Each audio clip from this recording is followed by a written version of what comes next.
This audio presentation of Beyond the Himalayas by M. MacDonald Bayne is brought to you by audioenlightenment.com, copyright 2012, all rights reserved. Forward. To you, the reader of this book, I want to say, this book is not written merely as a history of my travels in Tibet. Neither is it meant to be a display of words to reveal the truth, for the truth cannot be revealed in words. Neither should it be read from any intellectual point of view so as to give pleasure to the mind, nor is it meant to give you a new religion or a new authority or belief. It is meant to open up, to awaken the inner being that is closed up, asleep, to become aware of the powers and possibilities of the real self, so that you are no longer the little personality with a limited life, but a center of universal action and in direct contact with cosmic forces. Then you will no longer be the unwilling plaything of fate, but a conscious master of nature, liberated from the imprisoned smallness and suffering of the gross human body. It will take you beyond every mental idealistic culture of ideas and ideals belonging to the mind, which are only half-truth. It shows you how to bring this supermental power of the divine consciousness into the ignorant mind, transforming the mind and body, thereby creating a divine life and matter. To the critic I would say, do not criticize anything you know nothing about. If your beliefs prevent you from accepting what I say, you will know why by reading this book with an open mind.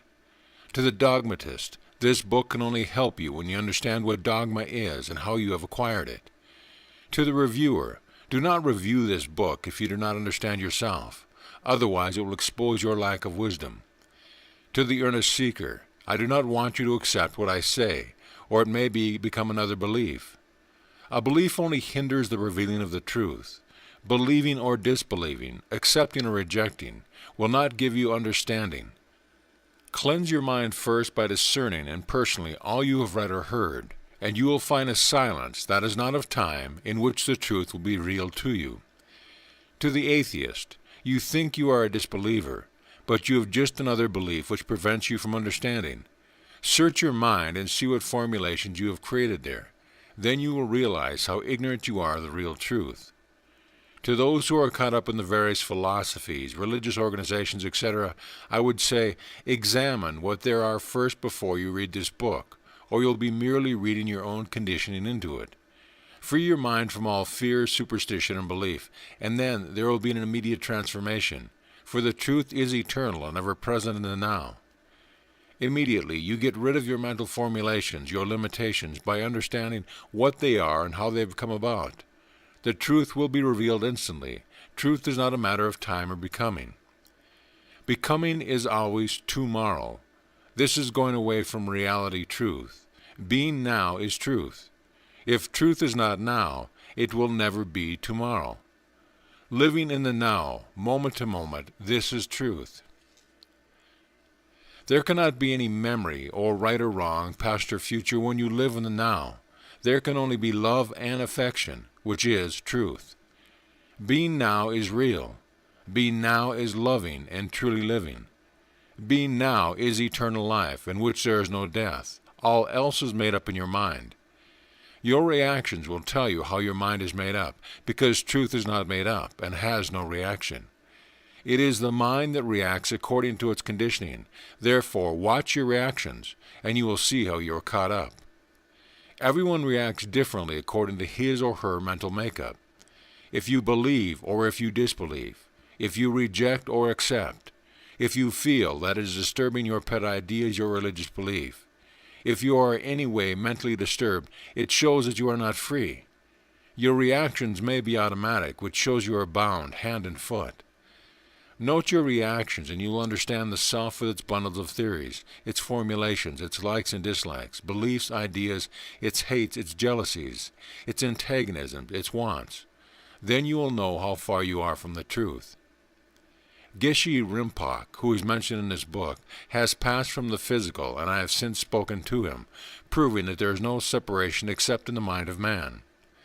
My friend is still in the flesh in Tibet, and though he has traveled in the astral many times since helping me in my work, his name is purposely not mentioned at his own request, so that he may not be troubled by curiosity seekers in and out of Asia. The author. Introduction. In my introduction to my book, The Higher Power You Can Use, I wrote the following words. I feel it is a great honor to be the bearer of this message to the world, but I do not claim any special privilege, nor do I claim any spiritual quality that makes me any different from my fellow men. For many years I have been an earnest worker and a student of the inner teaching, healing the sick and teaching what I know of the truth all over the world, and I have met with a very large measure of success. For this I alone was not wholly responsible, as I now know, having been spiritually helped and guided throughout all these years of probation. It was not until one night when a mysterious visitor appeared to me that I knew what my real mission was. He spoke these words, I have been with you a long time, but you knew it not. But now the time has come for me to make myself known to you. I will guide you to the Himalayas in Tibet, where you shall receive instructions for your real mission. Many are called, but few are chosen. Are you prepared to leave all and follow me? Fear not, for the world will rejoice. The message you will bear will take away the confusion from the minds of people, and those who will hear you are my people. I will be by your side, and your strength shall not fail. For whom God has chosen, he shall sustain. Then he took his departure as silent he had come. From that time on, I was directed step by step to the great Himalayas in Tibet, and there in the hidden recesses of the majestic snow-clad mountain, where the atmosphere is so clear, and the vibration so pure that heaven opens onto the earth, in that glorious state where heaven and earth are as one, I was instructed what to do and where to go. During my sojourn there, I witnessed spiritual manifestations so wonderful that words utterly fail to describe them. Later I will present to the world in book form detail these happenings, what I saw and heard.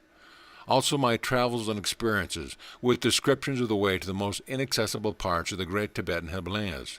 I shall also reveal the joys and ecstasy of meeting daily with the Masters, whose love, sympathy, and simplicity is the secret of their mighty power. For love is God, and God is love. For he so loved the world that he sent his only begotten Son, that they who hearkened unto him will find eternal immortality. When the soul is ready, the Masters appear, and those who are ready will hear and know the Master's voice proclaiming, all nations, one nation, all people, one people, all life, one life, one tree with many branches, but the same life in all in all, and all in one. I myself make no claim. I am just a voice in the wilderness calling to the sons and daughters of God to hearken unto the truth. For this I was told I was born.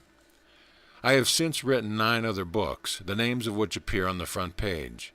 Now the time has come to write the book I promised in my introduction to The Higher Power You Can Use.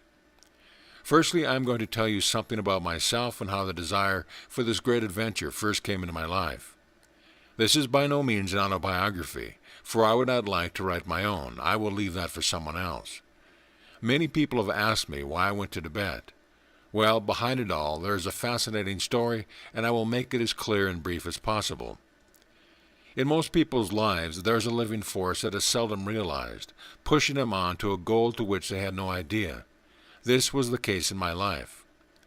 Now this book is neither a literary display of words nor a fairy tale, nor is it a book to reveal the truth. No book can ever do that. I will write just as the thoughts and occurrences come into my mind. If you read this book aloud, it will benefit you even more, for the Spirit alone has voice. Chapter 1. I was born and brought up in the Highlands of Scotland. As a boy I remember well the many psychic experiences which began for me at the early age of 7 years.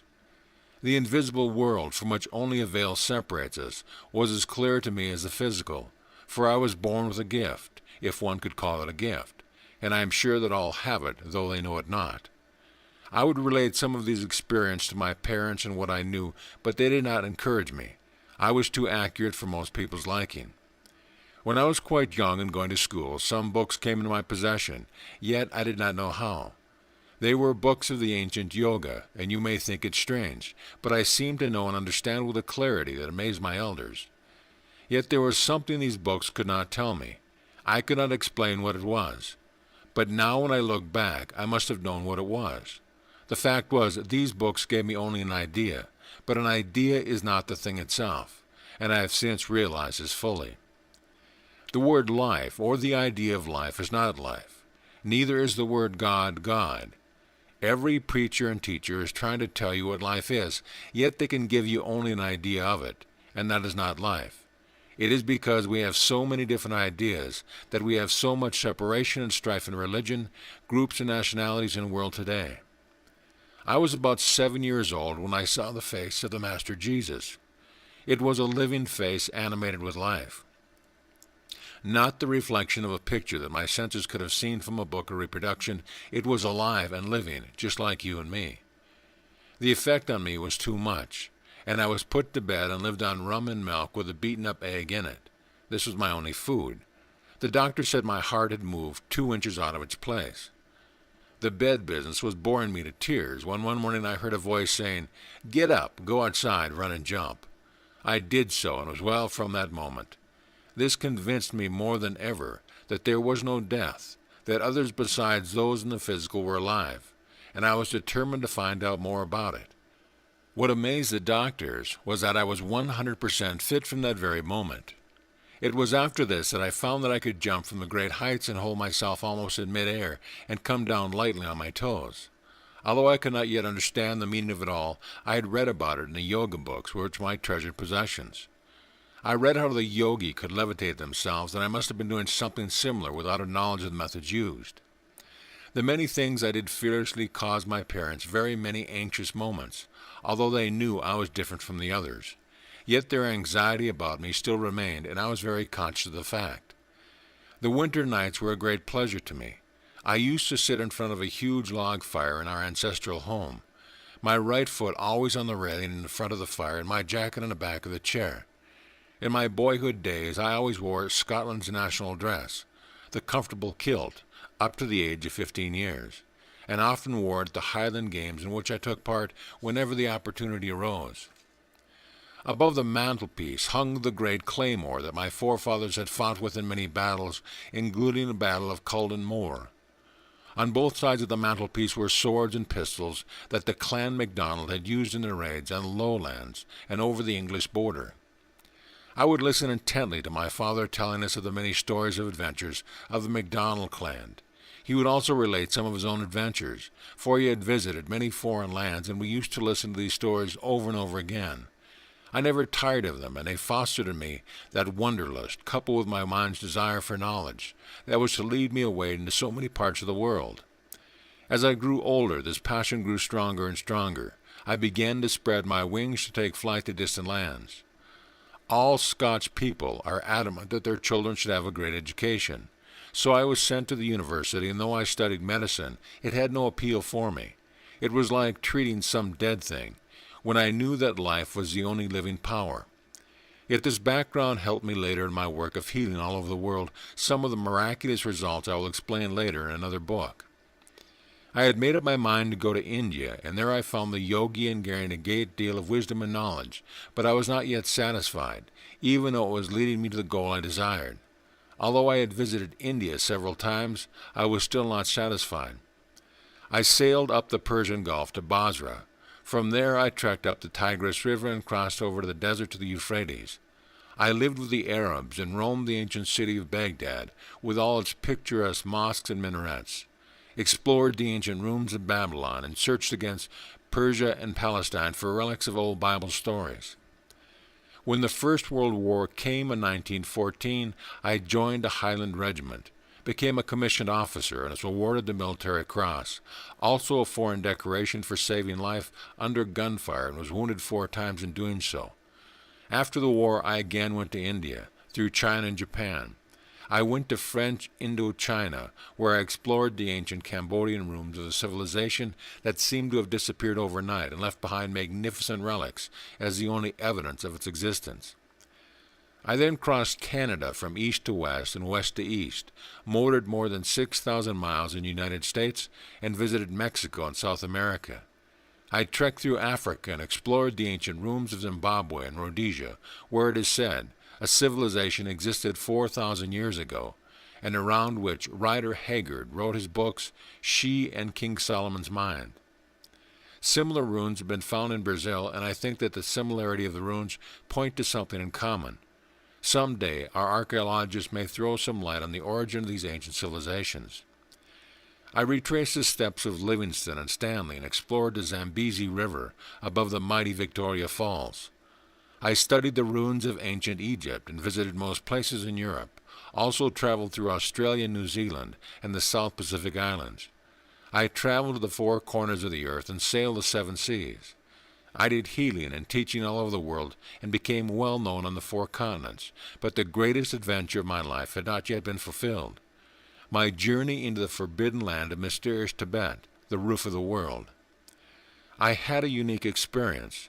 Already I had given up hope of ever reaching my goal, and then a figure appeared to me telling me to go to Africa, from where I would again go to India. The figure gave me details of the route I should take, telling me that I would be met by someone who would guide me in person beyond the Himalayas. This interesting and extraordinary incident comes back to mind, and I must relate it because it has a bearing on what followed. I had just come away from Tibet and was giving my first lecture in Montreal, Canada. It happened like this. I had been lecturing for about a half an hour. Everyone was seated, and the doors were closed. Mrs. Chisholm and the others were standing in the foyer outside when the figure of a man appeared as from nowhere and said, "Tell him I am pleased he has done what I asked of him."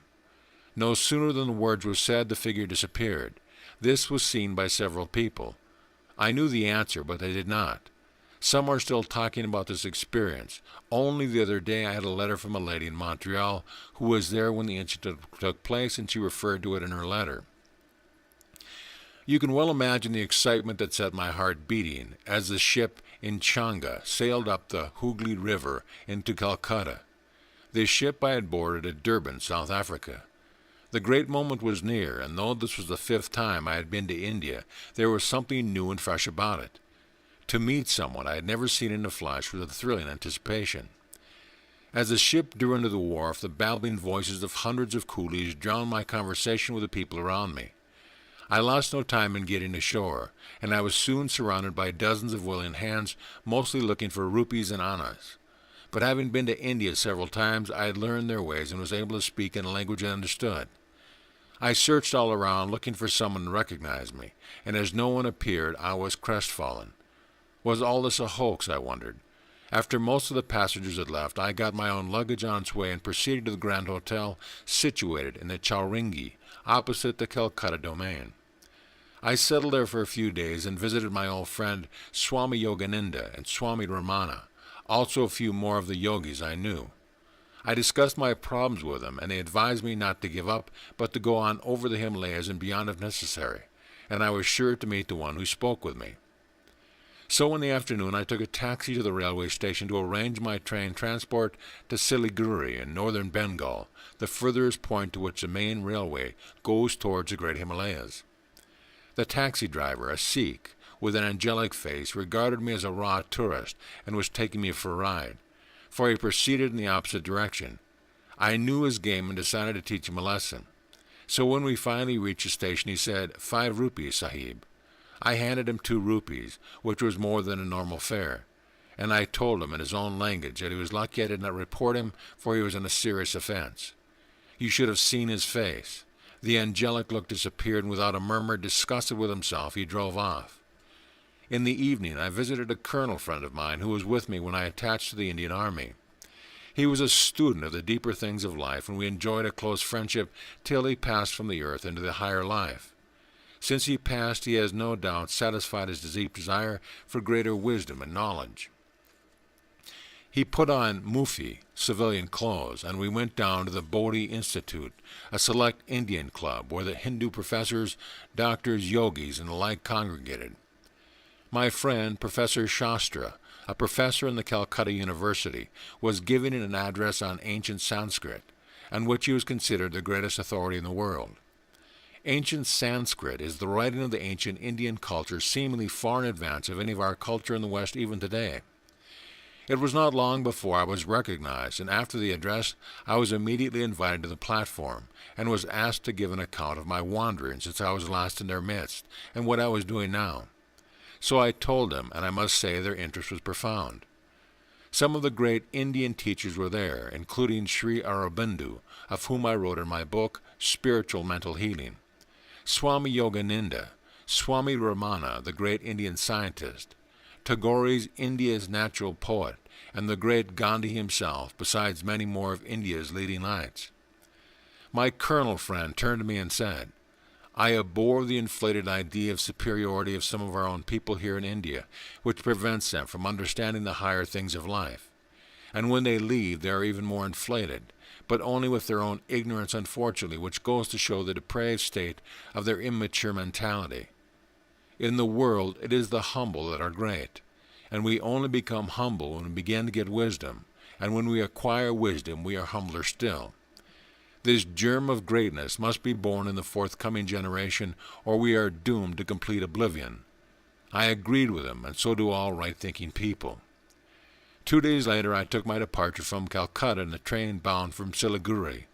You have to keep your carriage doors locked on the inside, otherwise your compartment will be overrun with all kinds of people, notwithstanding the fact that you have your compartment reserved, and a notice to that effect displayed on the outside.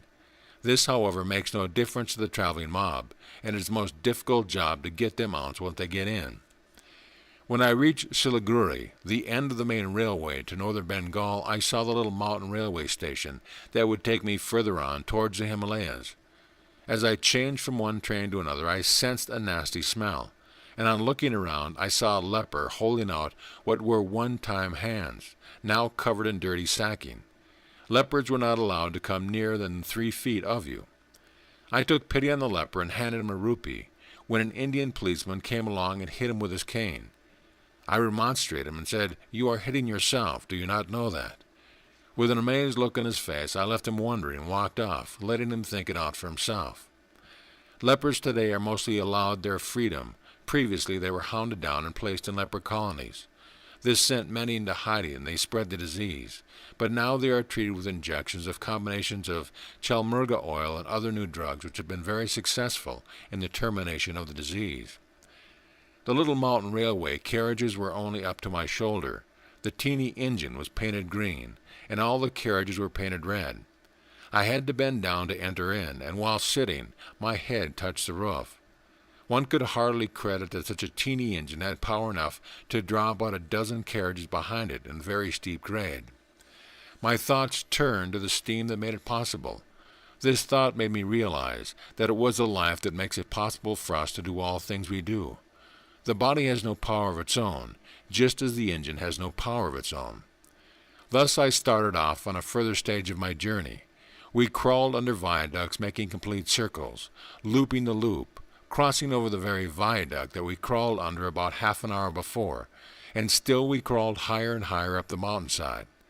Zigzagging and looping the loop, we proceeded on our way till we reached about 5,000 feet, where we stopped at a place called Galakula, and here I got off. The train goes as far as Darjeeling, which is the main town in Nepal, and is situated at the foot of the great Himalayas. On the platform were waiting a number of sturdy little mountain women, not more than 4 feet in height, each with a strap over her head, hanging over her shoulders and down her back. They immediately came forward and put the hanging strap under the heavy boxes and lifted them, as if they were so many matchboxes. I was amazed to see their strength, but I found it was a knack. The drag was across the forehead and over the shoulders, the weight resting on the back. I was told that one of these women carried a piano all the way from Kalimpong to Darjeeling, a matter of 30-odd miles. I took the car I had ordered to meet me at Galakula, and off we went, still climbing and zigzagging up the mountain till we reached Kalimpong.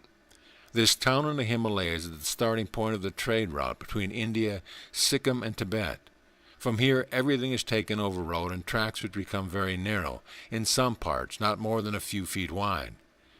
In Kalimpong I found a motley crew of people, Indians, Tibetans, people from Sikkim, people from Nepal, people from Bhutan, and a quite number of white people who were taking their holidays in the mountain air, away from the heat and humidity of Kolkata. The hill states of Nepal, Sikkim, and Bhutan separate India from Tibet. So Kalimpong becomes even a more important town than Darjeeling, especially as the trade route starts there. Here I gathered together my caravan, which included an interpreter, a personal bearer, and a bodyguard, a man who knew the ropes of all the brigands roaming the trade routes. I hired a Tibetan pony for myself, one for my interpreter, one for my bodyguard, and one for my Indian bearer, 2 mules as pack animals, and 3 porters. All goods coming from and going to Tibet are carried on the backs of donkeys, mules, and porters. From Kalimpong, they are transported by road and rail to Kolkata, thence to other designations. The tea that comes from Darjeeling is conveyed by the mountain railway to Siliguri, the one on the main railway to Kolkata, then shipped to all parts of the world. In Kalimpong, I meet a namesake, a Mr. MacDonald, who kept the Himalaya Hotel. He was half Tibetan, the son of a Mr. MacDonald from Scotland, and a one-time British trade agent at Yuntang in Tibet, and who married a Tibetan woman. Mr. MacDonald and I became friends. He could speak Tibetan, Hindustani, and English perfectly, and I got down to learning as much of Tibetan as I could in the time I was with him. I could already speak Hindustani, and this helped quite a lot. I had to wait in Kalimpong until my permit to enter Tibet arrived, and during this period I gave much thought to the stranger whom I was to meet. I anticipated that I would have to go as far as Tibet to find him. He had met me neither in Calcutta nor in Kalimpong when I arrived, but I considered it would be foolish to turn back. I must go on. Something inside me said, "You must go on." I had been there for 3 days when I was walking down towards the town from a house I was staying in. I saw a man dressed in a purple gown, slightly more purple, and a llama cloak. I could not take my eyes off him, so much did he attract me. He came straight up to me and said, "You have arrived, my son," in perfect English. I was so taken aback that I could not speak at once, for I had no thought of being met at Kalimpong now, especially as I had not been met on my arrival. He put his right hand on my left shoulder, and I felt as if I was charged with electricity. Then he said, "I have been with you a long time, but you knew it not." I knew these words. They had rung in my mind for a very long time. Then he revealed what he knew about me, the things I did and the things I should have done, and perhaps the things I should not have done, which, after all, he explained, did not matter very much. I knew that he must have been with me for a very long time, because my life to him was an open book, and there was no use telling him where I had been. What I wanted most now was to try to let him know what I knew. So I began a discourse on philosophy and higher metaphysics. I went on for some time. I could not tell you how long, for time seemed to disappear, and he listened to me very quietly. I thought that I had made an impression, at least I would be worthy of the interest in me. Then he uttered these words. "My son, it does not matter very much whether it is true or not, does it? If you had struck me with a sledgehammer, I could not have been more stunned." Then I heard him say to me, "I will see you tomorrow, my son, and all has been arranged for your journey. Everything is being taken care of." He then turned and went down the path, leaving me totally empty. This is what I was, empty. I thought deeply about what he had said in those few words, and it completely changed me. I could see that all I had was made up in my mind. I had missed the greatest thing in my life, the living present. What I had were mere words, ideas, images. What a fool I had been in all these years. And how thankful I was for these few words. I knew that at last I would find that for which I was seeking. The following day he came early with a smile of satisfaction and said, "My son, I see that you have had your first lesson of the truth that sets men free. You were bound, but now I see that you have begun to free yourself." "But," I said, "you did it." "Oh no," he said, "my words could not have done it unless you were ready to receive." Then he said, "You will leave here a week today when your pass will arrive. I want you to go through the jungle along by the Tisti River and up through Sikkim to Gangtok. I want you to have the experience of the jungle as well. From Gangtok, you will cross the Natula Pass into Yatung, the first town in Tibet. You will then have further instructions from me." That week in Kalimpong was one of the great joy, a joy of anticipation. Only once did I see him before I left, and I was determined to ask him one question. I said to him, "Meditation to me has been a difficult problem, and I have found it so with others. Could you suggest any way I should meditate?" He said, "To know how to meditate is a very complex problem. To follow any system, whether it be east or west, is not meditation. If you follow a system, you shape your mind according to that particular pattern, and this is what you want to avoid." I said, "I know there is a lot of nonsense taught about meditation by those who know little or nothing about it." "Yes, my son," he said, "that is true, only too true, and you are one of them who tried to teach us nonsense." I was not hurt by his remark because I knew how true it was. Then he said, "If you condition your mind, you cannot be free. Meditation must lead to freedom, for only the mind that is free can discover the truth. When you understand the process of your mind, which you will do as we proceed during these months ahead, you will find greater freedom. Months ahead? I had no idea of months ahead.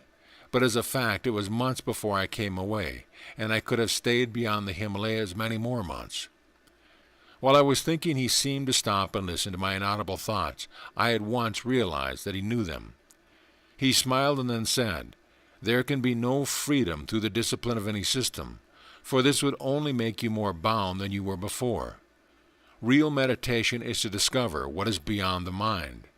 A particular system prevents the mind from understanding, for it is merely self-hypnosis which is binding and destroying." Then he stopped while I began to rearrange my thoughts. I was first to speak again. I said, "Now I began to see daylight." "Yes," he went on, "in freedom alone is there true creativeness, and the mind must be clear of all beliefs, systems, and discipline, free of all condition of any kind. Then you can create through your own creativeness, and not through the belief or idea of another, which only makes you an imitator. To be aware of the whole process of thinking, you will begin to know yourself, and it is this which leads to freedom. If you merely have a belief or an idea, that you can never know what is beyond it. But if you know what is a belief, what is an idea, then you can get beyond, and there you will find that which is real, which is not an idea or belief, but a livingness that is eternal and ever-present." Yes, my mind was clearing. I was getting rid of my ideas, my belief, my philosophies. A cleansing was taking place, and I knew it. How could I show my gratitude? That was my thought at the moment, and he uttered these words. "Gratitude is the belief in separation between yourself and reality. But there is no separation. It is but the illusion of the mind that is caught up in separation, in belief, in ideas, and the like." Then he said, "I have seen you sitting in a corner meditating, trying to focus your mind on an image or an idea to the exclusion of all else. But you were never successful in doing so. Is it not that other thoughts rose up in your mind to cause a conflict? There can never be quiet in the midst of conflict. The conflict must cease before there is quiet. Quiet never comes out of conflict. It is only when you understand conflict that conflict ceases. Quiet is a natural state of the mind that is not in conflict. Is it not so," he went on, "that you spend much of your time and energy in this wasteful battle of conflict and gain nothing in the end? You produced mental pictures, but that was an illusion. Not the meditation that leads to freedom and the discovery of that which is beyond the mind, which alone is creative." "Oh," I thought. I drew a long breath. I felt the freedom I was looking for, and his words rang in my mind. It does not matter very much whether it is true or not. I was trying to make an idea the truth, to make reality out of an idea, and it could not be done. Then he said, "Reality is not made up in the mind, reality is. You do not make it. It comes into being when your mind is free and not before.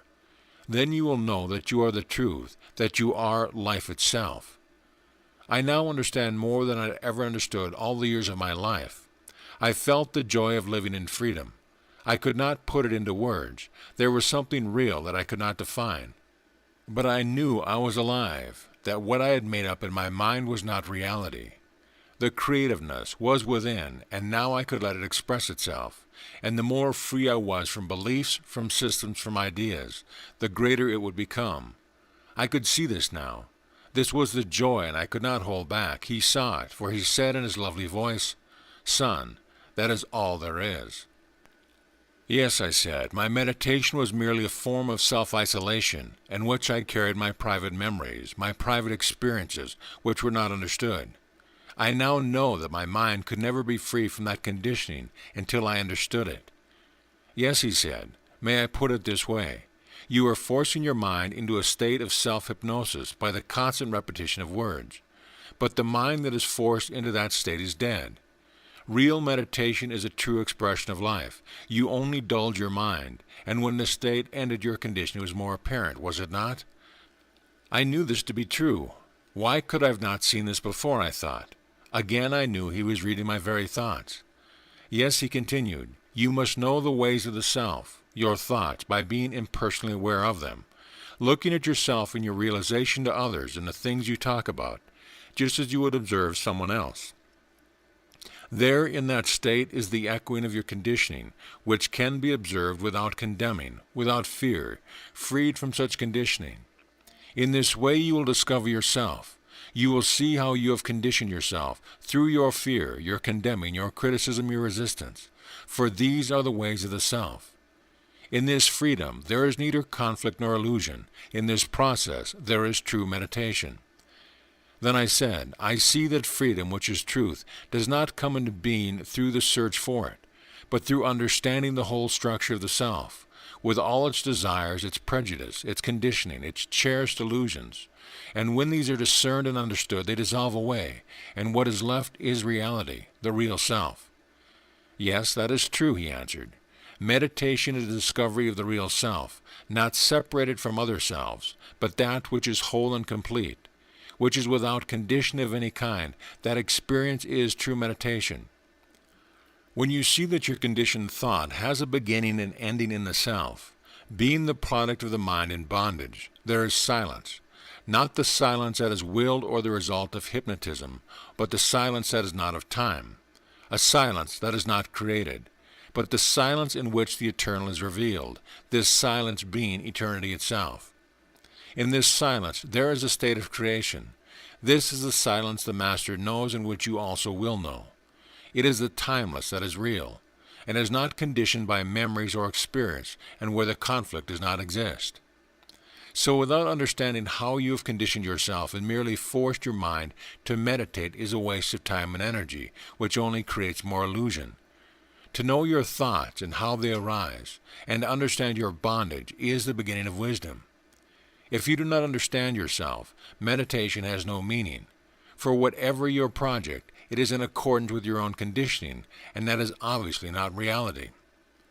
I was aware now, aware of the mightiness of reality. I was aware of the mighty power he possessed, and in that humility I knew that God could express himself wholly. His presence conveyed to me that same feeling, but I could not describe it. He rose up and blessed me. He felt my love go out towards him, for he said, No one cometh unto me except through the love of God. After he had gone, I was speechless. It was as though some great mighty power had come and left me with a sense of it, and I knew it would grow as I got more freedom. I saw him again in the morning before I began my journey over the Himalayas, and he told me that he would meet me in Aporting. He specifically asked me not to mention his name in my writings for a reason which you'll understand later on. End of chapter. Chapter 2. When I had my caravan ready, the contents seemed considerable, but in fact I had only bare necessities. In addition, I took about 50 one-pound tins of Huntley Palmer's biscuits, as these are a great delicacy to the Tibetans, especially for the lamas. I depended upon them to some extent for assistance, mostly from the head lama of the monasteries. This recognition would be of assistance, so I'd be likely to be welcomed by the populace also. I also took with me a number of silk scarves, which are the traditional ceremonial gifts in Tibet. I was informed of this courtesy previously. If you place a silk scarf around the neck of the person receiving the scarf, it is a sign that you consider him your equal. If the scarf is just handed to him, he is considered beneath you. On all occasions I remembered to place the scarf around the neck, and it paid big dividends. The great lamas granted me many privileges, which I accepted with open arms. I left the small town of Kalimpong and went down in the valley of the Tista River. This river is considered the fastest flowing river in the world.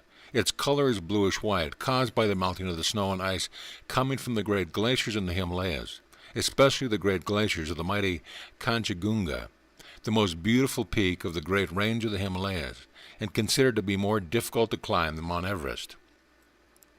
The valley became deeper and deeper, and the road in parts a mere track. This track is forced to follow the roaring waters of the Tista through the gorges, which have been created through the thousands of years of the water's continuous cascading. The atmosphere on the lower levels was suffocating, and a sort of humid smell came from the thick, impenetrable jungle surrounding us on all sides. This deep green thick foliage, which it is impossible to penetrate, is filled with elephant, rhino, and ferocious Bengal tiger, and there are hundreds of other wild animals and reptiles, such as leopards, monkeys, snakes, and pythons. I was glad when I began to climb out of this deely atmosphere.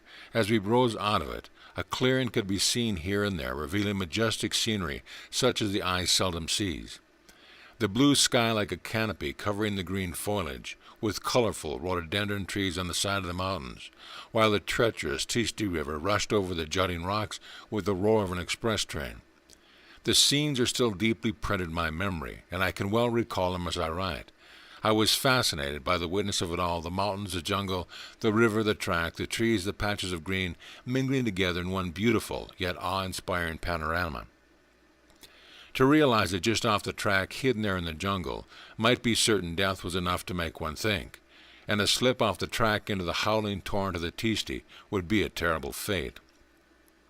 As one clearing after another came into view, I could see the peaks of the Himalayas in the distance covered with eternal snows, and I knew that in a day or two I must cross the pass that separates these peaks. I was exhilarated, knowing that at last I was truly on my way to the great adventure of my life, and I looked forward with joy and anticipation to what was going to happen in the future. I had no fear because I was told that all would be well with me, and I was ready to face any danger with confidence. I knew that secreted somewhere behind the great Himalaya mountains was the mystery I was bound to solve. The first day we traveled 12 miles, a good day's march. We pulled up at a small village at the side of a river. Around the huts, which were built on poles several feet off the ground, there was a fairly large clearing with stockades where the beasts are kept at night, safe from marauding tigers and leopards. There was an official hut on the way, but there was occupied for the night, so we chose the next best thing. I chose a small hut on a hillside above the village. This hut was made of green canvas. My bearer said to me, "Sahib, do you think it is safe up here?" "Well," I replied, "it is better than down among the cattle. The others must have slept there before me, I am sure." The hut was about 2 feet from the hillside, which had been cut away so it could fit in. My bearer got out my sleeping bag, and after a wash, a basin and pail of water had been provided for me. I had supper. Then I turned in.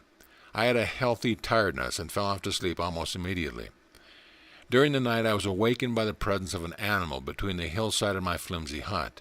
It was obviously smelling for something, and it made a growling sort of noise. I knew it was a tiger or a leopard, and I must frighten it away before it got any bolder.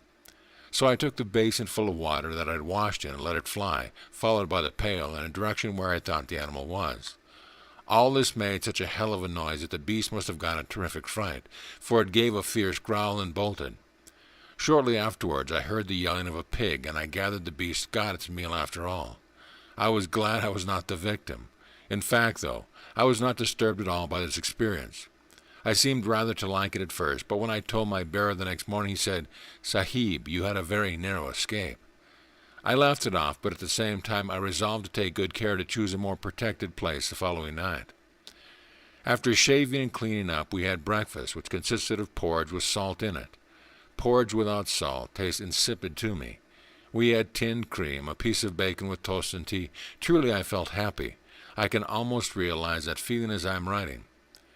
We started off in a very happy mood that morning. My happiness seemed infectious, for even the animals seemed in a gay mood. We went higher and higher up the mountain track, which rose steeply for thousands of feet, and away down below I could hear the roar of the Tisti, though could not see it. I knew that part of the glaciers, hundreds of miles away, was in that river, making it the way to the sea. What a tale that river could tell, I said to my bearer. "Yes," he said, "and many a life has been lost in that river, Sahib." Part of the track had fallen away, and there was barely room to pass. We clung precariously close to the inside. I was afraid that the load of the mules might touch the side and send them rolling down into the gorge 1,000 feet below. Happily, the muler was an experienced man, and he led the mules past with great care. I did not chance riding my pony and walked gingerly past, leading him behind me. But he also was an experienced beast. He had traveled that way many times before. Shortly after the pass, I heard a rumbling noise, and there, coming down the mountainside, was a hail of boulders, some as big as a hut I had slept in that previous night. We had just passed in time. What could have disturbed these boulders, I wondered? Could it have been a mountain bear? For there was plenty around these parts, or it might have been a mountain goat. During the rainy season, I was told occasionally the track is impassable, as the whole mountainside would fall headlong into the gorge below, and then several days would be needed to make a fresh track farther up into the mountainside. Yes, it was a tricky business, climbing the Himalayas. That night we got to the border of Sikkim, where we had comfortable accommodation in one of the well-constructed huts built by the Young Husband Expedition. A company of Gurkhas was stationed there to prevent any unauthorized person entering Sikkim, which is the gateway to Tibet.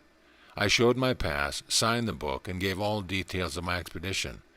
On my return several months later, I signed below my previous signature to prove that I was the same person who had passed that way before, and I had got back safe and sound. Chicken, eggs, and potatoes were easily bought, and that night we had roast chicken and baked potatoes. These tasted good, for we had done a 2-day journey in one day. The following morning we crossed the river into Sikkim and made our way towards Gangtok, the capital of Sikkim. Here the political officer of Tibet, a Mr. Gould, had his residence. I had an excellent dinner with him that evening. Next I paid my respect to the Maharaja of Sikkim, and we had a pleasant evening all round. His wife was a beautiful Tibetan girl, member of a highly cultured family in Yatung. She was charming and spoke English with a fascinating accent, which added to her charm. Next day we started our really strenuous part of the journey, climbing up towards the Natula Pass. The track here is not more than 2 feet wide in most places, zigzagging up the steep mountainside, and the higher you get, the deeper the precipice and ravines become. We passed several trains of donkeys, sometimes more than 100 donkeys in one train, and in some trains of yaks there were 800 or more, carrying everything on their backs, as there is no wheeled traffic in Tibet, not even a wheelbarrow. A number of donkeys or yaks is called a train. We met one train of donkeys on a very dangerous part, where the track is very narrow. The outside of the tracks are workaway, the reason for this being that animals instinctively know that if they keep near the mountainside, their protruding loads might be hit against the jutting rocks, and this could send them headlong thousands of feet over the precipice to their death with their loads and all. We could hear bells tinkling, bells which the donkeys carry around their necks, and we stopped at the passing place till they went by. You can imagine what my thoughts were on my first experience of this kind. At the night resting place, farther along the trade route, I examined the backs of some donkeys when their loads were taken off, and I found most of their backs were covered with sores from the rubbing of saddles on which the loads were carried. I was disgusted, to say the least, to see how these poor little animals suffer, and I remonstrated through my interpreter with the mulers. They said they did not think the donkeys felt any pain. They showed me their own feet cut up by the razor-like edge of the ice that forms on the slush, freezes on the track after sundown, and they did not think that the donkeys felt pain either. When the sun is up, the snow melts on the track, but when the sun has set, the slush becomes frozen with razor-like edges which crunch under your feet. Many of the Tibetans wear a sort of straw rope around their feet, and this offers some protection against the sharp edges of the frozen slush. I marveled at the terrific loads these little donkeys with their little spindle legs carried. They struggle up the steep mountain track with a load almost equal to their own weight. One morning, one of my mules started a kicking fit. He did not want to carry his load any farther and threw it off by kicking his heels up in the air every time we put it on. But this was soon remedied. The muler tied a rope around the mule's feet from the back foot to the corresponding front foot, and when the mule kicked again, he fell flat on his nose. He did not kick any more, and we continued on our journey. Apparently it was not the first time this trick had been tried. Slowly we wound our way up the steep Himalayas, and in 2 days we reached the top of the Natula Pass, covered with the eternal snow. This is about 2,000 feet above the wood line, about 16,000 feet above sea level, a sight I shall never forget. Away in the distance, as far as I could see, were the majestic peaks of the mighty Himalayas covered with snow. I looked away above and beyond, and away down towards the Chumbai Valley. Here was a strange land, strange yet it is the outside world, and we on the outside world was a stranger. It was like a land of dreams, and my heart thrilled at the magnificent sight, knowing that down there the valley would mean another step towards the fulfillment of my lifelong desire. As we reached on lower down towards the Chumbai Valley, the mountainside was covered with rhododendron trees in full bloom. Some pink, some red, some purple, some white, and the floor of the green valley, 11,000 feet above sea level, was colored with wild flowers. Here and there you could see the red-topped Tibetan houses, surrounded by a patchwork of cultivated land, some patches green, some red, some brown, and through the center flows the rushing Amuchu River, the waters which are turned into channels to irrigate the land. I stood enraptured, gazing upon a scene unparalleled anywhere in the world. As I looked upon this emerald-green valley, colored as it was with wild flowers, and dotted here and there with red roofs of the houses, surrounded with a patchwork of cultivated land, threaded by a rushing river, and all this surrounded on all sides by towering, snow-clad mountains, I saw wrapped in the midst, secluded in the mountainside, a mysterious Tibetan monastery, a school of mystery where knowledge of the forgotten age still existed.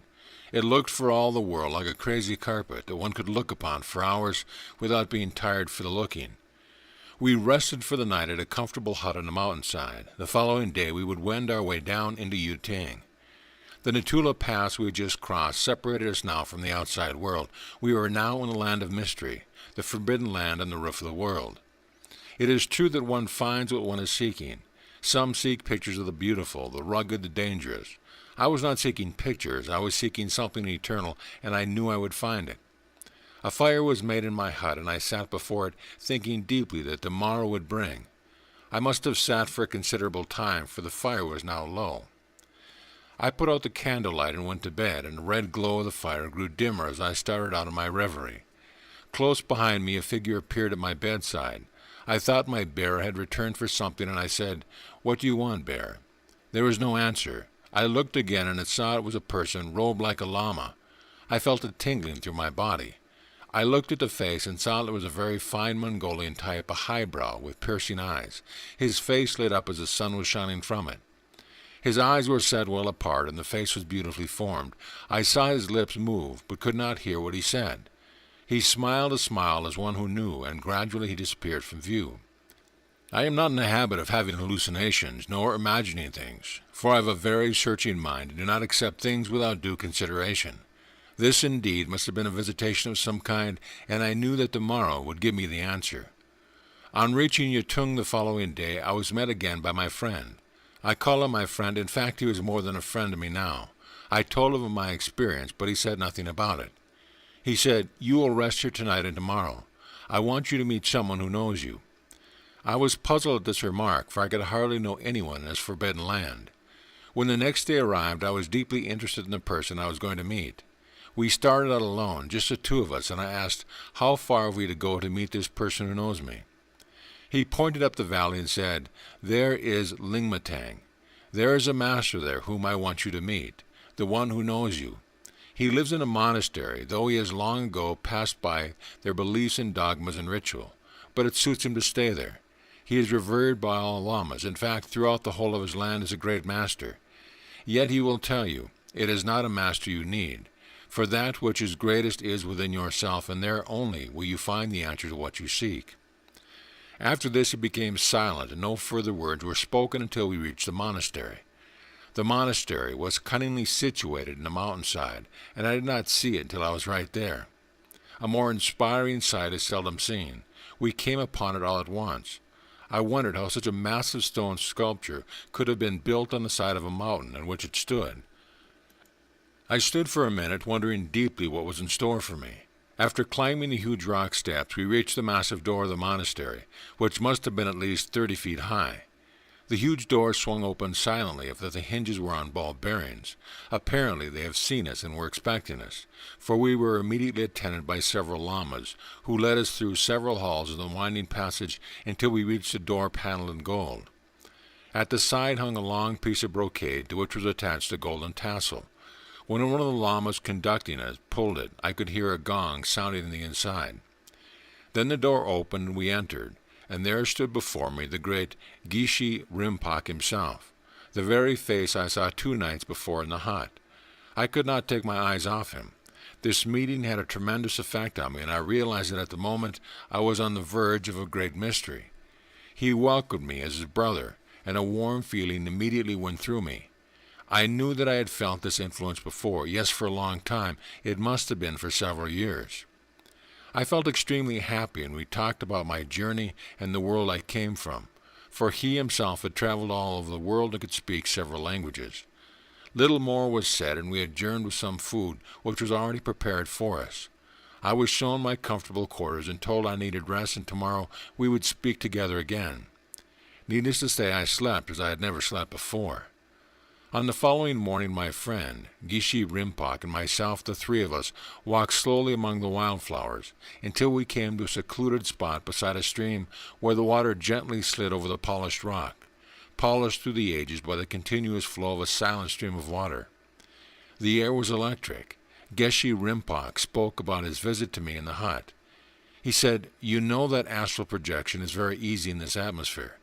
"Yes," I replied, "but that is not the first time you have visited me. The same influence I have sensed for many years. Now I understand." My words seemed to flow very easily, for I felt a sense of complete contentment, and I said, "What I want to know is why I have been singled out for this work." He answered, "My son, for this you were born," and he continued in a voice that I could listen to forever.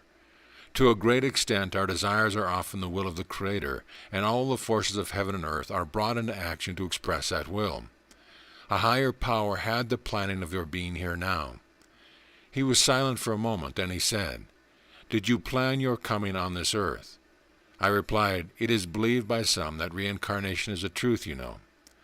"Ah," he said, "now you have accepted what another has told you, or what you read in the books. But you do not know whether it is true or not, nor does it matter.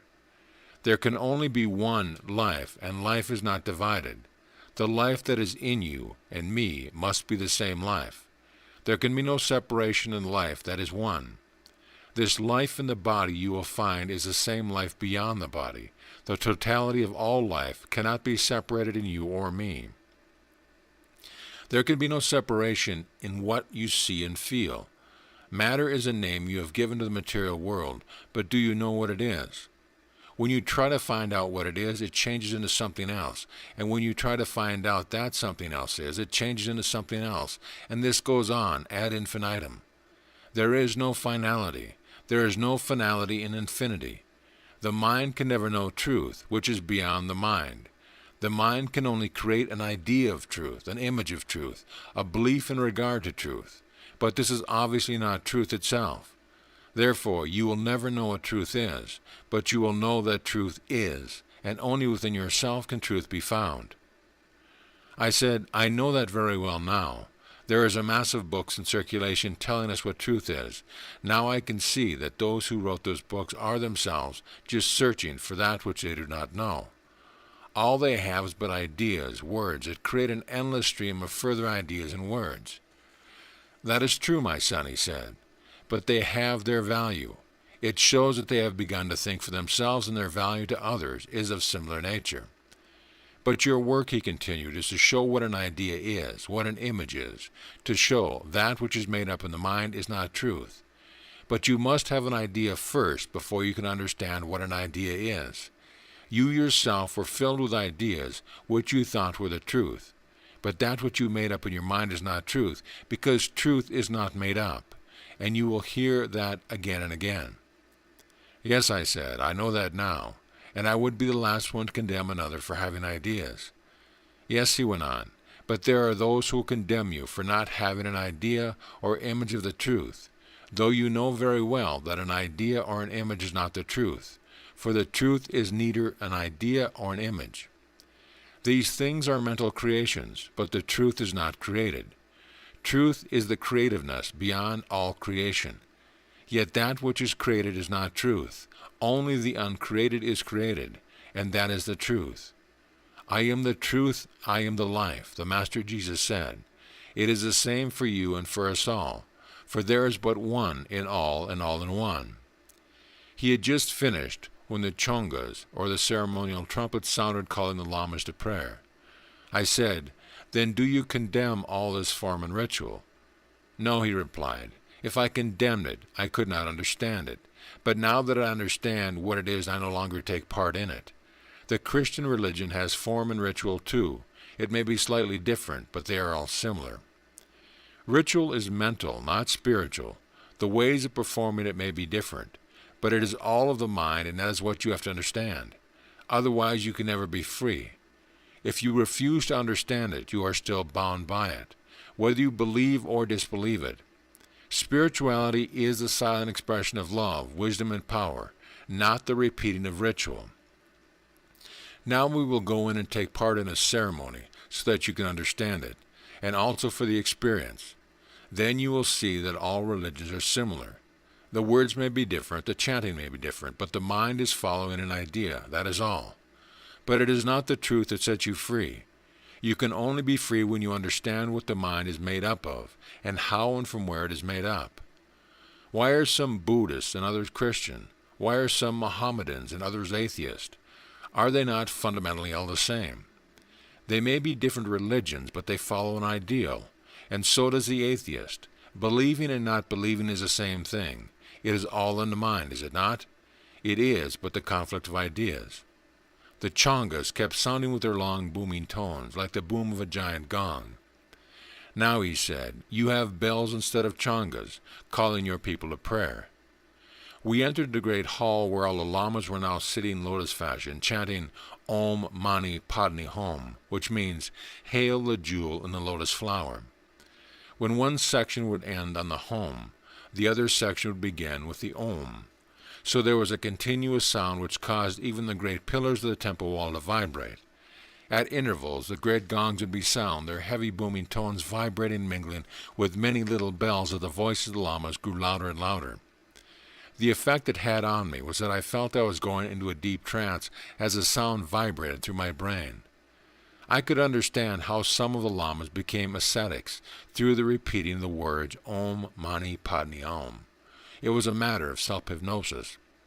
After the service was over, I was greatly affected by the power of the sound, of the chanting, the gongs, and the chongas. Yes, said my friend, the lamas may know the power of the sound, but if they knew the source of it, they could lead the world. The spirit alone has voice, you know, and he said no more. These were the first words he uttered that day. Now come, and we will enjoy some music of the early masters, and some of the latest too, said Rimpak. I could see that Rimpak wanted to relieve the tension, for the day was a very wonderful one for me, and I was still caught up with the many things I had seen and heard. The master knew his pupil, as all great masters do, so we adjourned into his inner sanctuary, where he kept a magnificent gramophone with a perfect tone. We partook of a light meal and listened to the music of the great masters, Beethoven, Wagner, Grieg, Mozart, Bach, Mendelssohn, Chopin, and others. After this we retired each to his own quarters. I started the outcropping of my mind, watching and observing what was rising on the surface impersonally. It was not long before I grasped that which the mind is made up of is not the truth. Eventually there was a silence, not a silence that I was accustomed to, but a silence that came from a mind that was freed from conflicting ideas and images. And in that silence I experienced a sense of reality. In that moment was eternity, and all the power and glory of its expression was now. If I could only hold this tremendous source of wisdom, love, and power, but then I started thinking and lost it. I tried to recapture it that moment, but it was gone. It was now an experience, a memory. The moment was past was no more. Yet I did not realize that in the moment was the eternal, and to live from moment to moment was a living truth. The oneness of all things was now. There was no beginning and no ending. When I realized this, I was no longer in separation. I was one with all. The Creator and his creation became one with me. Words cannot explain or reveal the state of being. It was mine now and forever, and I was satisfied. The search was over, and now I could go further. I knew that nothing outside myself could reveal it. I had to realize it for myself. I stayed in my own quarters for the remainder of the day, and in the evening I passed off into a peaceful sleep. Next morning I felt light, as if a great burden had been taken off me. I lived in the moment of eternity. I was no longer anxious, my craving ceased, I was free. I went outside, the sky was clear, the stars still gleaming and sparkling like thousands of diamonds set in a dark blue canopy lighting the mountains and valley in relief. Gradually the sun began to creep up from behind the great mountains covered with snow, and the color display was panoramic of beauty. The twinkling of the stars gave way to the rays of the shining sun. The dark blue canopy faded into a light blue, reflecting all the shades of the dazzling colors of the rainbow. Firstly, a dull red with streams of light bursting amid the edges, then the red and pink would come into view, intermingling with each other, spreading rays in all directions, reflected from the snow-clad mountain, piercing the blue sky, while the shadows dissolved away in the valley below. As the first rays of the sun came into view, they lit up the portals of the monastery, and I could hear the lamas chanting Om Mani Padme Hum, which was echoing down the valley, with the incense wafting on a gentle breeze. My senses were forming an indelible picture that would withstand the millions of impressions gathered since, and as it comes into mind, I can see before me now the most exhilarating sight and feel the exhilarating atmosphere, and hear the sounds of the rushing river and booming of the great gong, the sounding of the changas, the chanting of the lamas, and the enchanting aroma of incense. Yes, it was unforgettable to say the least. I was gazing into space, I don't know for how long. As I turned, I saw my friend just behind me doing the same thing. "I see you are enjoying the splendor, my son." "Yes," I said, "I feel entirely different in this atmosphere." "Yes," he said, "since every thought wave creates a different motion in the atoms and cells of the body, the facial muscles reveal the expression of the thought waves, and I see that you have become younger, my son.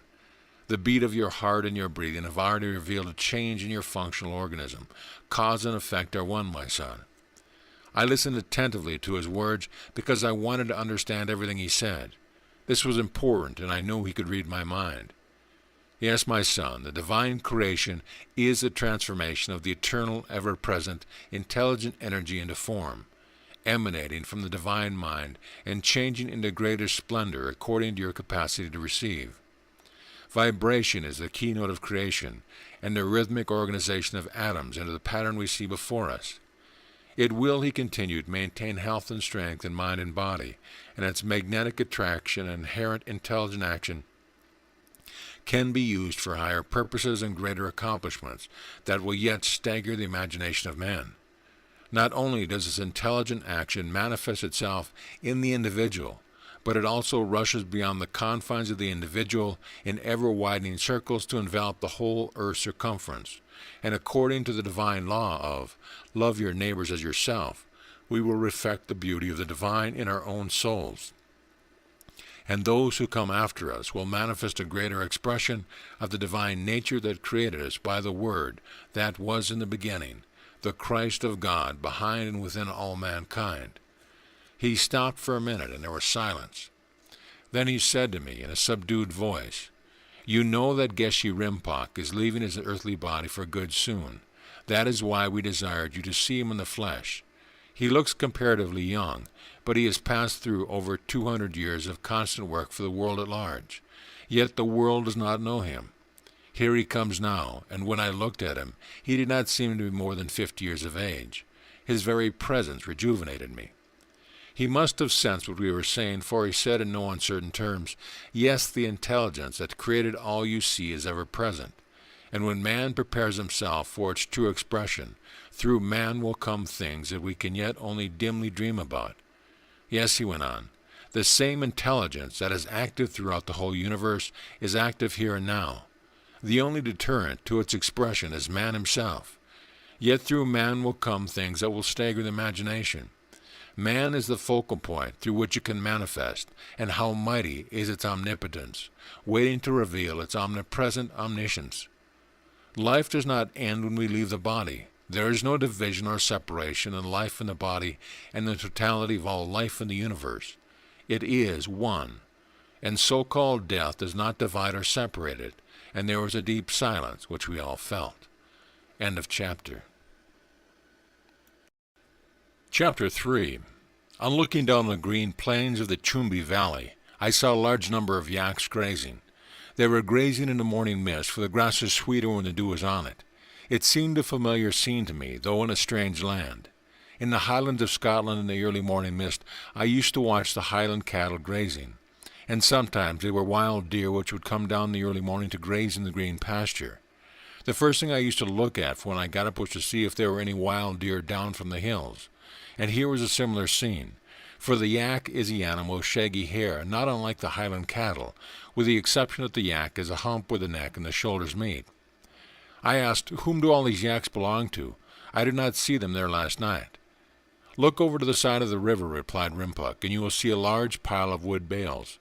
This is a yak train of about 400, I would say carrying Tibetan wool to India. It is a quite common event here. When they have had their morning feed, the teamsters will gather them together and load them up the next day's trek over the pass. Let us go down amongst them. It will be an experience for you." So we walked down to the floor of the valley, and sure enough, there were about 800 bales of Tibetan wool. Each yak carries 2 bale, one on each side of its saddle. Tibetan wool is eagerly sought in India because of its fine texture. "The history of the yak is a very interesting one," said Rinpoche, "for they supply all the needs of the Tibetans. The hair is woven into great tents into which the nomads live. The pelts are used to make boots and shoes. The flesh is eaten for food, and the butter and the milk supply is more than ample. A great deal of butter is used in lamps, especially in the monasteries, and some lamps are kept burning continuously. Yak dung is gathered and used to make fire, to cook the food and to heat the houses. The yaks are also used for plowing the lands, and they carry everything on their backs that the Tibetans need. So you see, the yak is the most useful animal in Tibet, and there are hundreds of them roaming wild in the plains.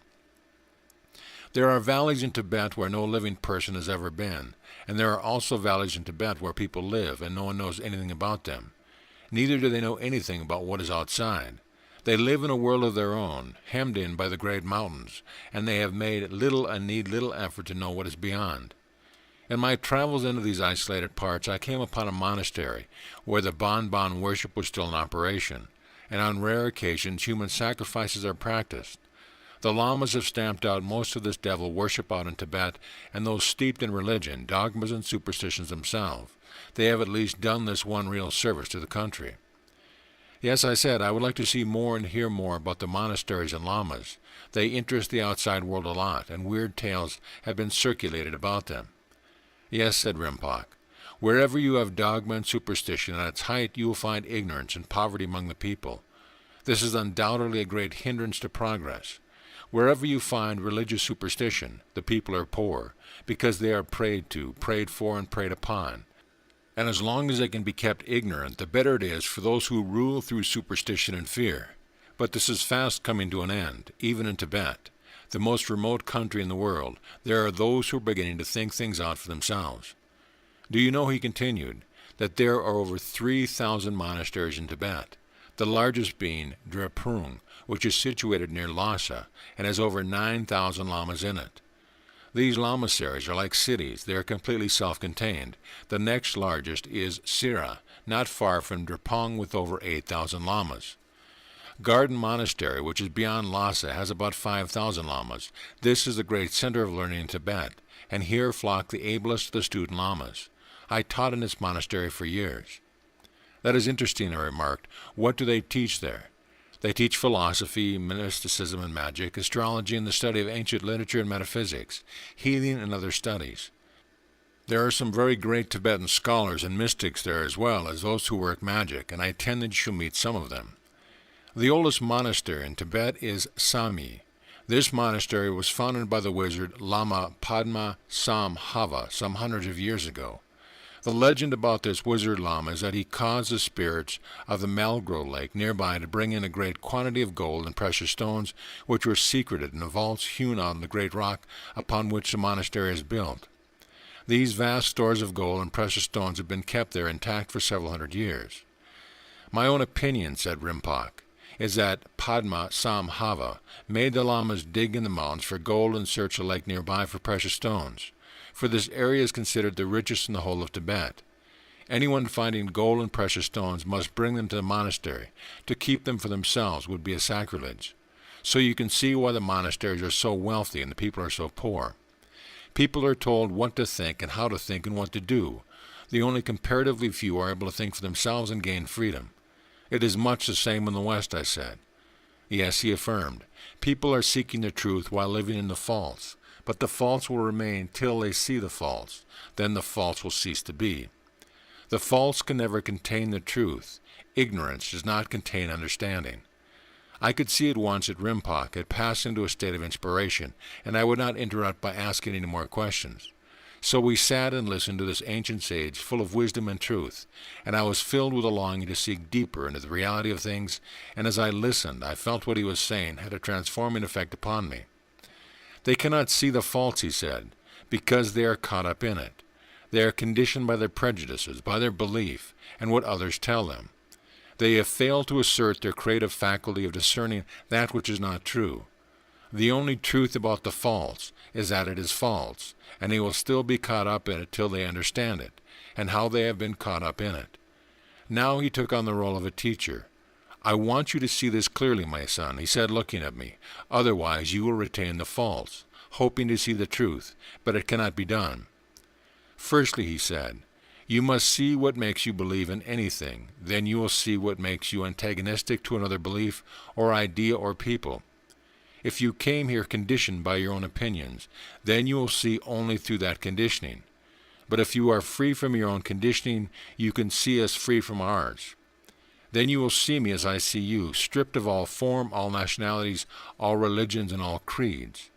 Then we will know each other and be made in the image and likeness of our Creator, made out of the same substance, the same life, and having the one consciousness within. For there cannot be any division. God being infinite in nature, there can only be God. There can be nothing else, and this is our being." I breathed a sigh, for here was a secret of the brotherhood of man and the fatherhood of God, and he put it in such a few words. I did not move, nor did I reply one way or another. I must not break the spell, I thought. His eyes were closed now. His face took on an angelic look, as if a great angel messenger were speaking through him. And it could be so, through one who knew the inner secrets of life. He continued in that beautiful mellow tone of his, and every sentence stood clearly out by itself. "You organize yourself into separate groups of religions, of nationalities, of ideologies, each believing that what you stand for is the real thing. So you wrangle with one another, and when wrangling cannot solve the problem, you butcher one another. Now is there any truth in that?"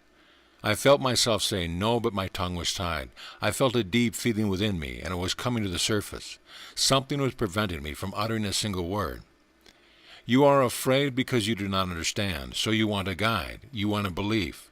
So you are further caught up in the conflict, and because you are in conflict, you are afraid. So you want an ideal so you can look at your fear, but this only covers up your fear while you do not understand. When you understand your fear, you are free from your fear, and then your conflict will disappear. Your ideals and your fears are made up in your mind, and what is made up in your mind is unreal.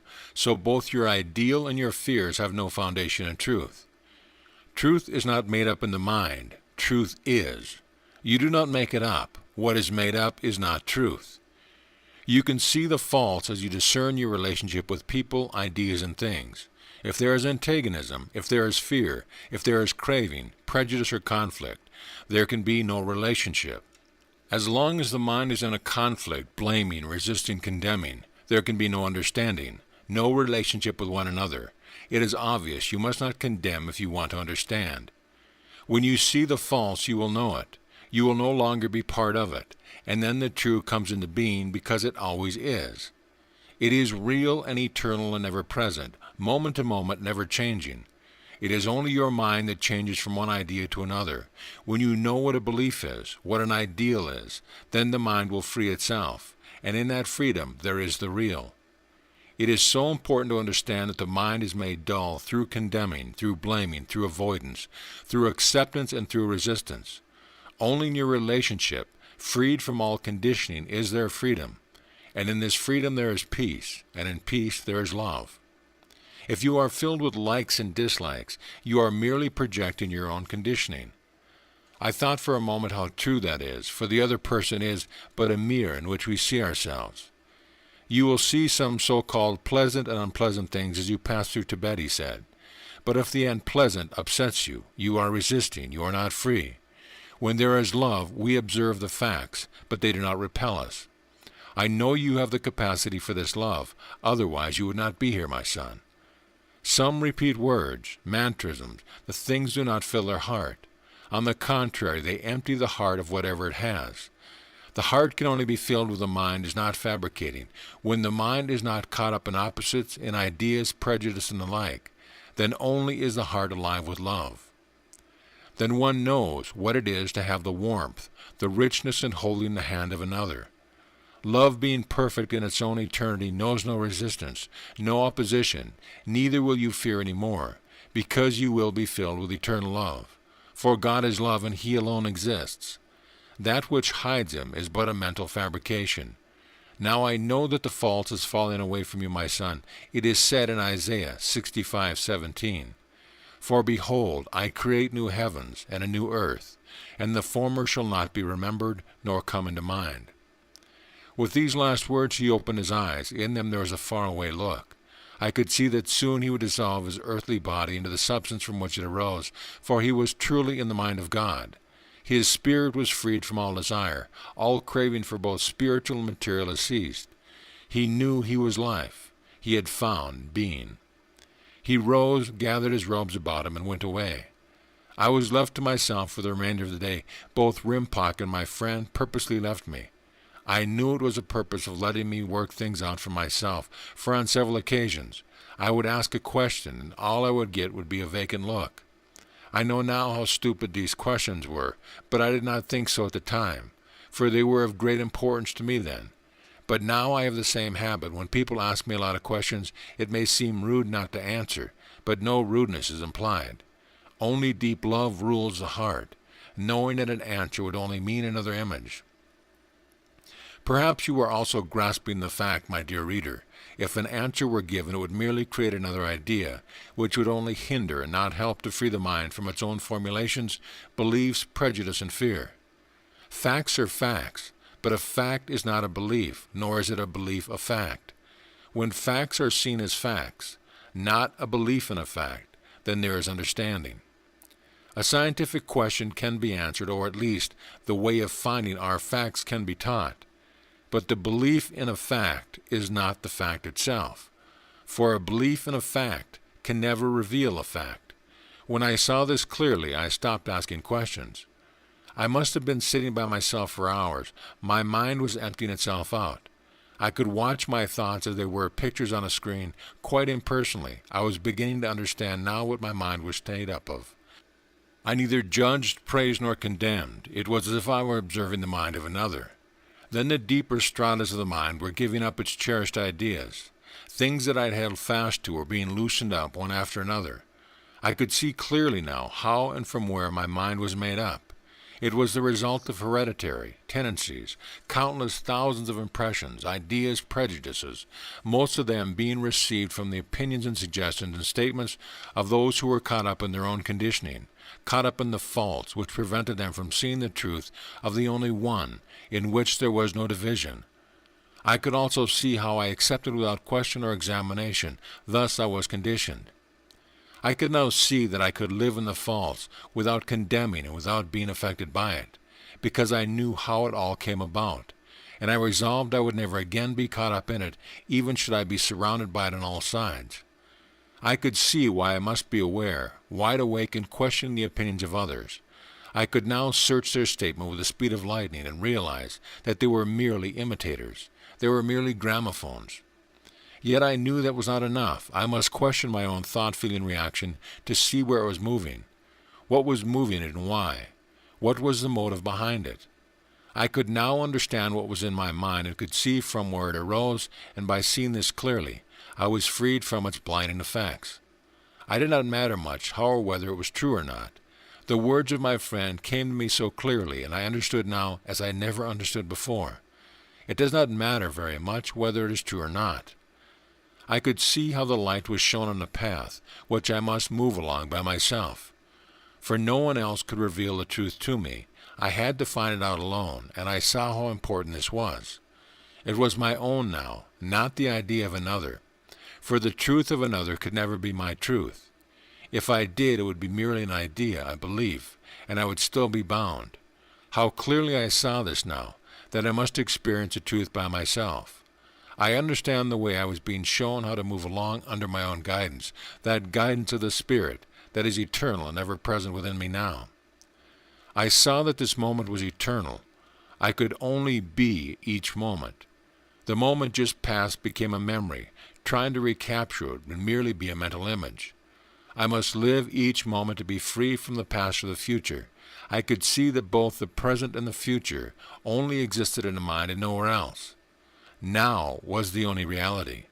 I was the life eternal. I could be nothing else. Anything else would merely be an idea, a self-created image. I was becoming consciously free, and I experienced a power that was beyond the mind. I was the focal point through which the allness of the universal power could manifest. My faith was no longer the opposite of fear. It was now a knowing, for I had experienced reality.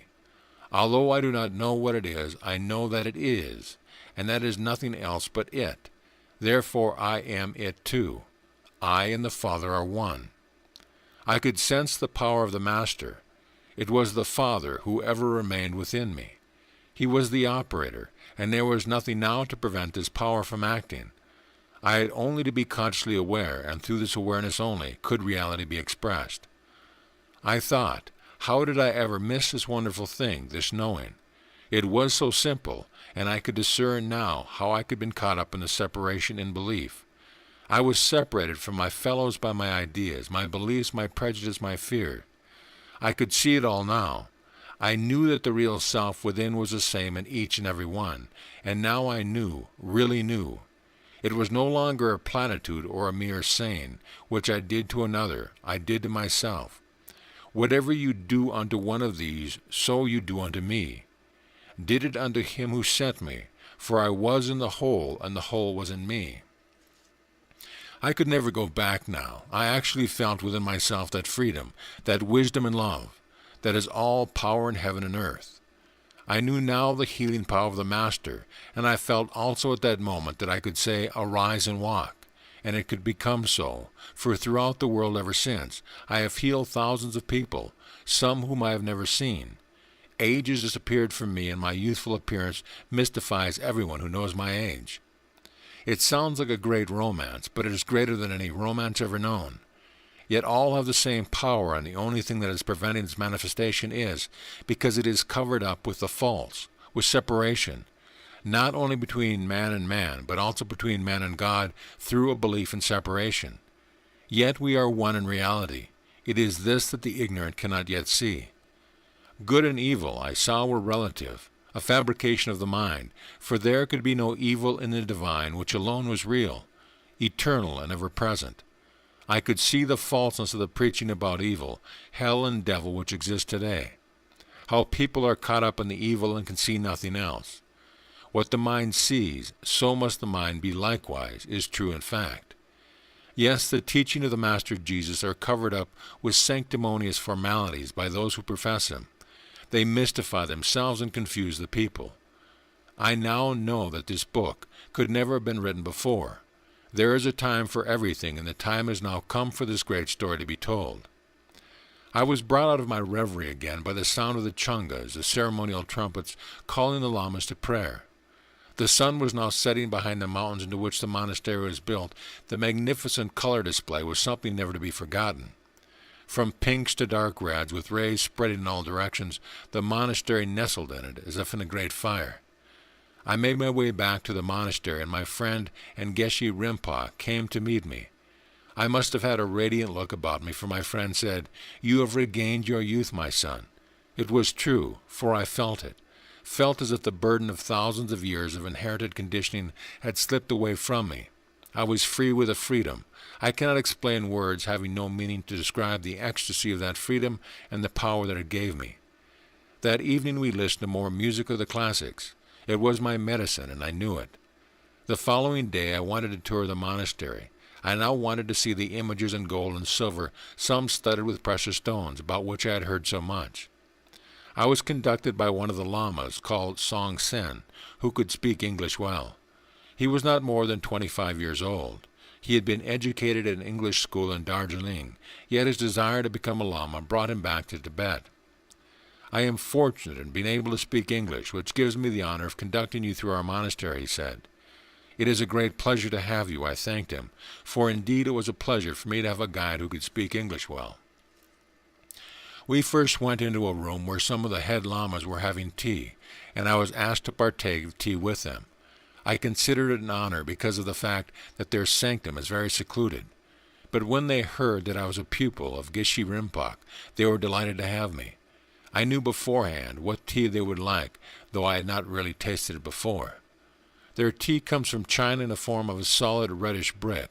This is scraped into an urn, into which is put a piece of rancid butter and some salt. Then boiling water is poured on into it and allowed to simmer for hours. The taste to me was more like castor oil, which I disliked intensely, having been given castor oil once a week when I was a boy. In the ordinary way, lamas dwell over their tea, talking on many subjects relative to the monastery, and they take sips of tea now and then. This goes on for hours. When I tasted it, I nearly vomited, but I could not show my dislike at their wonderful tea. So I gulped it down quickly, trying not to taste the rancid butter and salt as it passed down my throat. I was very glad when that was over, but as soon as I put down my cup, it was filled again. I had not bargained for that. I now sipped it very, very slowly, so that there was always some tea in the cup, knowing then that this would prevent any more from filling it up again. Yet after some time I grew to like their tea. It had a stimulating effect upon me and helped to keep out the cold. I took my departure from the abbot's sanctuary and was conducted by my guide, who explained the many interesting things to me. He said, "You will have noticed that the monastery is always built with its portals facing the rising sun. The face must be along the front edge of the rock, and the back against the mountain itself, which protects it. The site," he continued, "is chosen by an astrologer and the day fixed for the laying of the foundation stone, and every year afterwards a ceremony is carried out to commemorate the foundation. No matter if hundreds of years have passed and some monasteries are 1,000 years old, charms, sacred books, gold and silver images of great value are also laid in the foundation." I said, "There will be a good haul some day for someone in a distant future when all this kind of business is done away with." He looked at me in astonishment, and I could see that his English education had not changed his fixed ideas. We came to the library. "Now," he said, "this library is one of the most famous and ranks with Ganden for its rare and ancient manuscripts. The printing on these ancient manuscripts is done with large wooden type on a long piece of rough paper, which takes up to an immense amount of room. I could see hundreds of these shelves packed with large, bulky printed matter, which was attended by a number of lamas. Here and there, scattered around the library, were lamas busy reading, taking no heed of us. The room itself was as big as an average town hall. In the entrance to the main hall were images about 12 feet high, draped with gold brocade and silk scarves. These images, it said, were the protectors to prevent evil spirits from entering in. "You don't believe that would stop them, do you?" I asked. No answer. In the inner room or sanctuaries there were golden and silver images in glass cases, and hundreds of gold and silver butter lamps were burning in front of the altar. They were filled with yak butter, and the wicks stayed alight as long as the butter lasted, and in some cases those lamps were kept burning continually for hundreds of years. He explained that their religion taught about the many different hells of torment. There seemed to be a hell for every type of person. Even doctors who killed their patients had a hell of their own, where they were dissected again and again and then put together afterwards. Black lines are drawn over the body to guide the devil with his red-hot saw. There is also a hell for busybodies, when their tongues are split into several parts from the root to their tip. Then hot skewers are pierced through them. Those who grumble have hot molten lead poured down their throats. In some of the hells there are icebergs. The victim is thrown into a great crevice and left there to be crushed as the walls pounded them to dust. No wonder, I said, the poor Tibetan is afraid when you teach him all this sort of stuff. Surely you don't believe it, do you? Well, not really, he said in a sort of half-believing way, but we are told to teach it to the people. Surely, I exclaimed, you are all hypocrites. Why don't you tell them the truth? We would not have any power in the land, he replied. Then I said, there must be a hell for you too. He looked astonished. I said, I suppose there is a hell for those who do not give to the monastery, so you can make them give through fear. Yes, of course, he said. Don't you think it will backfire one day? Tibet will not always be an isolated country it is today. Surely the great scholar lamas do not believe in all this rubbish. No, he said, there are great mystics among the lamas, great scholars, healers, and prophets, scientists, atomic scientists, who know more about the atom than you do in the West. When you go to Gandham, you will meet some of these scholars. They will also amaze you with the knowledge they have of the outside world. I have heard of them. You know I am a pupil of the great Genchi Rinpoche. Yes, he replied. The name Rinpoche means precious one. He is a master of masters. I said, why do you not ask him to teach you? He is not taking any more pupils now, unfortunately, but I hope to be a pupil of Geshe Thudro. His name means Master of Wisdom. He was also a teacher in Ganden Monastery. I am going to meet him soon, I told my guide, adding, still you know of the falseness of your teaching, and yet you keep on teaching it to hold your people bound by superstition. Yes, he said, but you do the same in the West.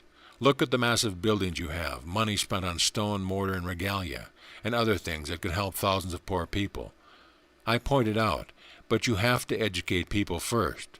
I saw that when certain people were given houses with bath, they kept their coal in them.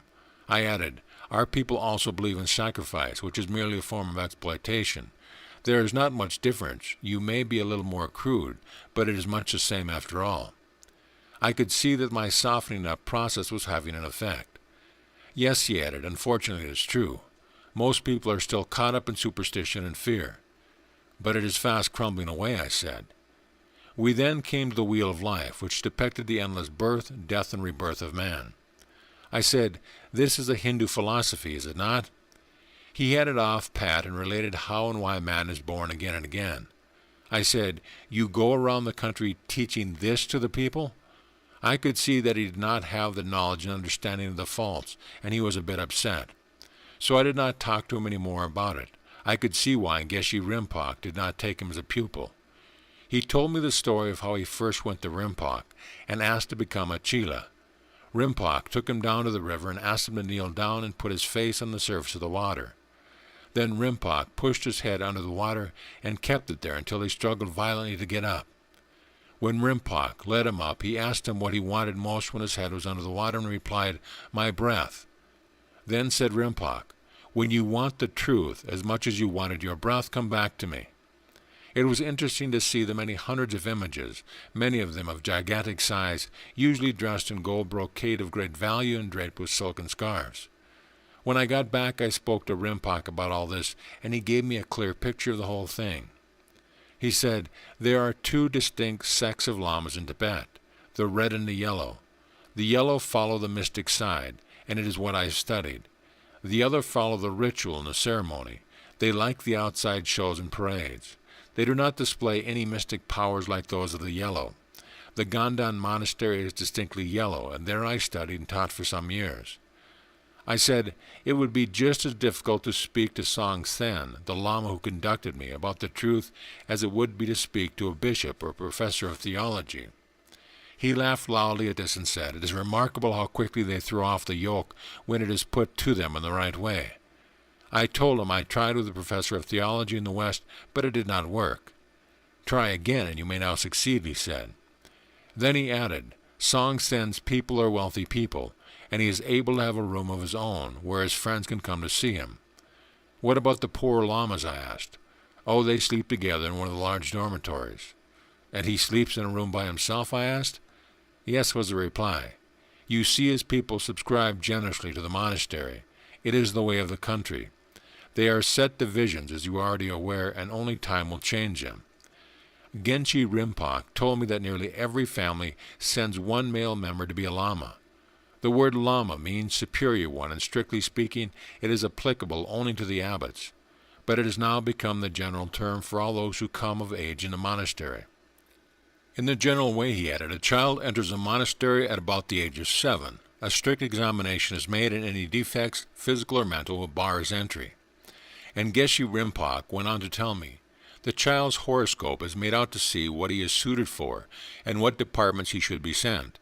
There are many departments of arts and craft, and each is controlled by an abbot, and those suited to particular work are sent to that department. The budding lama progresses step by step, steeped in all the mythology of their religion, or he may enter one of the colleges if he so desires. After many years of preparation, when he reaches the age of 21, he asks permission of the abbot to take part in the services. He is then put through certain initiations, his head is shaved, only a tuft being left on the top. He then presents himself, clad in the garb of a beggar, before the assembled monks in the temple hall, and intimates that he accepts the life of a lama freely and his own choice. The abbot then cuts off the remaining tuft of hair and gives him a religious name by which he is henceforth known. His beggar's garb is removed, and he is now clothed with the robe of a lama, and a seat is pointed out to him which he afterwards keeps. If he chooses later on to follow the inner teaching, he is attached to a lama versed in the occult. He must then master metaphysics and the more important subjects allied to the higher teaching. He may so advance until no more knowledge is available to him in the monastery, and he asks for leave to go and find a master who can give him the knowledge he desires. Permission is never withheld for such a worthy desire, and he leaves the monastery with only sufficient food and raiment that he can take on his back. It is a tremendous task to weather the storm in the Himalayas with no shelter and little food. It is in this trial that he proves his worth. When he finds his teacher, no time is lost in beginning his instruction. He is told to free his mind from all illusions and shadows of his former life. He is instructed to look into his mind and see what is there. He sees that his mind is filled with self-created images, which have no power of their own except the power he gives them. He sees that human thought and reactions are largely made up of fear, worry, doubt, and ignorance, and he must cast them all aside like he casts aside his beggar's robe. He then finds the real self is not composed of thoughts, images, or ideas of mind and body and circumstances. He begins to see the falseness of human thinking, and this is a vital point of his training. Through the cleansing of the mind, he develops a one-pointedness in his concentration and direction not known to the outside world. He frees himself from all illusion and stands at the door which opens into that which is behind all things, and is no longer a slave to his thoughts, feelings, and reactions. He is then shown how easy it is to control the function of the body, the beat of the heart, and the circulation of the blood. His body becomes a keen instrument which responds to his direction. His mind is alert and clear. There is no longer any confusion in it, and it is ready to obey his slightest command. But this is just the beginning of the way, and he must find the rest of the way himself and by himself, for no one can show it to him. "It was this at the stage where you were when you came here, my son," said Geshe Rinpoche. I thanked him for the clear view he had given me, and now I understood. Then he said to me, as he put his hand on my shoulder, "You are worthy, my son, of the trust I have put in you, and I will be beside you with your other august guides you have had all your lives. Some you have already spoken to." I said, "Yes, and you know all about it." "Oh yes," he affirmed, "I know them all. There is no division between the invisible and the visible. Only man himself has created the division through his ignorance of the truth of his being." After supper we sat and listened to Geshe Rinpoche's favorite pieces. The atmosphere was perfect for the soft flowing parts of Mendelssohn. I needed the harmonizing effects, and Geshe Rinpoche knew it. I had seen the conflict within myself dissolve away, yet I could still see conflict external to myself. There was still something left that I had not yet discerned. There was a certain amount of resentment left in me. But I was satisfied that there also would be revealed. I was now aware that my freedom was not yet as complete as I thought it was. End of chapter. Chapter 4. It was early morning when I awoke, and the music of the night before was still part of me. The soft flowing parts of Mendelssohn with Geshe Rinpoche had chosen were still living with me, and there was a sense of deeper freedom now. He also was up early. It was summertime, and he told me that he seldom missed seeing the sun rise in the morning. As yet it had not risen. It was just beginning to show reflection from the top of the mountain covered with the eternal snow. We both sat down to watch the rays of color changing from dark red into the brighter shades. Nowhere in the world can there be seen a more glorious sight than in Tibet, when the sun is rising or when it was setting behind the snow-laden peaks of the mighty Himalayas. As the sun rose, the rays were reflected from the snow that had been crisp and crystal-like through the below-zero atmosphere during the night. All the colors of the rainbow began to show themselves in the dark blue background of the sky, while the sun changed from dark shades of red into the lighter shades of orange. The sky lost its dark blue background, the twinkling stars faded, and the bright blue background of the sky appeared. I was lost in thought at this wonderful sight. Then Geshe Rinpoche broke the spell. He said, "You know, music has colors, and if only we could hear the sound of this harmony of color and make a perfect symphony, it would be like the music of the spheres." "Yes," I replied, "the Creator created a reflection of himself from the great masters of music." I wanted to draw him out on this subject, and I gave him the lead. He must have read my thoughts, for he said, "My son, I would like to talk to you this morning about music. It is part of your study, you know. I do not mean just the composition of notes, but the creative and curative value of music. There is nothing I would like better," I assured him. He closed his eyes as he always did when speaking of the deeper things of life, and in a beautiful mellow-toned voice, as he had himself touched the very source of music, he began, Beautiful music is but the transposing of the music of the spheres, the expression of the great divine intelligence who creates all within himself, for there cannot be anything outside him. He being infinite in nature, even the earth and all that is in it and on it. The soul of the earth reflects the creative expression in light, sound, and color, in rhythmic splendor. And he went on. Music is the eternal rhythmic waves of the infinite expressing himself throughout his own creation, and mankind is the most perfected instrument for this purpose. Those rhythmic waves of light, sound, and color are always flowing in perfect harmony. Any discordant note does not come from the creative source, but through man's inability to reflect the perfect rhythm. I felt at that moment that I was in tune with that perfect rhythm and could hear dimly, as if away in the distance, music that was not of this earth. I had touched the hem of the garment of the Master and could hear what he was hearing. Indeed, he stopped as if he was also listening to that perfect blending of light, sound, and color that was beyond the mind, for man's mind could reflect it only when in tune with it. Man's mind could not produce it, for it was the eternal speaking. Yes, he continued, the song of the birds, the trees in the forest, the rivers, the mountains, all have their own perfect harmonious rhythm. I have often lingered in the harmony and felt the same creative rhythm within myself.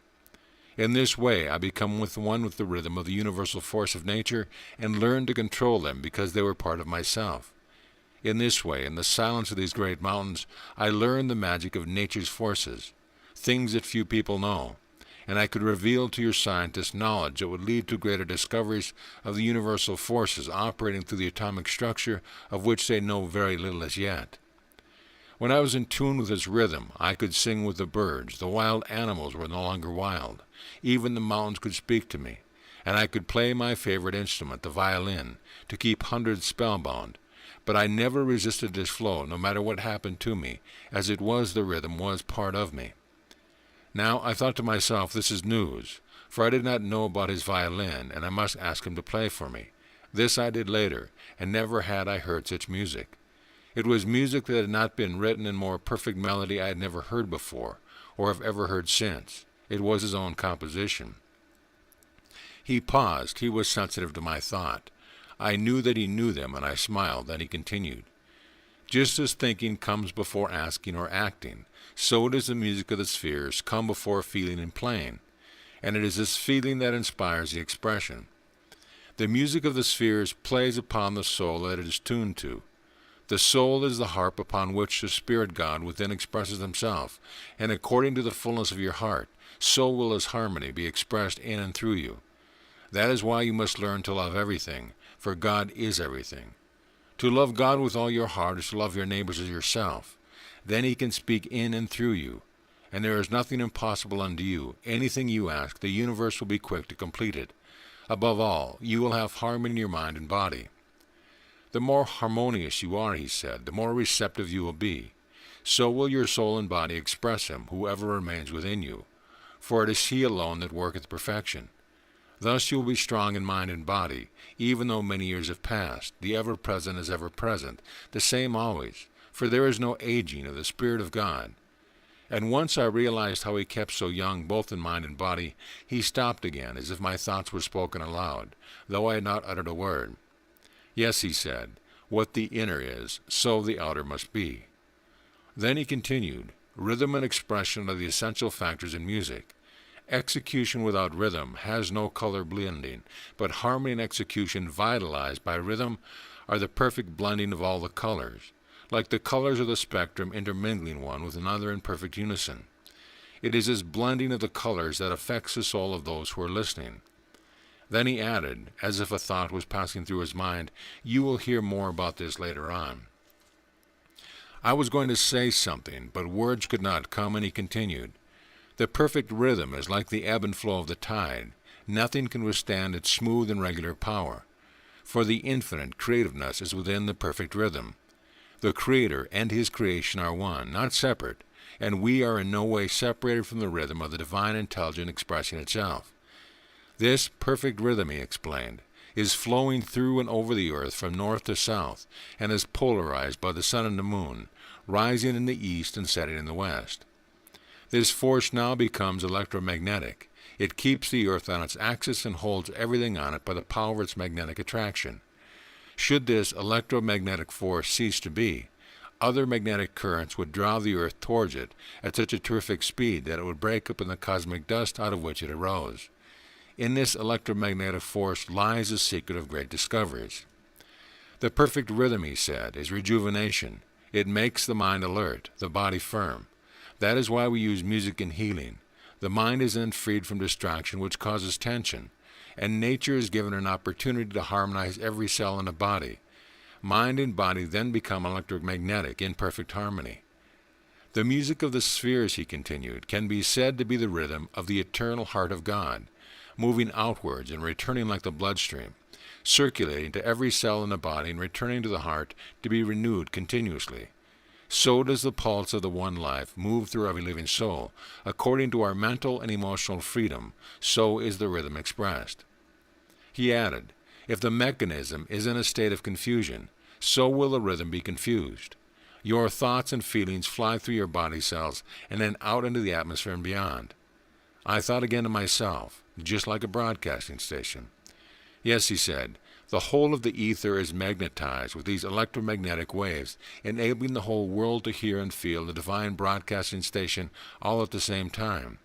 East, west, north, south, up into the stratosphere and down to the bowels of the earth. There is nowhere where it is not.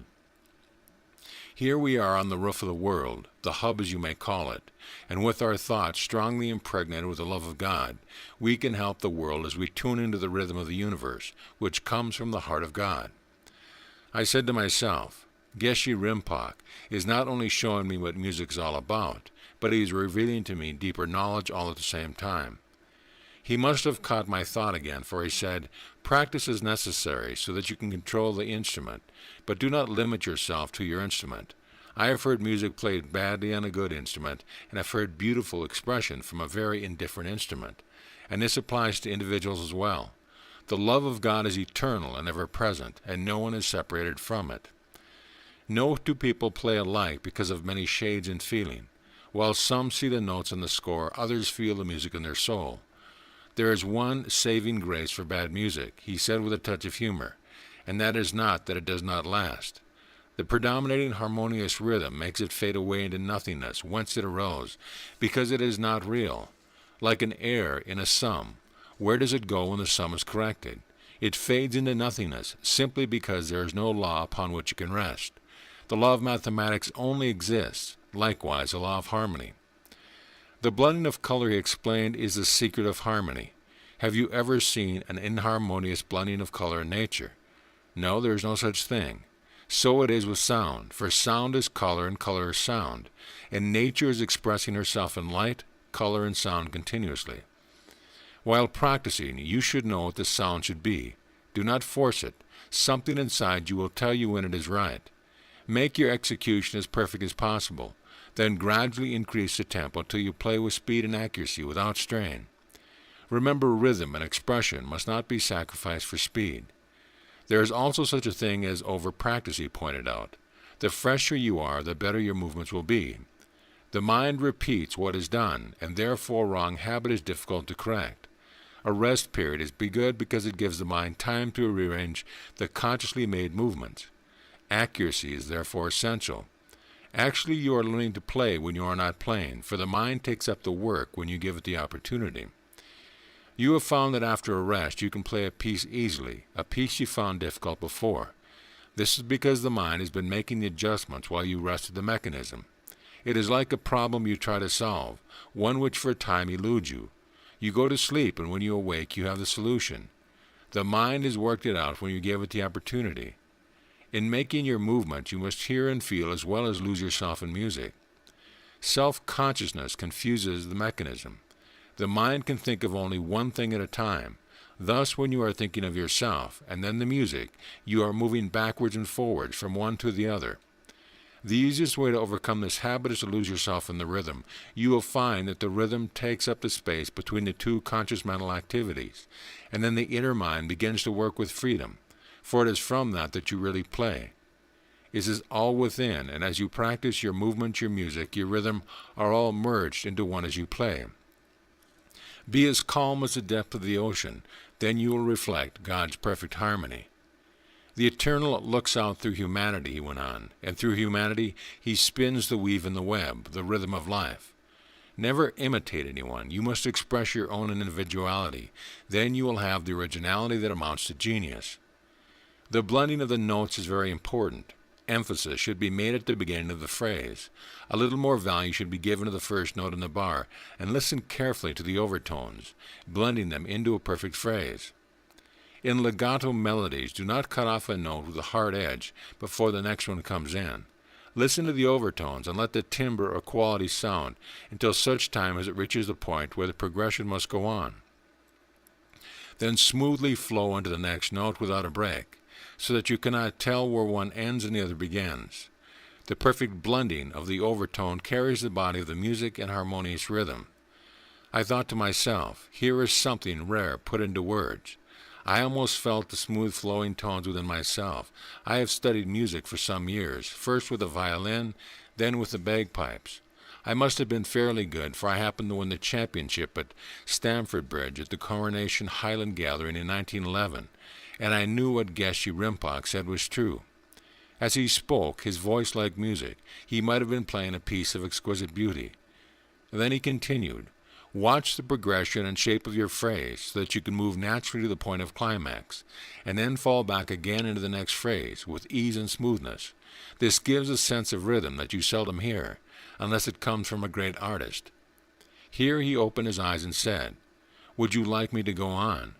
Until then I had not spoken and at once replied, oh yes, please.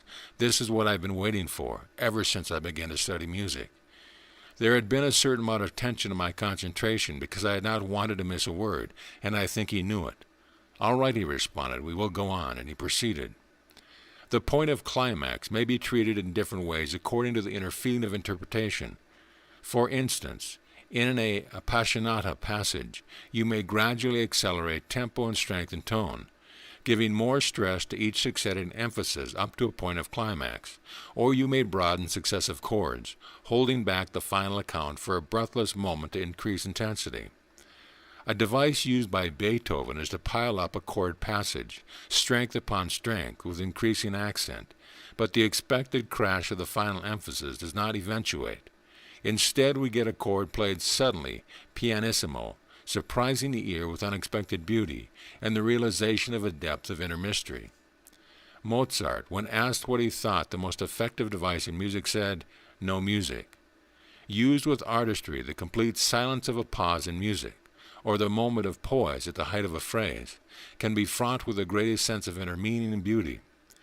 You may move your audience on the wings of a soaring phrase, then hold them suspended at the height, revealing in a moment of time the eternity of spirit, then drop back on the descent of the phrase to the light of a common day. I drew a deep breath, for here was a treat that music lovers would deeply enjoy, even those who had risen to the peak of their artistry could benefit from. But the time this thought passes through my mind, Geshe Rinpoche was proceeding, and I had to pull myself together so as not to miss a word. I am happily blessed with a sort of photographic mind for things that interest me, and these impressions seem to be indelible. I was fortunate, too, in having made a few notes to remind me of various points. He paused and then resumed. Or you may move through a legato melody, and with a slight hesitation, lingering delay the moment of beauty, increasing the anticipation so that when the sound strikes the ear, it comes with exquisite relief, satisfying the longed-for fulfillment of beauty. Again he said, you may reach the point of climax and linger on it lovingly with a caressing touch, but this freedom must be obtained within the law, that is, the realization of the rhythmic flow, the balance of one phrase with the other and with the coordination of the whole into perfect unity. It is like the perfect union between two souls in the bliss of perfect love, two souls that become one in that complete and final ecstasy. Chopin had a wonderful airy grace with which his fingers glided, almost flew over the keyboard, producing a tone like velvet, a slightly veiled yet silvery sonorous. Qualities which Chopin regarded as paramount were delicacy of touch, intelligence of conception, purity of feeling. To Chopin the worst sin was a dull mechanical dexterity. Geshe Rinpoche waited for a moment, as if to let the last few words sink in, and then he continued. Throughout the whole of his playing, Chopin employed a certain rocking movement with a most enchanting effect, the undulation of the melody being like a stiff upon the bosom of a tossing wave. This peculiar style of execution was his idiosyncrasy, his sign manual, so to speak. It set the seal upon all his composition, in which it is indicated by the term tempo rubato.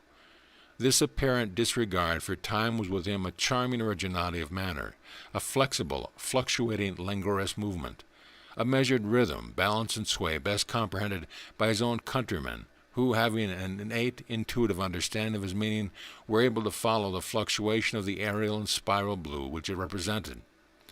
Stopping for a moment to think, Geshe Rinpoche said, "I am sure I read something like that about Chopin. I think it was Moschel who wrote it," and he continued, "Purity of expression can result when you are true to yourself, that is, when you express your own inner depth according to the clarity of your thought, interpretation, and execution.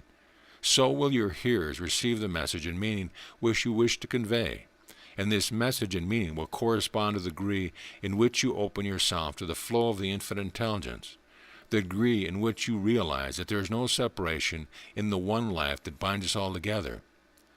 I feel like saying, as Schumann said, that in playing for an instrument you must be one with it, and he who cannot play with it cannot play at all."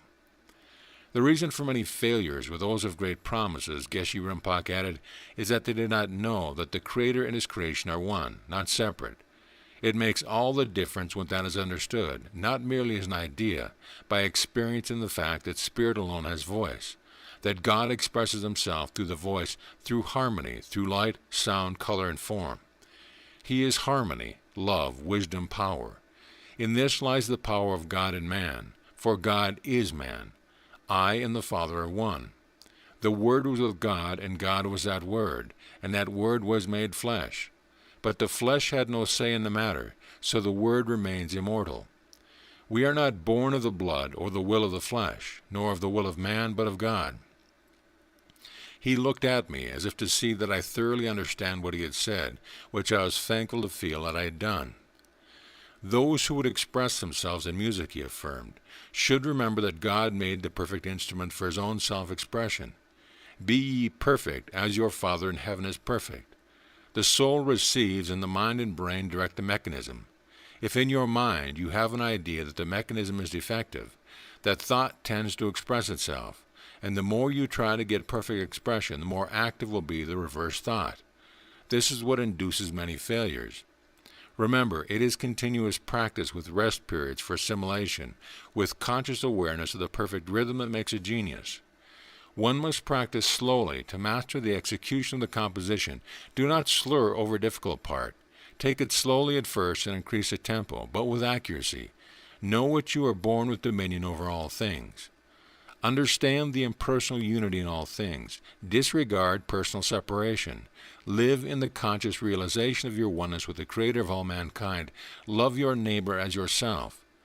Play and sing with your heart full of joy. Let it be a harp of exquisite melody and beauty, and those in heaven above will rejoice as they feel your oneness with them. I was spellbound by this understanding, his wisdom, his knowledge, of all the important things in life. I sat there deep in thought, and then I heard a voice saying in a different tone, almost as for a command, "Arise, my son, we must go now, for there's a lot for you to do in the time you are with us, and you must be on your way." "Yes," I said, "but I would like to remain with you a little longer." "That will be arranged later," he replied. "In the meantime, others are waiting to see you in the flesh. It is already known among the Tibetan yogi and masters in the Oak Valley that you are on your way.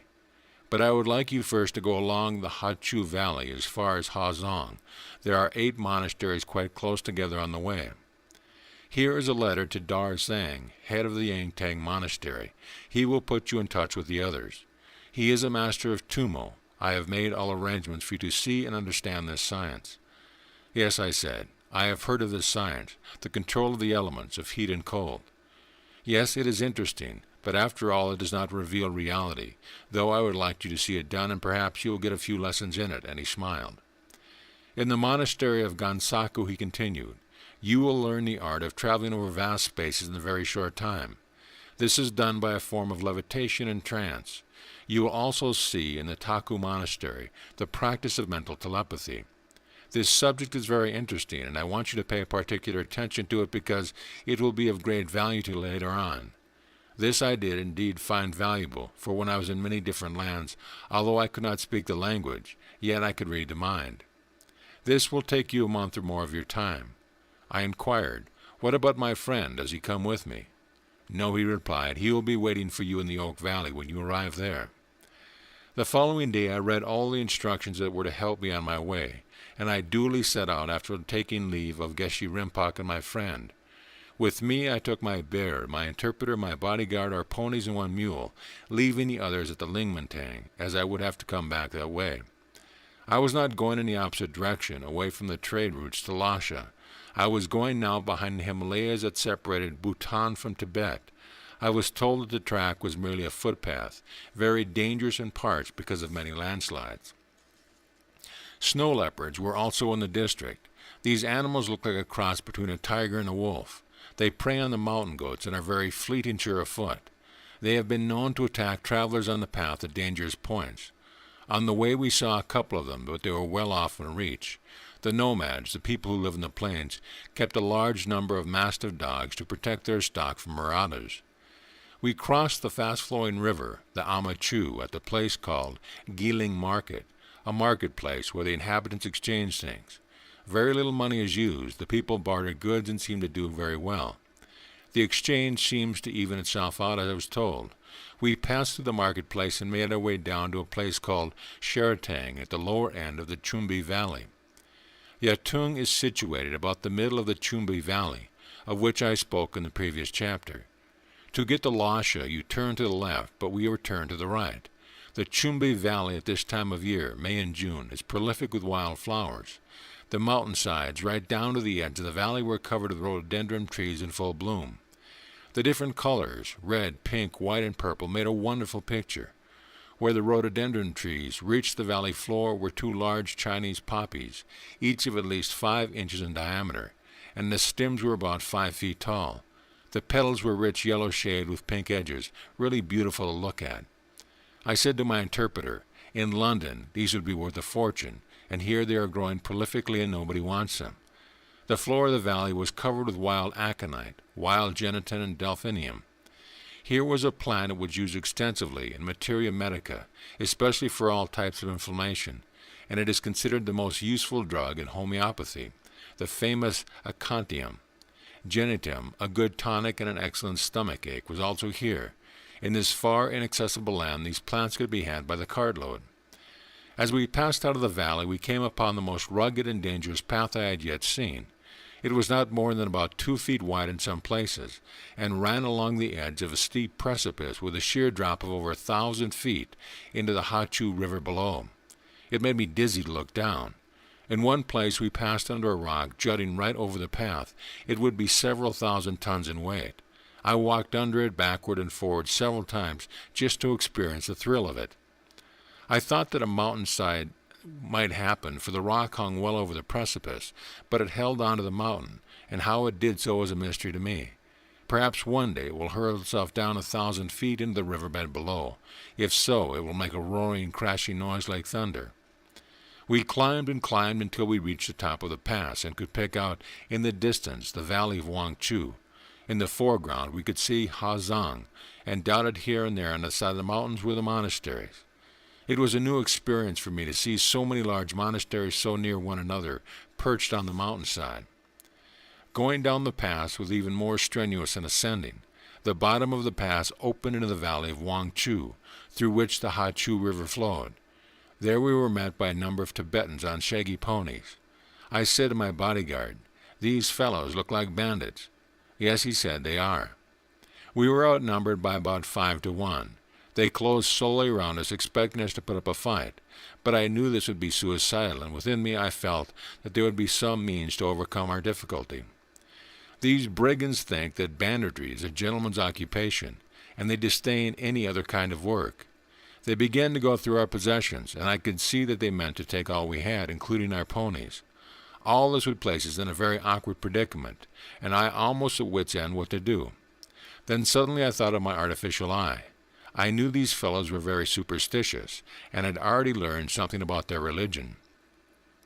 One of their most feared gods was a white god with only one eye, a god who brought havoc, even death, upon those who angered him. Therefore these fellows regularly propitiate him with gifts and all kinds to soothe his wrath. So knowing this, I went straight in among them, and made some weird noises, calling in Tibetan for the seven hells to open up under them. I took out my artificial eye, showed it all around, and then put it back again. You should have seen their faces. Their eyes opened wide, and in fear and trembling they threw down our things, got on their ponies, and fled. We could hardly see them for dust. We split our sides laughing when we realized what an artificial eye could do. They gave us wide berth after this, and we never saw them again. But we happened to hear weird stories about the white god who had dropped over the mountain into the Wangchu Valley. They had taken me to be the angry god whom they feared so much. I never let the secret leak out that an artificial eye did the trick. We added color to the story of the mysterious visitor, where that young lad, about 19 years old, had the misfortune to fall down the mountainside and dislocate his shoulder. I happened to come along and set it for him. The shoulder had been out for only half an hour, and it was easily put right on. The incident meant additional fame for the white god, and I heard all about it when I got back to Lingmatang, for Geshe Rinpoche greeted me with, "My son, your fame is greater than mine, and you have been in the country for only such a little while." We laughed heartily, you may be sure, about it all. End of chapter. Chapter 5. After we crossed the Kula Pass, which is nearly 16,000 feet above sea level, and after all the excitement we had with our gentlemen friends, the bandits at the foot of the pass, it was rather late when we reached the rest hut at the place called Damtang, 11,000 feet above sea level.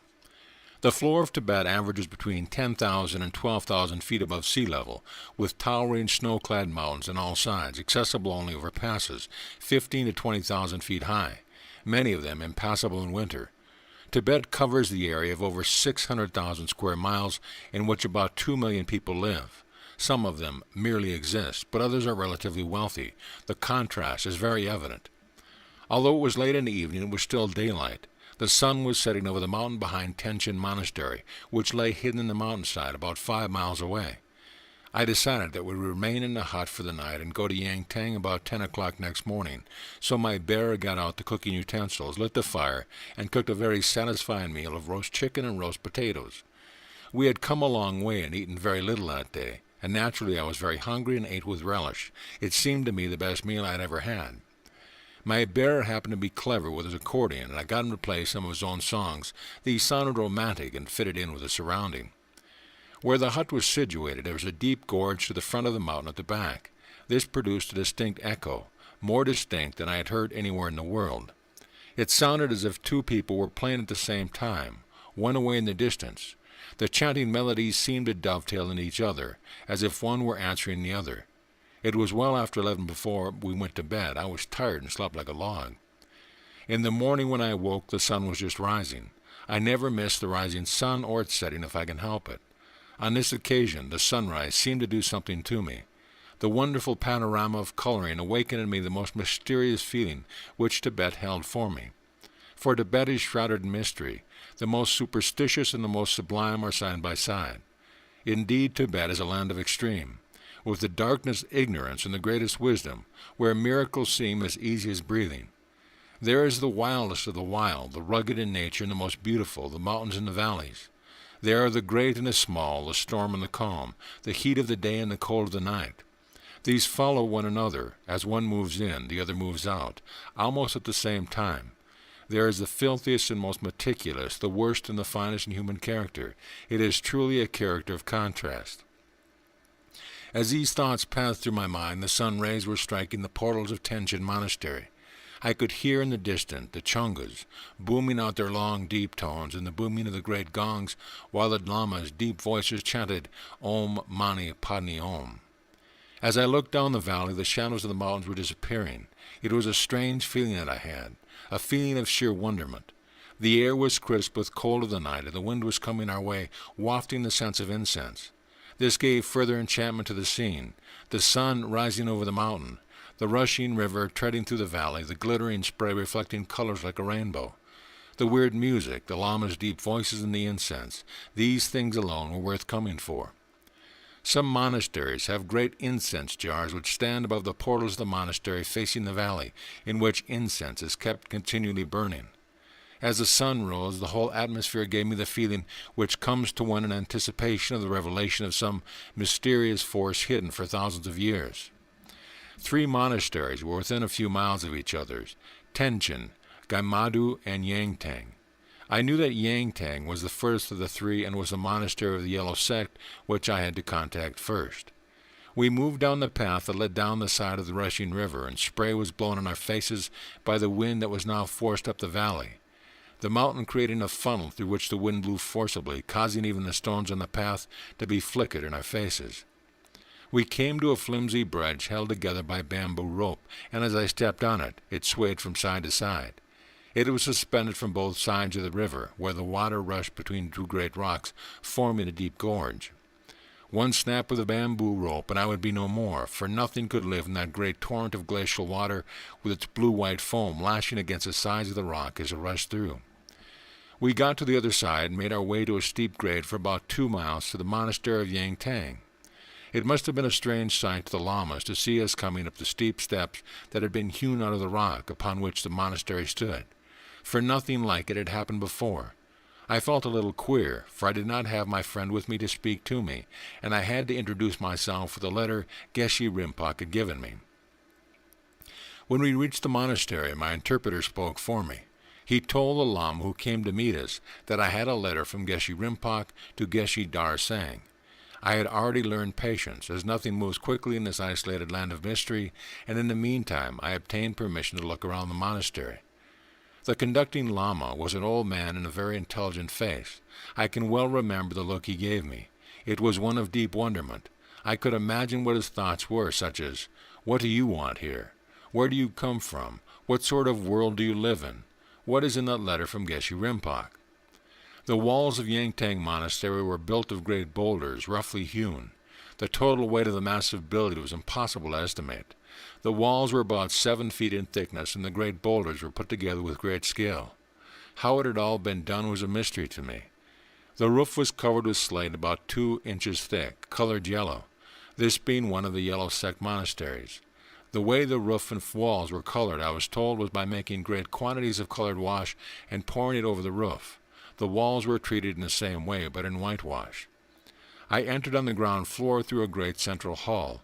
Around all sides were the storerooms. Around the sides of the storerooms were small chapels used as shrines for the deities. In these shrines were many images of gold and silver, their value beyond estimation. Above the main temple hall were the various rooms containing the monastic paraphernalia, and surrounding the great main building were other buildings, the living quarters of the lamas. The main hall door was an immense size, like that at Limtang, draped over the sides with massive curtains of rich brocade tasseled with gold. Around the main hall were murals of exquisite beauty. These were the guardian deities and demons of the locality. On the left side was the Wheel of Life, and on both sides were large prayer wheels filled with countless numbers of prayers, mostly with the formula Om Mani Padme Om. The prayer wheels were about 8 to 10 feet in height and about 5 to 6 feet in diameter. They are turned with a crank handle, and each time it revolves, a bell rings. This is a sign that your sins have been forgiven. Around the walls of the temple were smaller prayer wheels, and as a lama passed by, he gave it a turn with his hand. This, by the way, is a means by which he builds up his virtue. I saw numbers of images in gold, studded with precious jewels, probably worth thousands of pounds, and many silken banners, some of them priceless. The temple had galleries all around. The ceiling was supported by mighty wooden pillars almost twice the thickness of my body, and long silken streamers of rare design hung around them. They are all worked by the lamas, depicting their Buddhas and saints, as well as deities who guarded their monastery. At the far end of the temple hall was the altar, and at foot were hundreds of butter lamps in gold and silver. They were burning, and the lama present was filling them with yak butter. They must be kept burning continuously. On the top of the throne of the altar, which is used only by the Dalai Lama, was suspended a beautiful silken brocade canopy. On the right side was a seat lower, this being the seat of the director of ceremonies, and on the left were similar ones where the abbot sat. The director of ceremony directs his service, and the abbots instruct the lamas. In front of this were other seats for the high lamas, and then came many long rows of seats about 6 inches off the floor, all facing one way, up and down the hall, not across as we have them. Each lama sat in Buddha fashion behind one another. A service was in progress, and there was intervals during which tea was served by the tea distributors, each lama carrying his own teacup. Tea is drunk at all hours, all day, I was told. The tea was brought from the black, dingy kitchens, where there were large iron pots, some about 5 feet high and 4 feet in diameter, in which they put a brick of Chinese tea, a large chunk of rancid butter, and a quantity of salt. This is kept simmering day and night, and water and other ingredients are added when required. I was told that several million pounds weight of tea are imported each year in Tibet. The average cups consumed each day by one person amounts to between 20 and 30 cups. Tea seemed to be served all the time the service was going on. In the center of the hall were the changas and gongs. The changas were about 10 feet or more in length, and the large gongs were about 5 or 6 feet in diameter. The changas were supported on stands covered with gold plating, and the gongs were supported on 2 pillars standing similarly plated. The changas were blown in such a way that one set of lamas would take up before the other set were finished, with the result that a continuous booming note was heard, and at intervals the gong were struck, sending a deep boom through the whole of the temple. This happened when the lamas reached the Om and the home of the Om Mani Padme Om. Intermingling with this there were hundreds of teeny bells tinkling at intervals. All this seemed to be directed by the director of ceremonies. My letter had at last reached Geshe Dar Sang, for during the time that I was so deeply interested in what was going on in the temple hall, a lama came to escort me to Geshe Dar Tang private quarters. I was surprised to see a very young-looking man. He spoke to me in Hindustani, which I knew well. His knowledge of Hindustani was extremely good, and we got on excellently, and I was glad that I could speak without the use of an interpreter. He was glad to see me. It took to it that he was pleased with Geshe Rinpoche's letter. I did not know what Rinpoche said, not even today, for it was written in Tibetan. But it must have carried something very pleasing about him. Otherwise I would have received the cold shoulder, which is meted out to anyone who tries to visit the sanctum of the Most High. I asked him how he learned Hindustani, and he told me that the yogi who taught him was an Indian yogi. I was interested to hear this, for I had been with an Indian yogi myself. I said, "I see many much older lamas than you in the monastery. How is it that you, being so young, are the head of this great monastery?" He replied, "I am older than any of them, though I do not look it." Then I asked, "With your knowledge and experience, you do not believe in all this deity and hell business, do you?" "Oh, no," he replied, "but all those people have been brought up with to know something else. My students have mastered the art of Tumo, know the ritual and superstitions are merely to impress the mind, but as you know, I could not teach that to everyone. My life would not be worth living. In fact, I would not be allowed to live. That is what religion is like in this country. We are at present where the West was at the time of the Spanish Inquisition." I was surprised that he knew about the brutality of the priesthood. I said, "Perhaps if it was not for the law, we might still have persecution. A great many people now have far outdistanced the religious bigots we have even today. That is why our churches are mostly empty. Mankind," I went on, "is divided by religion, by nationality, by groups, by beliefs, by ideas, only because man will not see how false they are. Once he sees how false these things are, he will drop them then, and then only will he realize that we are all one. Then man will free himself through the truth of the one life in each being, which is the only real and only truth that will set him free." "You have put it into a nutshell," he said, and he continued, "Ideas are presented to the conscious mind and are received and passed on to the unconscious. Immediately they are accepted or rejected according to the ruling belief or idea held. This is not understanding, it is ignorance, but few will see it, because a belief or an idea is a reality to them. They have not yet come to know what an idea is, or how it is formed in the mind by environment, by imitation. So we have confusion and antagonism in the world, which leads to war and misery." "I agree with you," I said. "I have seen leaders, religious and otherwise, make statements which the unthinking masses accept. So we wave flags and shout. This is the ignorant mob, people who are not capable of examining who it is said and what is happening everywhere. Leaders steeped in religious bigotry and extreme nationalism are the curse of our civilization. It is these people that should be put out of harm's way, for they are the cause of much suffering to unenlightened humanity. That is very true, he said, but the worst of all is that people pray to a God of love while they are steeped in hatred. Their praise are idolatry. Only when they understand how hatred is arisen will they know how to pray to God of love. Those who live in separation pray to a false god of their own making, who hears them not. Is this not the teaching of the false prophets we have in our midst all over the world? Each separate religious group claims its religion to be the only true one, and blazons forth the dire penalties that will happen to those who do not accept. Hence man is kept in ignorance and is confused and fearful through superstition. I had found another friend, and we made good progress together. I think it would be advisable for you to wear the robe of a teacher while you are here, he said, and he handed me a purple robe which I put on. Geshe Rinpoche tells me in his letter that you are a master of pranayama and a master of the healing arts.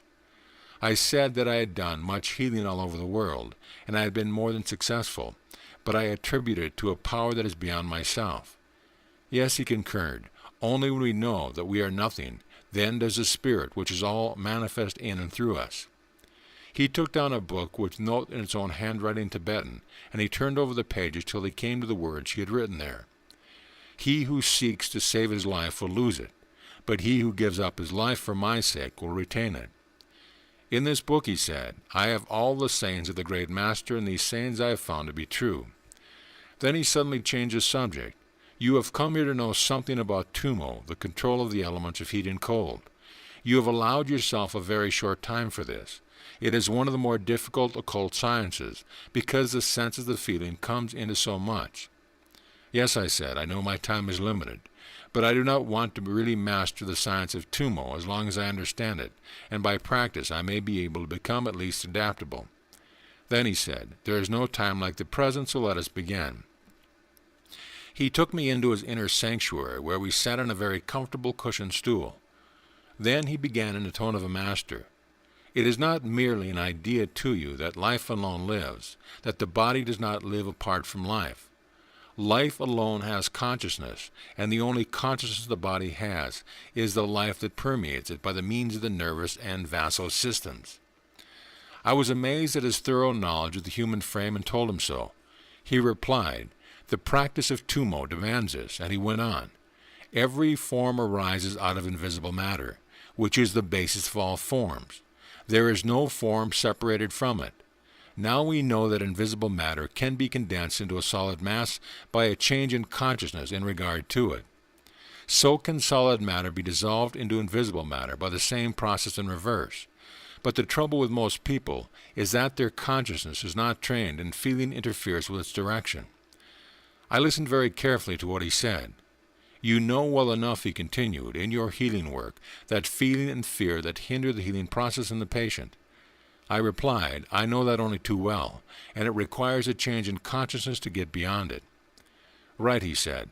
So when considering the cause and cure of any disease, whether it be of mind or body, we must bear in mind our body.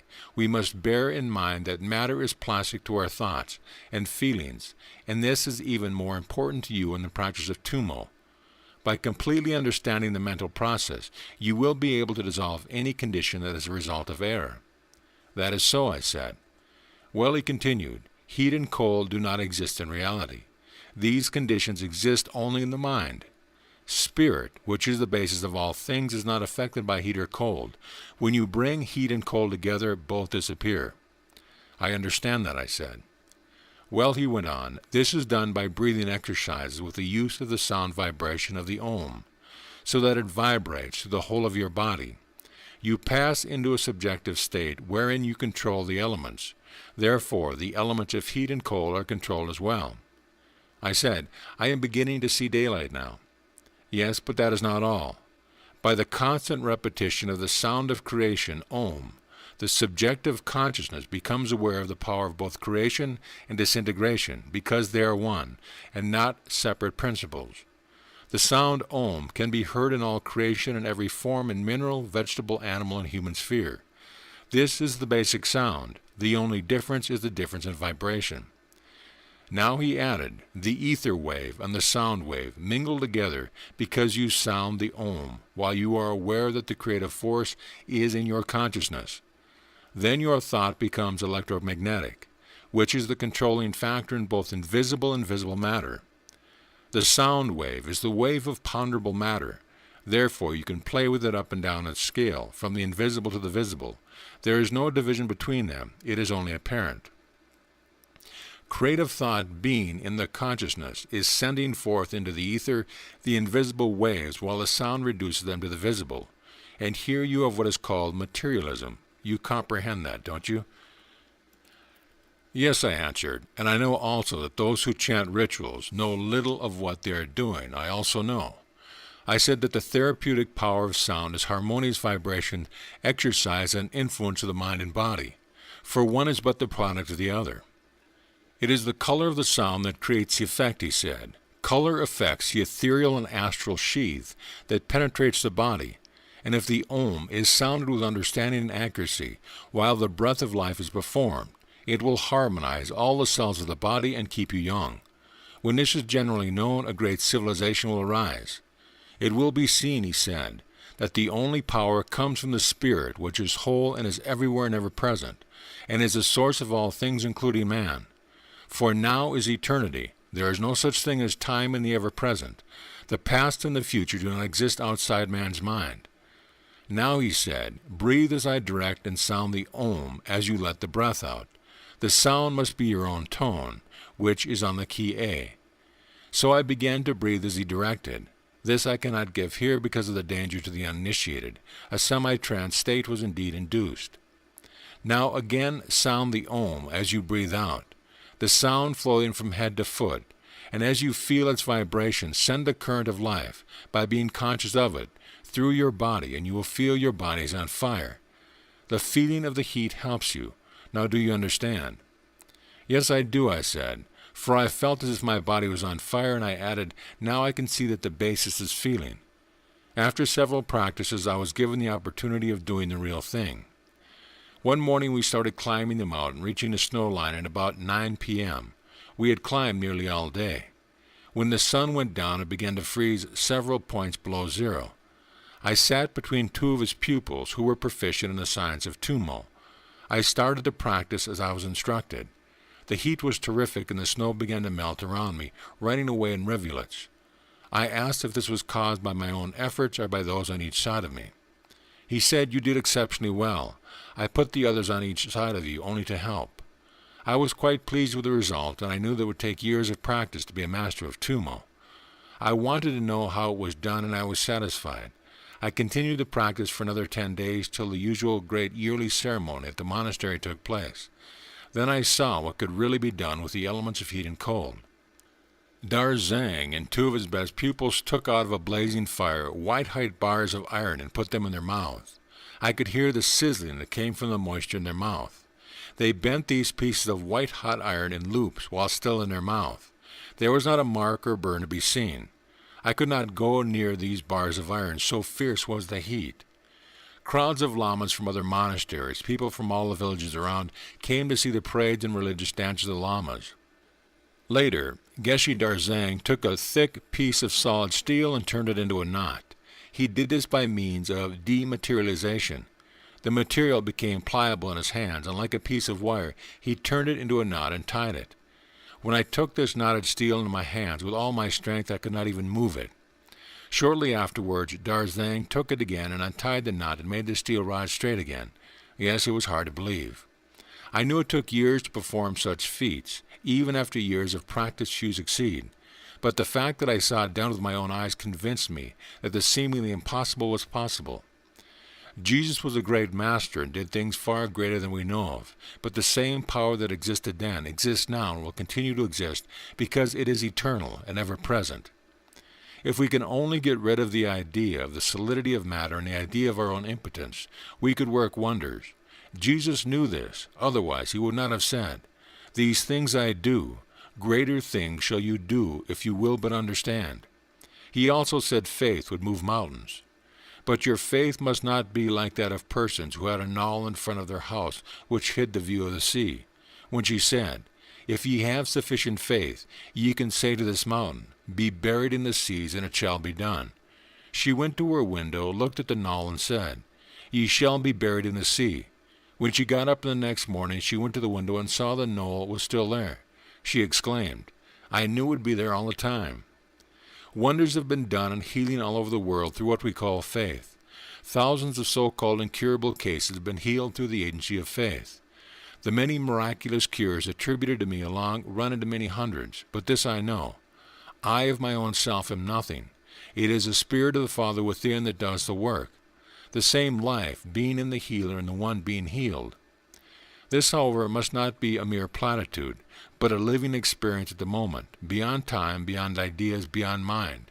For what is in the mind is but an idea of it, or a belief in it, but that is not it.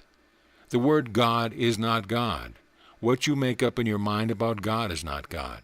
And only when you see the falseness of words, ideas, and beliefs that are hiding the real will the real manifest. Then the livingness that is not of time is renewed in your every moment of time. To try to recapture the moment that is past is useless, because the moment that is past has become a memory, which is not the living now.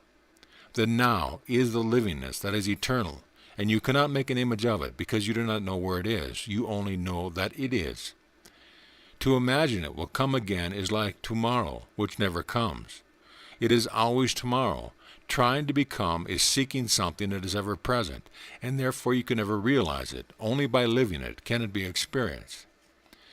Being it now, living moment to moment in the ever-present, and experience it every moment through the expression of love and affection, which is reality. At that moment, there is no right or wrong, no past or future, only the eternal now. The Father and I are one. Therefore, the self that stands in the way must be dissolved before the real comes into being. I am the life, and life is love, and love is reality. To love your neighbor as yourself, you must love your real self. That is in your neighbor, because there is no division in reality. End of chapter.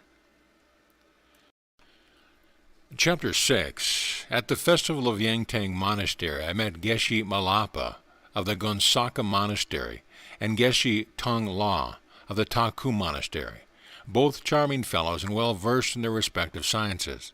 They could speak Hindustani, which seemed to be their second language. I was glad, because I could carry on the conversation necessary to understand their instruction to me on each of their respective sciences. I persuaded Geshe Dar Singh to come with me. He was pleased that I asked him, for he wanted to see the progress of both Geshe Malapa and Geshe Tongla's Chilas. There was a strong bond among the three of them, and they had a companionable contest to see whose Chilas had made the most progress. So the next day we made our way to Gonsaka. I was given one of the abbot's rooms. He was at Gandham Monastery, going through a revised course in medicine. This course, I was told, included physiology, physics, botany, and science of the mind. It is in no way comparable with our Western curriculum, being much more crude in some ways, yet much more advanced in another. Geshe Malapa said that he took his name from the great saint Milarepa, who lived to a great age and composed over 100,000 verses, revealing his secret knowledge. Milarepa was known as the great miracle worker. His best-known feat was to fly to the summit of Mount Kailas by means of levitation in order to demonstrate to the people there that the faith and knowledge he possessed were greater than that of the Bon priest who failed to accomplish such a feat. Hence, schools and colleges were formed for the purpose of studying and developing these miraculous powers. And for many years, lamas taught by him developed great powers and were credited with many miracles. Malapa said that the Gonsaka Monastery was once one of these colleges, but is now turned into a monastery. Hence I took on the name Malapa, an abbreviation of Milarepa. It was Milarepa's powers that sustained him when he was cut off by the deep snows and glaciers of Mount Everest during the winter. First of all, said Malapa, my pupils must learn levitation through the practice of special breathing exercises. The body then becomes light. Sometimes bodies become so light that they have to be weighed down to prevent them floating away. I said that I had seen levitation in India, but he laughed and declared that was child's play. First of all, he said, I take a raw boy lama over 14 years, but under 18 years, because of the power of the Lung Gom Pa, is obtained only after a long course of probationary exercise. The breathing must be carefully regulated. The devotees must have a perfect control of his mind and body. The body must be completely motionless. Also, there must be the ability to sink into a deep trance, which enables him to use inner forces, thereby reversing the polarity at will. I said, I understand from yoga that as the free energy in the atmosphere is pumped into the body through certain breathing exercises, the body becomes light, so that at will it can be moved in any direction of speed, medium or slow, according to the desired effect required. Yes, he affirmed, the flying lama, or what we call Longam-pa, is an astounding person. He goes into a trance, and some people believe that the body is inhabited by a spirit, but that is not so. After a long period of exercises, gravitation is overcome because the air, being lighter, saturates the body and makes it buoyant, and then the polarity is reversed. By this means, the Longam-pa moves at great speed over long distances, over mountains and valleys, without fatigue. Fatigue is brought about by the force of gravity, when one has to make an effort to move the body because it is attracted to the earth. The Longam-pa takes a direct line to its destination, and the speed up the mountains and across the plain is not altered. He goes up the mountain as fast as he goes along the plains, and more than 100 miles can be covered in a day. And one Longam-pa, whom I know, can cover even a greater distance. The fact that there are few of us is borne out by the fact that it takes a long time to accomplish the art. Many try, but few succeed, because it is perhaps the most difficult of all the occult sciences. I remarked that it would be most interesting to witness this marvelous feat. He said, "You are more than fortunate to witness it, and it is because Geshe Rinpoche, whom we revere, asked that you should be given the opportunity." I said, "I have no intention of trying to master this science, for I have not the time. You see, my work is healing, but the privilege that I may know how it is done, and am allowed to see it, will help me in my own work. Then in the morning we will go out to our practice ground, which is guarded while we exercise, and there you will be able to witness the Longam-pa." So the next morning we went down to a secluded valley, which was behind another range of smaller mountains, where there was a long, flat area.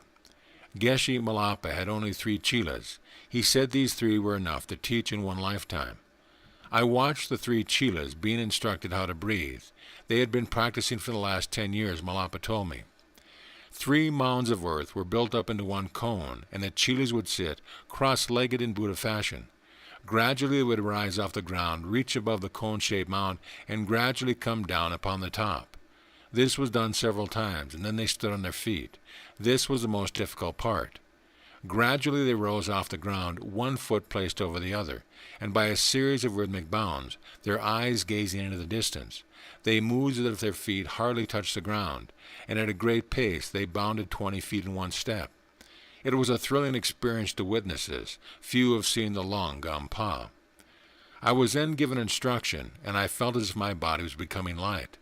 As my time was getting limited, I moved on to the Toku Monastery, accompanied by Geshe Darsang, and we received a cordial welcome from Geshe Tongla. His science was the art of reading the mind, otherwise known as telepathy. Telepathy interested me very much, for here was something that I could use with effect in my own healing work, and I lost no time in getting down to the real practice. I developed an amazing power to read Geshe Tongla's mind, perhaps because we were very much in tune with each other, and I was interested in the work that I fell into it naturally.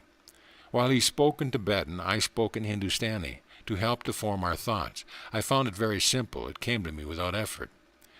Geshe Tongla's explanation to me was like this. Thoughts make waves in the ether similar to radio waves. It is common knowledge that there is a multitude number of radio waves in the ether at the same time, and not one interferes with the other. These invisible waves become audible when you have an instrument to receive them. They are modified and transformed back into sound. Now, said Tongla, man also has a broadcasting and receiving set. The pituitary gland is the projecting organ, and the pineal gland is the receiving organ. Thought waves are sent out by one person to another person who, if he be in tune, will receive them. This must be done without effort. At the receiving end, you must not try to interpret consciously. You must allow the feeling to come into your mind.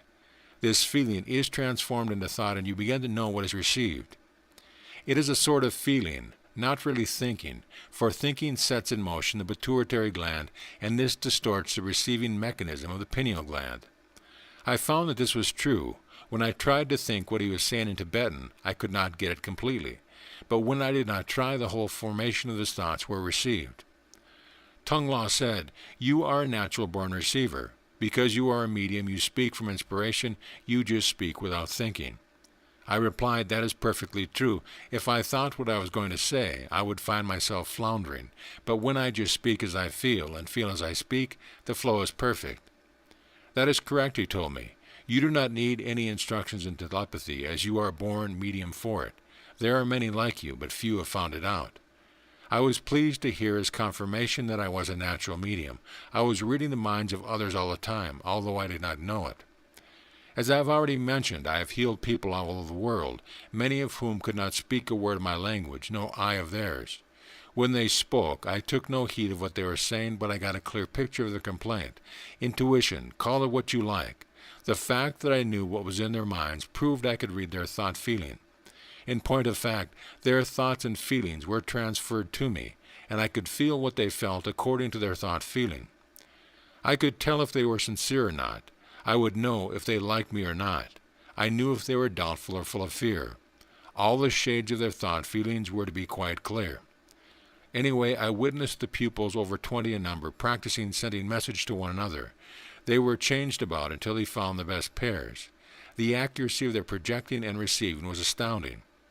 Firstly, the projector would write a letter of the alphabet, or a number on the board in front of him, and the other with his back to him would write it down. Then a word would be written, then a sentence. Then the projector would read silently out of a book while the receiver would repeat it, and a recorder standing by would write down as the receiver repeated the words. Very seldom did they make a mistake. I thought it was a wonderful demonstration. The distance between them was increased until a range of mountains separated them. It showed that there is no space, that we are not separated. Light and sound are carried by the ether waves, said Geshe Tongla. So is thought and feeling. I stayed here 10 days, and a grand friendship sprang up between us. He would speak in Tibetan and I in Hindustani. We did this in general conversation also to keep our practice up. Several days later, in a seance in London, Geshe Tongla came through and spoke to me. He told me that he was still in the earthly body and was helping me in my work, as he had since learned astral travel from the Hermit of Lingmatang, of whom I will speak later. Yes, I thought, there are greater things in heaven on earth than man has yet dreamed of. The proof which I now had was conclusive, for nobody but myself knew that Tongla existed. I often felt the telepathic influence of Geshe Tongla, just as I would feel the influence of other helpers whom I knew, including Geshe Rinpoche and my friend. But it never dawned upon me that Geshe Tongla could leave his body and work in the astral. These thoughts came back to me from the words he spoke before I left. He said, "Love is the greatest magnetic force in the world. It is more powerful than the strongest magnet used to magnetize steel. When a piece of steel is magnetized, all the particles arrange themselves into north and south poles, harmonizing the whole of the atoms into that piece of steel, and the steel then becomes a magnet itself. So does love magnetize the etherons and atoms of the soul and body, turning them into magnetic to attract the cosmic rays in great abundance, thereby giving expression to the love of God." I said to him, "Yes, Jesus said, 'I have come that you may have life, and even more abundant life.'" For some time he sat in silence, and then he said, "You speak of the Master Jesus. We have records of him here. He is still with us." I sat up when he said this, for I knew he was still the living Christ. The deep impression of Tongla's thoughts were made indelible to me. I can still feel the influence of the love and affection he had for me. And here let me tell you a truth. You can speak to each other without uttering a word when you are in tune. Try it sometime, and you will be amazed at the wonderful understanding you get. The results will be greater understanding of one another, a deeper feeling of love. It is said, absence makes the heart grow fonder. It is because the thoughts which you send out to one another are being received. May I continue to say here a few more words to you, that which I know to be true. The harmonizing of the atoms is based on the fundamental laws upon which the function of life is based, love. This is a law of the electromagnetic principle underlying all creation. This principle is the basic power in creation throughout the universe, not only on this planet, but also in all the created universe. Although it is not the ultimate, this electromagnetic principle is the motion in the universe, and motion is the force that transforms the atoms of invisible matter into various visible forms, and nature's subtle conductor is the ether. In ether, the blueprint of creation is formed, and motion causes the transformation of the etherons and atoms into form. This same ether remains the foundation of all forms throughout the whole of the electromagnetic activity. This same rule applies throughout the whole universe, because there is but one creator and one creation. Both are one and not separate. The creator and his creation are one. Ether is the conductor of creative thought, which is the most powerful activity, for by it the universe is built. I understood this when I was trained to be master of pranayama. To control the prana is to control phenomena and the dynamic forces in mind and body. Therefore, he who loves wins the love of God, but he who hates reaps what he sows. Before I left Taku Monastery, my friend Tungla presented me with a small Tibetan prayer wheel, which I still have. It has been with me now for 17 years, and it is 15 years since I said I would write this book. I have been busy ever since, healing all over the world. The last 9 years were spent in South Africa, and now, while I am on the ship en route to my home in Scotland for vacation, I am influenced to write this book, and another will follow soon. Those who feel that they are guided by a greater force than their own desires know well that all things come at the right moment and not before or after. This is not fatalism, as some may think, but cooperation, a knowing that the wisdom, the intelligence that builds and controls the universe, that same power must be in man. For man is a living expression of the consciousness and intelligence of God, who guides and manifests all things according to his will. God being infinite in nature, thy will be done, not mine, O Lord. Now that I have said these few words to you, I will return to my story. As we are wending our way back, Dar Sang left us when we came to Yang Tang, and we kept on the same path, reaching the Chumbai Valley again, exactly 3 weeks and 3 days from the time we left. I went straight to Geshe Rinpoche and told him all that had happened. He asked, "How did you like Tungla?" I replied, "He comes next to you and my friend in my heart." Geshe Rinpoche then said, "I have word from him already. He tells me that you are an adept in telepathy and his regard for you is very strong." I said, "So is mine for him." "I am glad," he assured me. Then I asked, "But how did you hear so soon?" "Ah," he answered, "messages pass very quickly in Tibet. What you do now is known 100 miles away in a very short time." "I have already found that out," I said. We talked long into the night about what I did and what I had learned, and when he was satisfied that the journey was not in vain, he said, "I am glad indeed at your successful sojourn, but you know it is not the real. It is right that you should know the occult sciences, but you realize that truth is greater than all these things." I said, "Yes, I do know that, and it becomes clearer each day to me." And then I asked, "What about the hermits in the mountains? Have they found the truth?" "No, my son," he replied, "you cannot find the truth in the mountains or by the sea, nor by eating carrots, nor by concentrating on your umbilicus all day. Neither will you find it by running away from the world, because you are the world. There is no isolation that is created only in man's mind. It is the great illusion. It is for this purpose that I have brought you here, to make you see the false. Then you will know what is the real and the true. If you do not understand the false yourself, I cannot make you understand. You have been dabbling for years in the occult. That is why I want you to know the real and the true thoroughly, so that you can be free."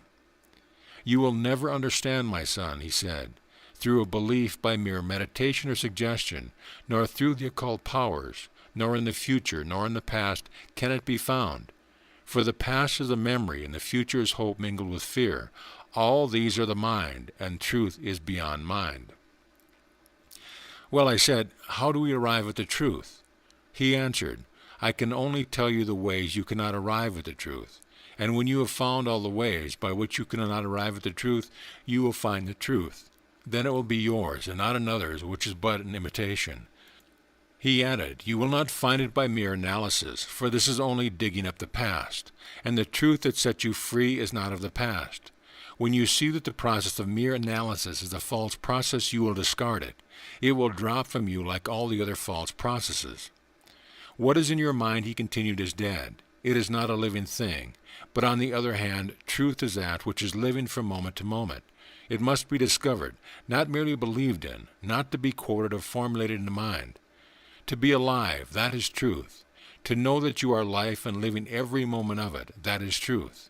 To know this, your mind must be alert, aware, with your heart full of love, free from all that is false, that is truth. Most people, he went on, do not want to be alive. They want to be put to sleep to escape the world. They do not want to face up to things. Like children, they want to hide behind their mother's apron strings, to shelter from the storm. And what is the storm? Is it not our relationship with one another? We must be conscious of that relationship every moment. But if I treat you like a piece of furniture, there is no relationship between us. There is only true relationship when we understand ourselves. Only then can there be freedom, and in freedom is truth revealed. If you love me and hate another, can you, he asked, claim to know the truth? If you are kind to me and unkind to another, can you say that you are a kind person? Is it not the height of contradiction? I told him, I have never seen it like this before. No, my son, he said, that is because you did not understand yourself, your thoughts, your motives, your feelings, your cravings, and from where and how you arose. When you get rid of all the things of the self, then only is the truth known. It is only these false things that are preventing the truth from flourishing in you. If your action is the contradiction of the truth, how can you claim the truth? Then he went on, if you are influenced by your experience, by what is in your mind, you cannot give expression to that which is beyond your mind. You will be giving expression only to that which is in your mind. What is in your mind is not the truth. If your action comes merely from your experience, then the truth is not in you. But if your actions arise from loving your neighbors as yourself, you will give expression to the truth. Do you think that I am chastising you, my son? He asked gently. Far from it, because my love for you is greater than for myself. You can now see that if the truth you know is built upon what you have seen, heard, or read, then it will be superficial. In discovering the truth, you must search your mind to see what is false, and anything that you hold in your mind about the truth is not the truth. You become only a mere gramophone, changing the records. You must become the musician and the music at the same time, not merely listening to another. Therefore, my son, he said, you must understand the creations of the mind in reaction to others, to things external. You must see the falseness of these creations, for they are but ashes, not the living truth, which cannot be destroyed, perverted, because it is not put together by the mind. After he said this, he remained silent, and I was silent too. Yes, my mind had undergone a change in that short space of time. What I had learned had passed into the background, and reality came to the fore. It was a queer feeling, similar to the one I had before, but it was stronger, a silence that was deeper. In a flash, everything that I had read or heard of the truth seemed to dissolve away. In that deep silence I knew. I did not know that it was, but I knew with a greater depth than ever before I was the truth. I was the living truth now, and nothing could destroy it, nor could anything destroy me. Nothing could pervert the truth. It was my own, not another's truth. From here I could go on. I knew then that from that very moment I could go further, without effort or struggle. Previously the truth was what to me a mental concept, and I could not face this fact, because I did not want to let go of what I thought was true. But now I could face any fact, no matter what it was, good, bad, or indifferent. I knew it could not alter the truth, the living truth, that I knew myself to be. And I knew that the love that created me created all. This was the power given to man in heaven and on earth. My thinking merged into the silent from which arises creative thought, and as my confused thoughts dissolved away into nothingness, I realized that which was not a mental concept. I had reached the silence in which there was perfect love, beyond the human conception of love. This was not a dead silence, as if I had been put to sleep, or a silence that I had created for myself. It was a silence when all confused thought, even thinking, ceased, and in that quiet, when the external no longer bound me, I found the creativeness that is eternal and ever-present, and I knew I was one with it. It was mine now and forever, and nobody could take it away from me. Love was the creative power within all creation, because God is love and all are one with him, because there is none other than he. It was Geshe Rinpoche who broke the silence. "Let us go out and see the sun set, my son," he said. I replied that I would like to do so. A sunset has never ceased to give me a thrill. "It is a different sunset every night," I remarked. "Yes," he answered. "I have looked at the sun setting and rising for many years now, and no two have ever been the same. It is the variety of the one life, my son. You and I are the same life. The only difference is variety. When we understand variety, we will know that one alone is behind it all." Nothing uplifted me more than the words of Geshe Rinpoche. They had the effect of transforming my whole nature. It was not an intellectual knowing, but a deeper understanding and transformation that was taking place. I had found the source, and I was content now to go on. There was now no more searching or struggling. My searching and struggling to know what truth was had come to an end. It was a moving onward now that was necessary, and all that I would hear, see, and feel, I knew would help me as it never did before. For while I thought before what was real, I now knew that it was not the real. The uncreated alone was real and creative, not the created. This I knew, and what came after, although astounding, to say the very least, did not trouble me even if I did not know the why. For now I knew the cause behind all things, great and small, and I was one with it. It could not be otherwise. God being infinite in nature, and therefore there was no finite being separate from the infinite. But that would be impossible. Afterwards we had supper, which had been specifically prepared for my taste. Chicken and roast potatoes, that previous similar meal that I had mentioned, had sunk into my subconscious because the relish in eating it when I was extremely hungry, and having it in the open air had given me physical satisfaction. Then I said to Geshe Rinpoche, "I would like to hear firsthand from you about the people of Tibet, their habits and so forth. Anything that you kindly tell me will be of great personal interest, because my stay is necessarily short, and my impressions of so vast a country must tend to be superficial." "Yes, my son, you get my thoughts. I wanted to tell you something of the people and their habits, so that as you go along you will be better prepared to acquire the knowledge you would not otherwise get. But aren't you tired?" he asked. "No," I replied. "An hour of this information from you would be very satisfying." Then he said, "You have already found, I am sure, that the Tibetan people are a happy type." "Yes," I agreed. "They are always laughing, especially the women I've met." "Oh, yes," he said, "they would be laughing, probably, because they would like you for a husband, because of you being different from their own people." I said, "I found that so. When we met about a dozen girls as we came into Yutang, they started talking and laughing among themselves, and I asked my interpreter what they were saying. He told me that they were saying among themselves, 'Nice husband.' One would say 'mine,' and another would say 'mine,' and they would all laugh heartily." "Yes," he went on, "some of the people practice polyandry, and this is fast dying out. Polyandry, as you know, means that the wife has more than one husband. If she marries the eldest son, she accepts the younger sons in the family as well, and nobody knows who is the father of the children. The younger sons are called uncles, but if she marries the youngest son, he becomes her only husband." "But," I remarked, "there seem to be many more women than men." "Yes," he agreed, "but that does not prevent them practicing polyandry. Polygamy is practiced too. Some of the richer classes have more than one wife, but this is also dying out. The infant mortality," he continued, "in Tibet is very high. Many of the mothers and babies die of the severe cold in the outlying parts of Tibet. When a Lama doctor is not at hand, the husband or neighbor becomes midwife. Sanitary arrangements are very crude, and a baby is lucky to get a bath. The baby is generally rubbed over with yak butter." I remarked, "I suppose you have done a bit of midwifery in your time." "Oh, yes, many times. In fact, I got quite expert at it in my district." And he continued, "You can appreciate what hardships the mothers go through having children, for it is difficult enough to get fuel for cooking, let alone for heating water for a bath.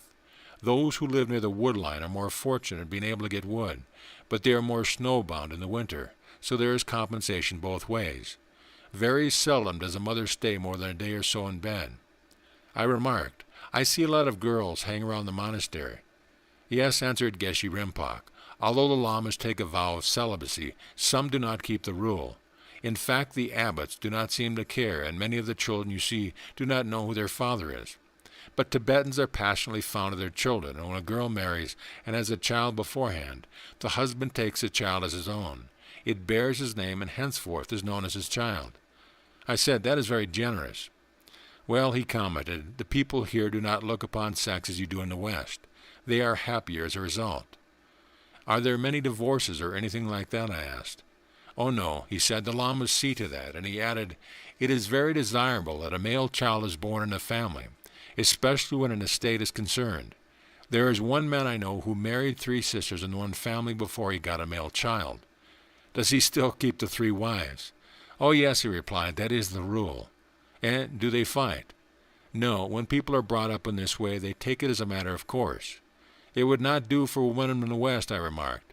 No, he said, but one does not know what the other is doing in the West, while they do know here, and it is that which makes all the difference. Quite a thought, I said. There are cases where the father and son have married the same woman, when the woman was not the son's mother. Oh, I exclaimed, that is strange. Yes, he said, but it does not happen often. In polyandrous marriages, he continued, the wife exercises great control over her household, for women have much influence in Tibet, both in the home and in business. They are exceedingly charming to meet and very pleasing in their manner. They have an easy freedom that is not found in other parts of the world. Unlike the wives and daughters of other Asiatics, they always join visitors at teas and in fact are capable of looking after the husband's affairs. There are great numbers of women traders in the towns and villages, and they are every bit as good as the men and many much better. In the West, I said, they are getting that way too. The peasant women, he went on, labor in the fields, attending to the plowing of the work of the land just as efficiently as the men. In fact, the women are equal in every respect to their male folk. Men and women, he continued, very seldom display jealousy when husbands and wives display interest in another, and it is considered no disgrace for a girl to have a child before marriage. I said, how do they manage to arrange these polyandrous marriages? Well, he replied, the husband is in a room with the wife, leaves his boots outside the door. We both laughed at this. I said, this is a good arrangement anyway, but I don't think it would do in the West. Neither polygamy nor polyandry would be tolerated. In fact, it is against the law to have 2 wives or 2 husbands. Yes, he replied, I know that, for I have traveled in many countries in my younger days. You see, my father was a Maharaja, and I was sent to an English school in India. It was then that I met the yogi who gave me an insight into the mysteries of life. He advised me to see the world and understand it. I was a capable student in becoming an abbot, that is, a teacher in a Tibetan monastery. I have learned most of the occult sciences, including Tumo. Yes, I heard that you are a master of Tumo as well. Yes, he said, the powers of man are hidden from the unenlightened, and it is by the wisdom of the Creator that only those who have the understanding can use him. Yes, I told him, I am grateful for the opportunity of being taught by the masters of the various occult sciences, and all this is due to your great interest in me. When I said this, he looked upon me as a father would look upon a son he loved.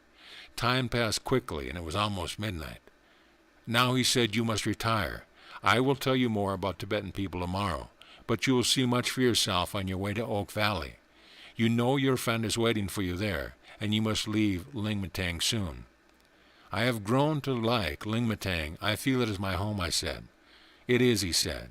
It is your home any time you want to come. The door will always be open to you. This was grand to hear from such a great sage as Geshe Rinpoche, for it was sincere. I felt happy and turned in for the remainder of the hours left for rest, looking forward to what the dawn would bring. End of chapter. Chapter 7. When I got up next morning, I was still intrigued with what Geshe Rinpoche had told me and was eager to learn more. I went to the window and could see Rinpoche standing on the balcony. He was looking towards the east where the sun would soon rise. It was dark, and a dark cloud like a dark blanket covered the valley, looking sinister. I had not seen Tibet like this before, and I was wondering what was going to happen when I heard a clap of thunder, which echoed backwards and forwards up and down the valley. Closed in as it was by the mountain, it sounded like a volley of big guns in quick succession, and yet it had not started to rain. So I went out on the balcony where Geshe Rinpoche was. He was in deep contemplation.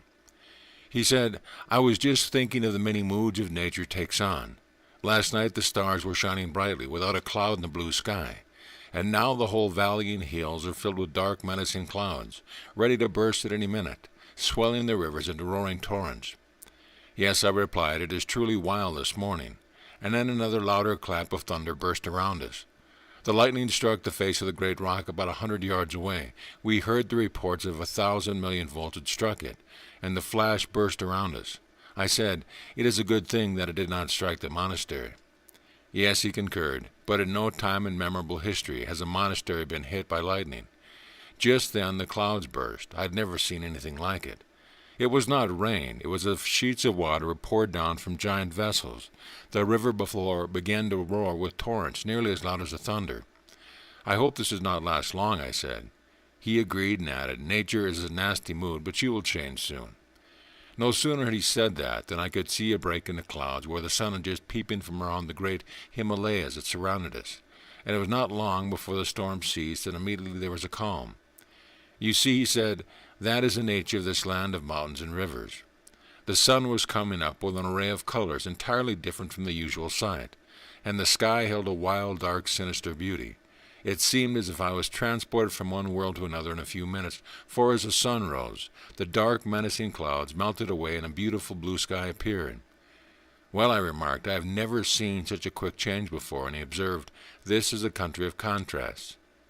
Afterwards we had breakfast. I had 2 boiled eggs, toast and tea, and Rimpak just had some sampa, a sort of baked bread and tea, and then we went out again upon the balcony and just sat. I would like to hear more about the people and their ways, I told him. He recalled that he had been telling me about the marriage customs and social features of the people here.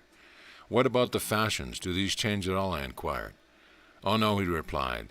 There is no change of fashion here. Men and women wear the same type of clothes now as hundreds of years ago. There is no change.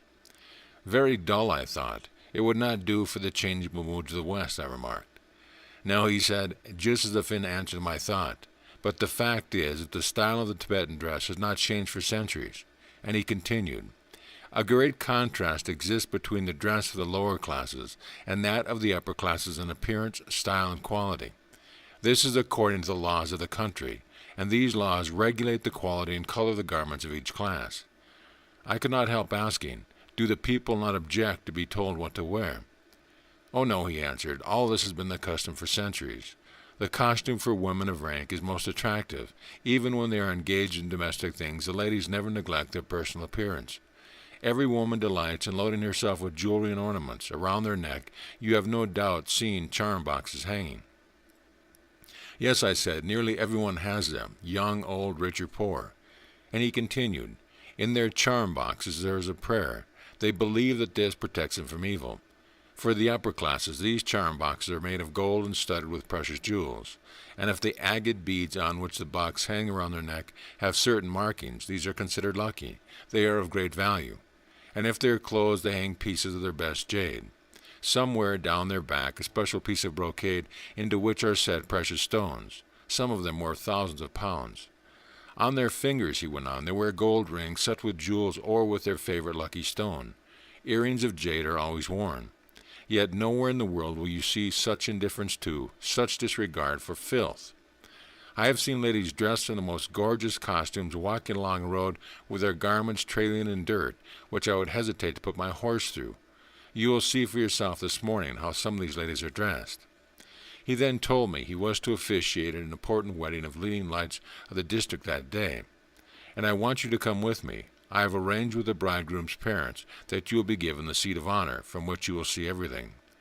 So we journeyed down to the village, and from where I stood I could see the bride astride a gaily decorated pony coming towards the bridegroom's house. Around her head was a gaily colored scarf, and I asked, what is the scarf for? Oh, replied Genchi Rimpak, that is to hide her blushes. Refreshments were set at 3 selected places, quite near each other and close to the house. Cakes were made at each of the 3 places, and the bride and her party sampled them. When she reached the gate of the bridegroom's house, someone threw into her face a torma, which is a dagger made by the Lama from barley dough and butter cooked hard and painted red. I said, that does not seem a very nice thing to do, and Geshe Rimpak explained, it is supposed to drive away any evil spirit that has come with her. It's a nice way to meet a bride, I laughed. The bride was met at the gate by the bridegroom and his mother. The mother put upon the bride's head an arrow with the streamer of 5 sacred colors. I asked why, and he replied, it means acceptance by the mother, and it is much thought of as her marriage license. In fact, it is the only marriage license that some ever get. They all now entered the house, and the bride sat at the right hand of the bridegroom. Friends and relatives laid their gift at their feet. Then Geshe Rinpoche put round both their necks a scarf of silk, and pronounced them man and wife. And then the mother came and placed another scarf around the bride and the bridegroom's neck. This ended the marriage ceremony, and all adjourned to the marriage feast, which would go on till late in the evening.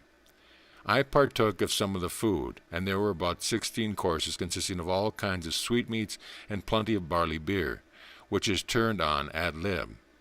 Before long I could see that many could barely sit on their chairs, let alone stand. We then left, because Geshe Rinpoche had another mission. This was to a girl who married the elder brother, thinking that by so doing she would get the younger one with whom she was in love. But to her great sorrow, the younger brother refused to have anything to do with the marriage. I hardly agree with him, I said. And what are you going to do about it? Well, you will see, he told me. We reached the house, and there, sitting on the porch, was a girl looking into space, as if she were in a dream. She started when she saw us, and came down and kissed the hem of Geshe Rinpoche's garment. He placed his hand on her head, blessing her, and he said, in Tibetan, "Arise, my daughter, and be at peace." I was struck by her beauty. She was truly a comely Tibetan girl.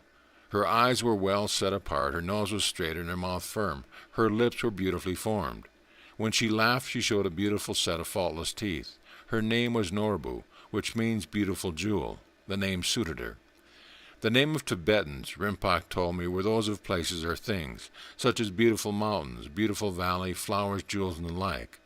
All these names were chosen for their meaning. There had been no children by the marriage, and this was a severe blow to Norbu. If there is anything in the world Tibetan women want, it is children. To them, a childless marriage is no marriage at all, and it can be annulled by themselves. This particular girl became agitated when she asked Rinpoche about Tang La, which means a level pass. Tang La was the younger brother. There was a tremor in her voice as she spoke of him. She said, "I do not understand why he will not come home," and tears welled up in her big blue eyes. Geshe Rinpoche replied, "He is in love with you, Norbu, but he is unwilling to share you with his brother." "I will go to him," she said. "All right, my daughter, go to him. He is over in Darjeeling. The Himalayas separate you. Do you think you can make such a journey, my daughter?" "Oh, yes," and she went inside. Later I heard that she had crossed the Himalayas and got to Darjeeling, where they were married again by the local Buddhist priest. A few months later I asked Geshe Rinpoche about her. She had made an impression on me, for it was a rare Tibetan love story. Geshe told me that they were happy and Norbu was going to have a child, and she was extremely beautiful and radiant. He added, "I knew that the bond of love between them would work out satisfactorily. A true bond always does." "Well, what about the elder brother?" I inquired. "Oh," he replied, "that has been settled quite satisfactorily, and he is married again." I thought to myself, well, this is quite a peculiar country indeed. We visited another home where a man was dying, and Geshe Rinpoche had been sent there for the relatives. The man died not long after we arrived. The presence of Geshe Rinpoche had a soothing effect upon the whole scene. I never saw anything like it. It was as if a new life had come into being, and everyone went about his or her work knowing all is well. I asked, "And what happens now?" "Oh," he replied, "tomorrow or the next day he will be taken to the burial ground." "So," I inquired, "they bury them here too?" "Oh, no, not the way you bury people in the West. Do you see the vultures up there on the hillside?" "Yes." "Well, these vultures are waiting to eat the flesh off the man's body. The people you see up the hill are called the Ragpa. They are outcasts, and they cut up the flesh of the dead and throw it to the vultures. The bones are thrown to the dogs until all is devoured. There is nothing left. That is what happens to ordinary people." I said that I would like to see it. "Do you think you would? It is a gruesome sight." "Well," I said, "I can only imagine what it is like if I don't see it." "All right, then, let's go. There is always someone's body being devoured."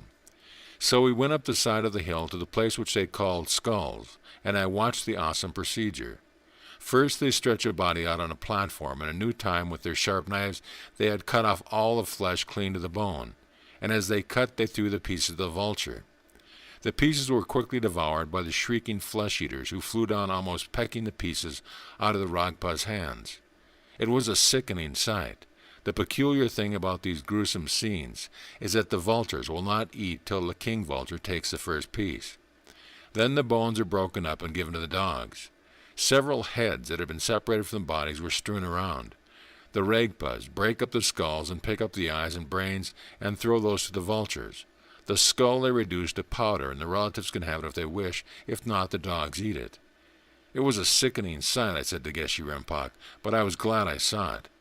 You must see things as they are, my son, without repulsion, otherwise you are not free. I said, that is true. I still have a lot of free myself from that. Now he informed me, the general rule is for a Lama to go to the house of the dead man and perform what is known as the cleansing ceremony. Oh, I said, that is interesting. Would you like to see that too? Yes, I replied, I might as well see the whole thing. I have seen the marriage, the death, and the burial, and now the cleansing ceremony. The only thing that will complete the human cycle is to see a birth, and then I will have the whole picture of the way of Tibet, birth, life, and death. He said, I expect there will be a Lama there now. So we went back to the house, and surely enough the Lama was there. He had not yet begun the cleansing ceremony, and he had once made way for Geshe Rinpoche to do it, but Geshe Rinpoche waved to him to continue. There was quite a lot to do. The Lama drew a piece of paper, an effigy of the deceased, and burnt it, all the time watching it intently. If it burnt bright, the soul will have reached the highest heaven. If red and spread out, the soul had departed from the house. If it burned smoky, the soul was still around the house. Then the Lama besought the soul to depart from the house and not trouble the household any more, telling him that he would find his resting place where he would await the time when he could reincarnate. I said to Geshe Rinpoche, one thing I like about it is that people understand there's no death, but this paper-burning business is, according to the paper used, just superstition. Well, you are right, my son, but it gives comfort to those who are left. They believe it. They are not sufficiently advanced to understand the truth as we understand it. I said, I can see quite clearly that these people who need a religion until they have progressed enough to understand what is false, then they will realize what is true. Now, my son, you have seen the death, the burial, and the cleansing of the home of an ordinary man. But with the high lamas, the procedure is quite different. Their bodies are preserved in vaults over which is built a tomb, plated in solid gold and studded with precious gems. And in the inner sanctum there are golden images and rich brocades beyond price. The contrast is so great that one can hardly imagine it possible. You have seen some of the tombs in the monasteries, but really to see something you must visit the Dalai Lama's tomb. Yes, I answered, before I leave I must see the Dalai Lama's tomb. And then I asked him, why is it that a few high officials who are allowed to enter Tibet do not inquire into the real things of life, instead of scraping on the earth about the things that do not matter? My son, he replied, you know the answer yourself. You do not need me to tell you. I did not say anything, but I thought to myself that his reply was very true. It was stupid to ask the question. I know well enough why. It is because they do not know anything about the real, being steeped in the false. People who live on the surface can only see what is on the surface. How they have missed the real in life is a human tragedy. We were silent for a time. I had my thoughts, and he had his. I think these were much on the same plane, for Geshe Rinpoche said, my son, you must be on your way the day after tomorrow. Tomorrow you can prepare and rest for the strenuous journey. I feel that your friend is calling you. I replied, I know that, but how can I pull myself away from here? These are things you must learn to do, my son. There are times when you would like to remain when you are happy, but remember, you are needed elsewhere. When you took on this work, you were content to go where you were needed. Yes, I know that, I said. I have found that in many places. I would have liked to stay, but the power of the Spirit is stronger than the flesh, so I moved on. I often wondered why I did not write this book before. I wrote the higher power you can use first, then I am the life, then heal yourself, then spiritual and mental healing, then what is mine is thine in 2 parts, then how to relax and revitalize yourself, then divine healing of mind and body, the Master speaks again, and then your life renewed every day. And now this book, the Himalayas. When I look back, I can see a sequence running through all these books. They seem to come without any planning on my part, and yet they dovetailed into each other. As I have said, I will write another book similar to this, as the space left here would not be sufficient for what I have yet to tell. I could imagine Geshe Rinpoche saying, "Yes, my son, you will go on writing as long as you live on the physical plane." The morning came for my departure. I said a temporary goodbye to Geshe Rinpoche, and I could see by his face the affection he had for me, and I am sure he felt mine also. I turned from him and walked down the steps of the monastery into the valley below. I looked back several times, and there he was standing on the spot where I left him. Audibly to myself I said, "No wonder everyone loves you, Geshe Rinpoche. You have everything that a friend needs in a friend: love, compassion, wisdom, understanding, kindness, and forgiveness." Once when I said to him that I was sure I had often been a worry to him, he replied, "Oh no, my son, I know that the flesh is weak, but the spirit is strong, and must in the end succeed and find its freedom. It is because you know these weaknesses yourself that you are tolerant to others. You could not be a healer otherwise. You must neither condemn nor judge. For who are we that we may condemn or judge? What we see in others is deeply rooted in ourselves." I have never forgotten his words. By them I knew the greatness of the man. When we reached the valley, the monastery was nearly out of sight. A feeling of loneliness took hold of me in the Oak Valley. He would have much interest to say to me, I was sure. We left Lingmatang behind and followed the track onto a place called Guatsa, where there was a hut about 12 miles from Lingmatang, and here we stayed the night. The going was very rough. The river was in a spate because of the melting snow on the mountain, and it was rushing like mad through the gorges. We had to make our own way down the mountain track to the riverside. It was hard going because of the steep side of the mountains, some of which were sheer precipice all along the way. Eventually we reached a stony track along the side of the swollen river, which in places was dangerously near the track. Overhanging the river in parts were thick bushes of wild roses and other flowers that made a grand picture. I had taken a good number of snaps by this time and was almost tired of taking them, because it was so difficult to choose from among the many wonderful sights. When I saw a beautiful scene, I would say to myself that perhaps there would be an even better one further on. This is what happens when there is so much to take in. On the side of the mountain I could see several Lama hermitages, and I remembered what Geshe Rinpoche told me. You cannot find the truth by isolation and such like, so I went on my way. Sometimes I was tempted to stop and have a look, and I kept going as time was limited. We left the riverbed again and climbed the mountain track once more, but the going up and down it made it tiresome traveling. Then we came on a clearing from which we could see the plain through the trees. The plain was green with thick grass, and yaks were there in the hundreds gazing. Wild flowers were prolific, contributing to another scene of beauty. And I wondered whether I could get such beauty on a film. I thought no. Yet I took the picture later, and I can see in my mind now as fresh as the day I took it. Then we entered the wildest scenery. The contrast was almost too much to realize. The track now was not much more than 2 or 3 feet wide, going around the mountainside and skirting the gorges through which the river roared. At times we came up on an opening where we could see again this beautiful valley in a distance, colored with wildflowers, with a large number of yaks gazing. I could see the hut in which we were to put up for the night on the other side of the river, and I realized that from it I should be able to see more of this lovely carpeted, as it was such a colorful wild flowers. We came to a bridge suspended over the river, and we crossed very gingerly. I was tired by the end of the day, though it was not a long journey. I had done nearly twice as far before.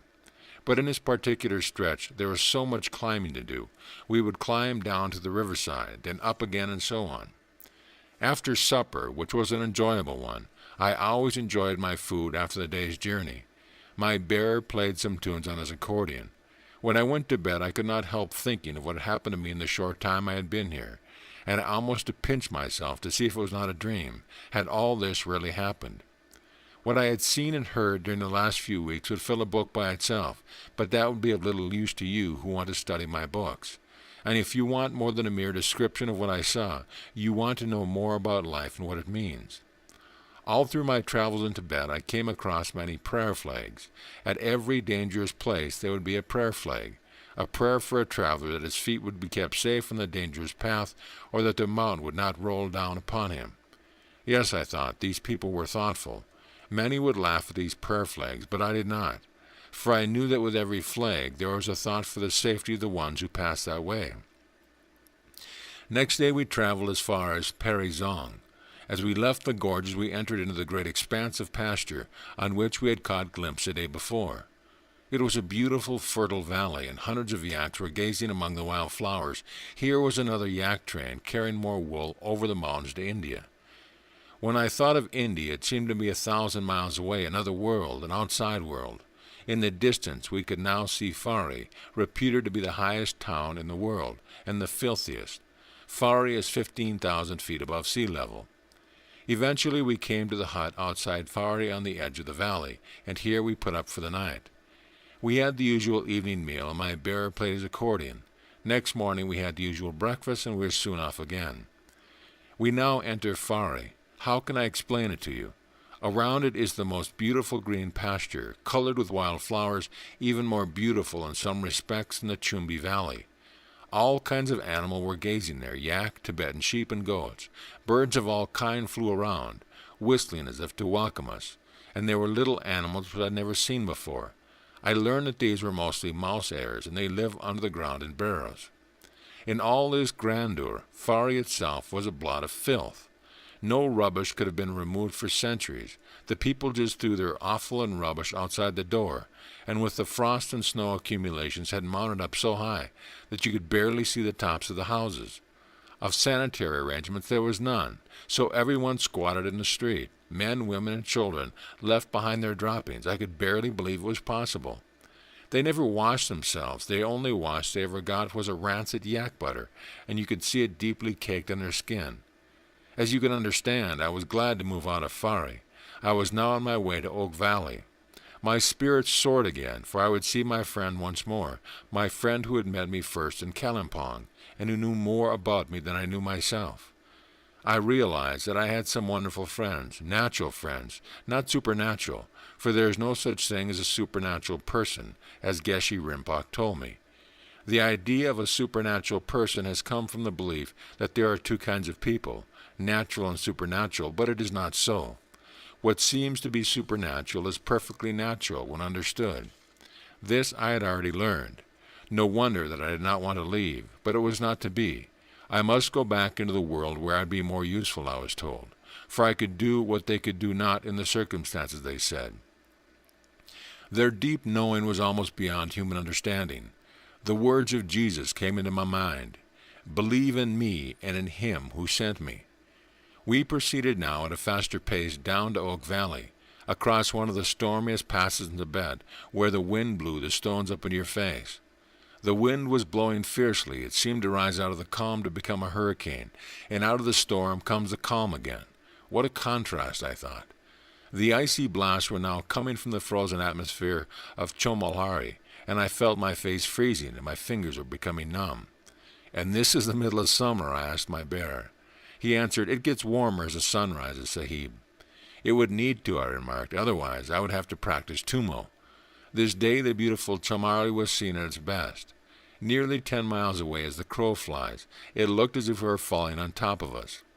We took the track to the right, just a few miles over the top of the pass, which led to Oak Valley.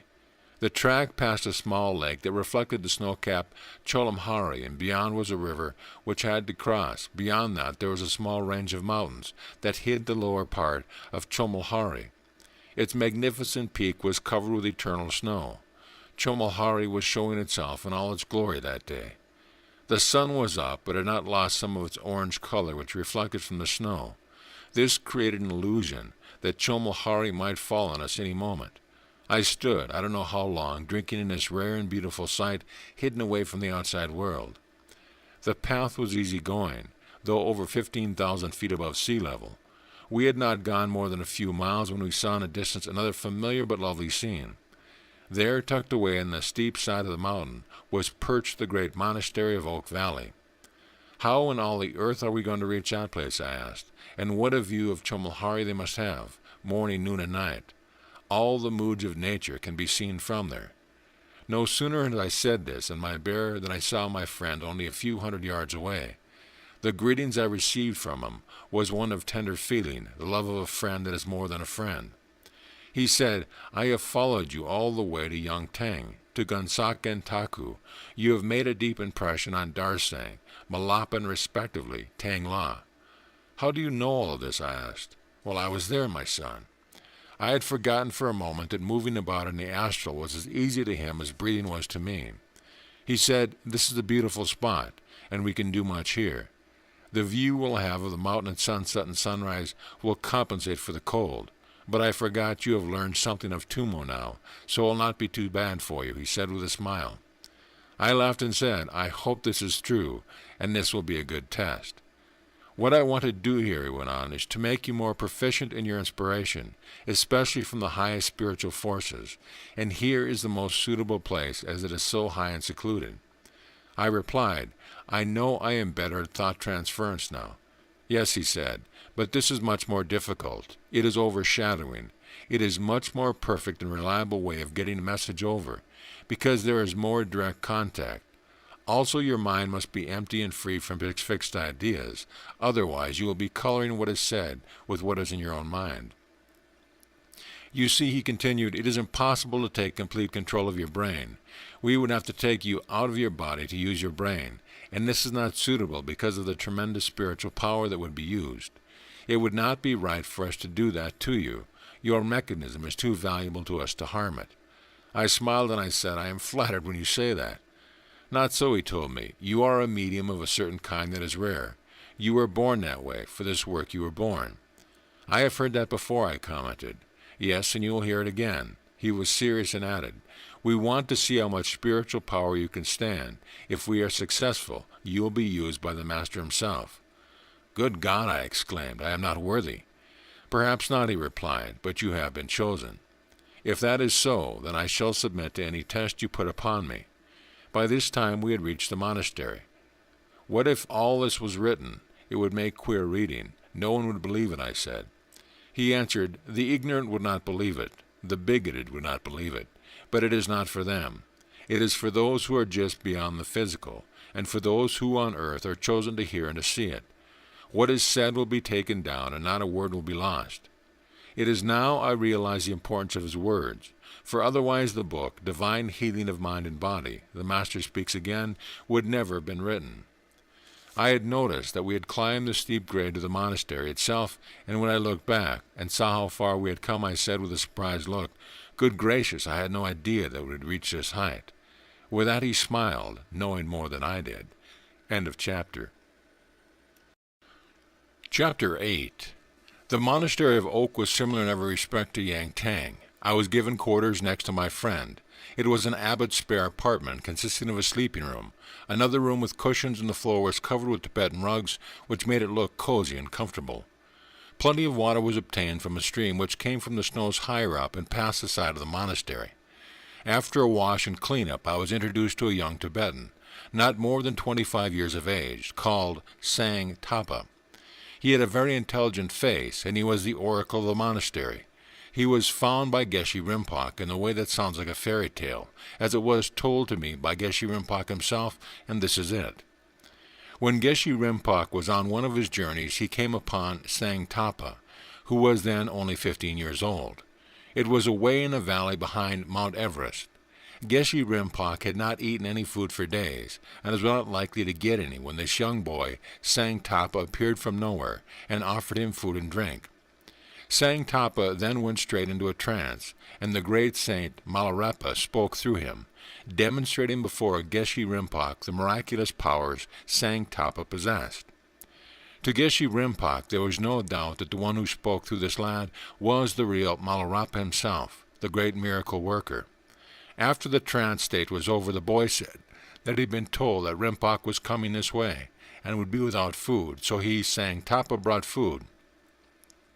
The young boy then took Geshe Rinpoche down a secret path, and here before them was a magnificent valley in which were grazing a large number of yak. Geshe asked the boy whose yaks they were, and he said, "My master." "This was strange," said Geshe. "Where are your parents?" "Oh, they are far away, master." Geshe was so interested now that he asked Sang Tapa how he got here. "Oh," replied the boy, "I moved this way, master," and he started to do Lungam Pa. This was most extraordinary. How could a young boy do the Lungam Pa? So Geshe Rinpoche asked him, "Who taught you?" "Him, master." "Who is him?"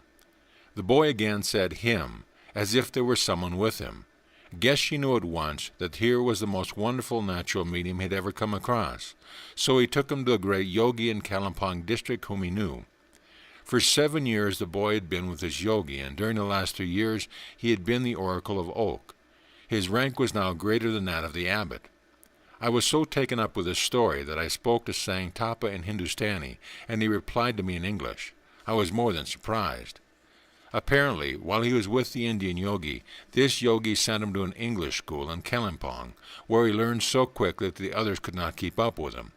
I confirmed it was afterwards that Sang Tapa was indeed a most remarkable young man. His mediumship was extraordinarily clear and accurate. We also became good friends. His mediumship brought near to me many who had passed from the physical so accurately that there was no doubt whatever about the identity of those who spoke. I was introduced to the abbot who was in charge of the monastery. He, too, spoke English, so conversation was easy now, and I did not need any interpreter. The abbot was a jolly fellow and kept us laughing. Indeed, I could not help laughing because his laughter was so infectious. I had brought with me some 1-pound tin boxes of Huntley and Palmer's biscuits, which were relished by all 4 of us. I could not have brought anything better. We had tea and ate sparingly of the biscuits because we wanted them to last. The food in the monastery was very good, consisting of yak meat, barley, potatoes, and sampa, plenty of yak butter, milk, cream, and cheese. Roast chicken and roast potatoes were available at least once, sometimes twice a week. When evening was drawing near, I said I wanted to see the sun setting on Chamalhari, so we went out on the top of the main hall. The roof was flat, and from it we could see the valley below, and beyond was Chamalhari. I can only try to explain what I saw in words which cannot adequately paint a picture of such beauty. The sun was setting behind us, and on the side of Chamalhari. The coloring of pink I could not completely describe, for I had never seen anything like it anywhere else in the world. As the pink gave way to darker reds, a purple haze rose from the valley. Gradually the purple haze became darker in color and eventually turned into a cloud, creeping up and covering the mountain bit by bit, until just the peak was reflecting the glowing red of the sun. Then the peak disappeared, and before us, covering the whole valley and the mountain, was a glorious blanket color from purple to red, and in between were all the other shades of spectrum. This is a poor description, because words fail. The sunrise was equally beautiful, but the coloring was in the opposite direction. The blanket began to dissolve as the sun rose, revealing the same color formation in reverse. It was a thrilling and unforgettable experience. We were up before the sun rose each day, for there was much to do. At first I did not know the procedure, but I felt quite content that all would be well and successful. My friend took the robe of the teacher. His wisdom and knowledge were profound. He and Geshe Rinpoche were on the same plane. My friend began to speak in his clear tones, and I knew that he had something very important to say. We all listened intently. He said, "Truth is not created in the mind. What people do is to create a religion that dominates them, a civilization that exploits them. And because they do not understand, they want something to guide them. Then they become slaves." I looked at Sang Sapa to see how he was taking it, especially about his religion. My friend must have read my thoughts, for he said, "Never mind Sang," as he called him. He shed the shackles of slavery long ago. I was on the point of asking Sang something when my friend continued. Most people hold an ideal of unity while they hold fast to their divisions and separation. They refuse to give up their creeds, their nationalities, their religious beliefs, their political differences, because they are bound up with them, thereby failing to see that they are false. Anything that separates man from man, whether it be religion, a nationality, an ideal, a belief, must be false, because there is no division in reality. Now he continued, "They say you must pray, meditate to find peace, to find freedom. So they meditate upon an idea of peace, freedom, which binds them still further. Without knowing how they are bound by what is in their minds, and how it has been formulated, their meditation, their prayers are useless. When they do not know what causes separation, then unity, peace, freedom, or whatever name they give it, will be merely an idea." I said, "You speak almost like Geshe Rinpoche." "My son," he replied, "there is only one way to freedom, and that is to show how one is bound. I cannot free you, you must do that yourself. Only then will you find the mighty creative power that is behind all creation, the love and the wisdom that is beyond your mind. Yet your mind is the vehicle through which it will manifest. How can it manifest through a mind that is filled with all that is false? You would be expressing your own conditioning, not the love, the wisdom, and the power of the Christ Spirit. He continued, "It is for this that I have brought you here. Your mind must be made clear enough for the overshadowing of the Master, otherwise you would be giving expression to your own conditioning. Even after you leave here, your mind will not be completely ready for what we want to do. It will mean years of probationary work for you among the people of the world. What we are doing is preparing you, by showing you that what is made in your mind is not truth. The experience of seeing this in your everyday work will do more to cleanse your mind than if you stayed here twice as long. When you are working in the world, we shall be helping you, and not only you, but also the people whom you are helping." Again I said, "There are greater men than I in the world, whom the people would heed more than they would heed me." He said, "My son, for this you were born." I asked, "But surely we are not destined so accurately as this?" He answered, "Did not the Master say, that not a sparrow falls to the ground, but the Father knoweth?" I was stumped every time, but I thought I would fire a last shot. "Well," I said, "I am not free to do as I please." "Oh yes," he answered, "you are not compelled, you are only impelled, but that impelling means your innermost desire." In that event, I said, I would like nothing better than to do this work, no matter where it takes me. "Then let us proceed, and when your mind is somewhat clearer, we will be able to get down to some practical work, which I want to commence as soon as possible." He continued, "As long as you retain your conception of even individuality, there can be no release from the conflict of relationship.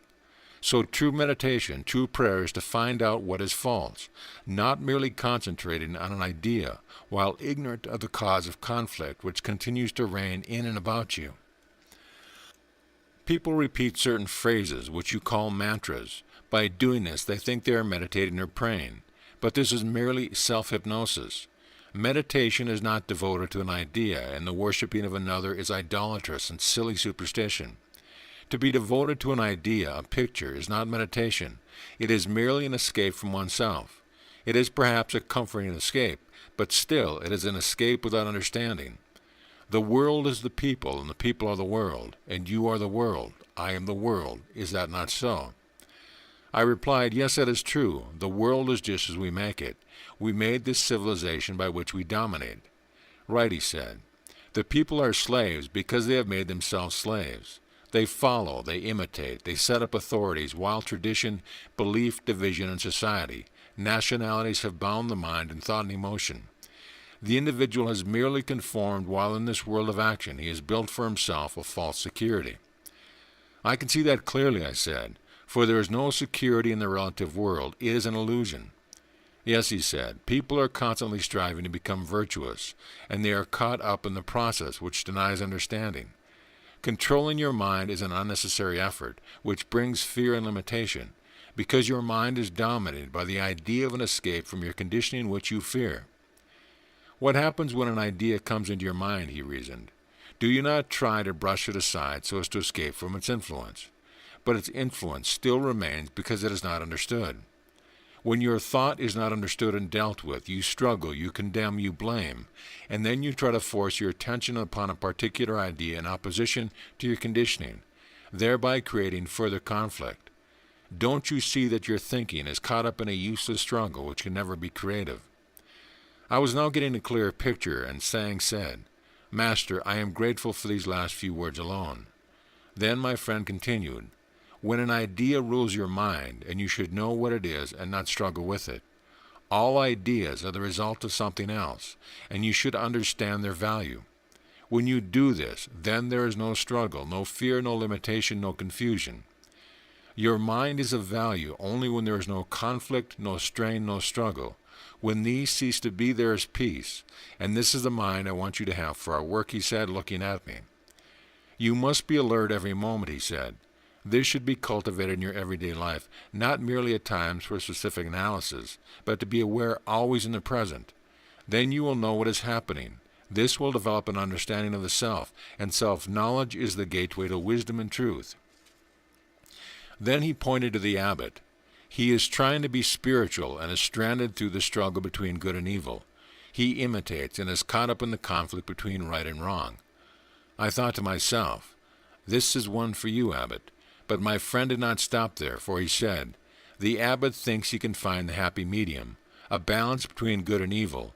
He thinks that God is exercising this balance, so he prays, chants, imitates, conforms, and is bound up in his superstition. If he would only discern the false, he would know what is true. But his craving to be spiritual means only frustration, sorrow, and conflict. I looked at the Abbot, but he did not say anything.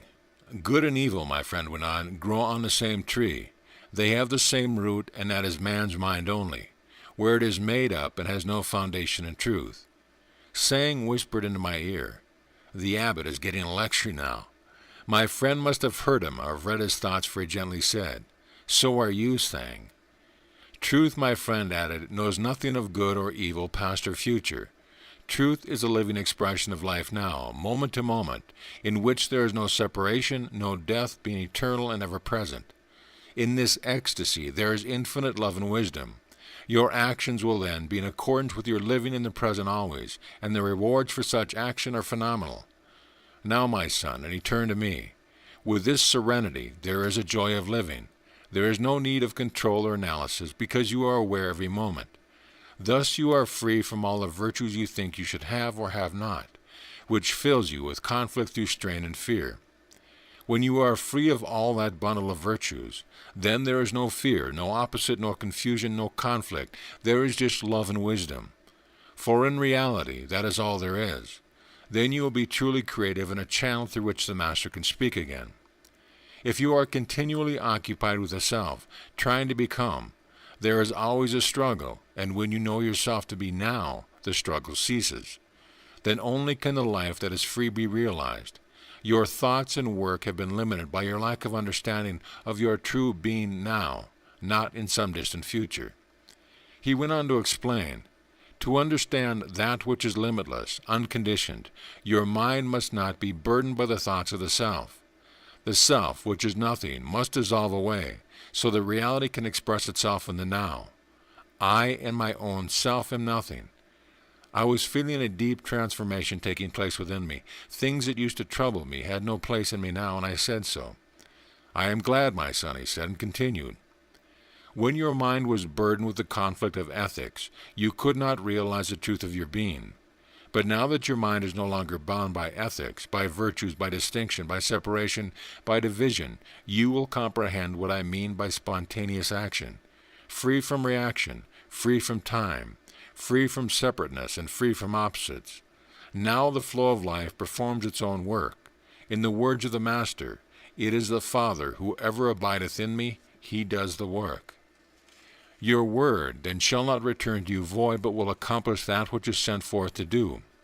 He then looked at the Abbot and said, look at the Abbot here, just like your bishop spinning words which are as important as the seat he is sitting on. This startled the Abbot, who said, I do not believe in all of our paraphernalia, Master. Then why don't you come out of it, Abbot, and be a real helper to mankind? The Abbot hung his head, and my friend said, many are called, but few are chosen.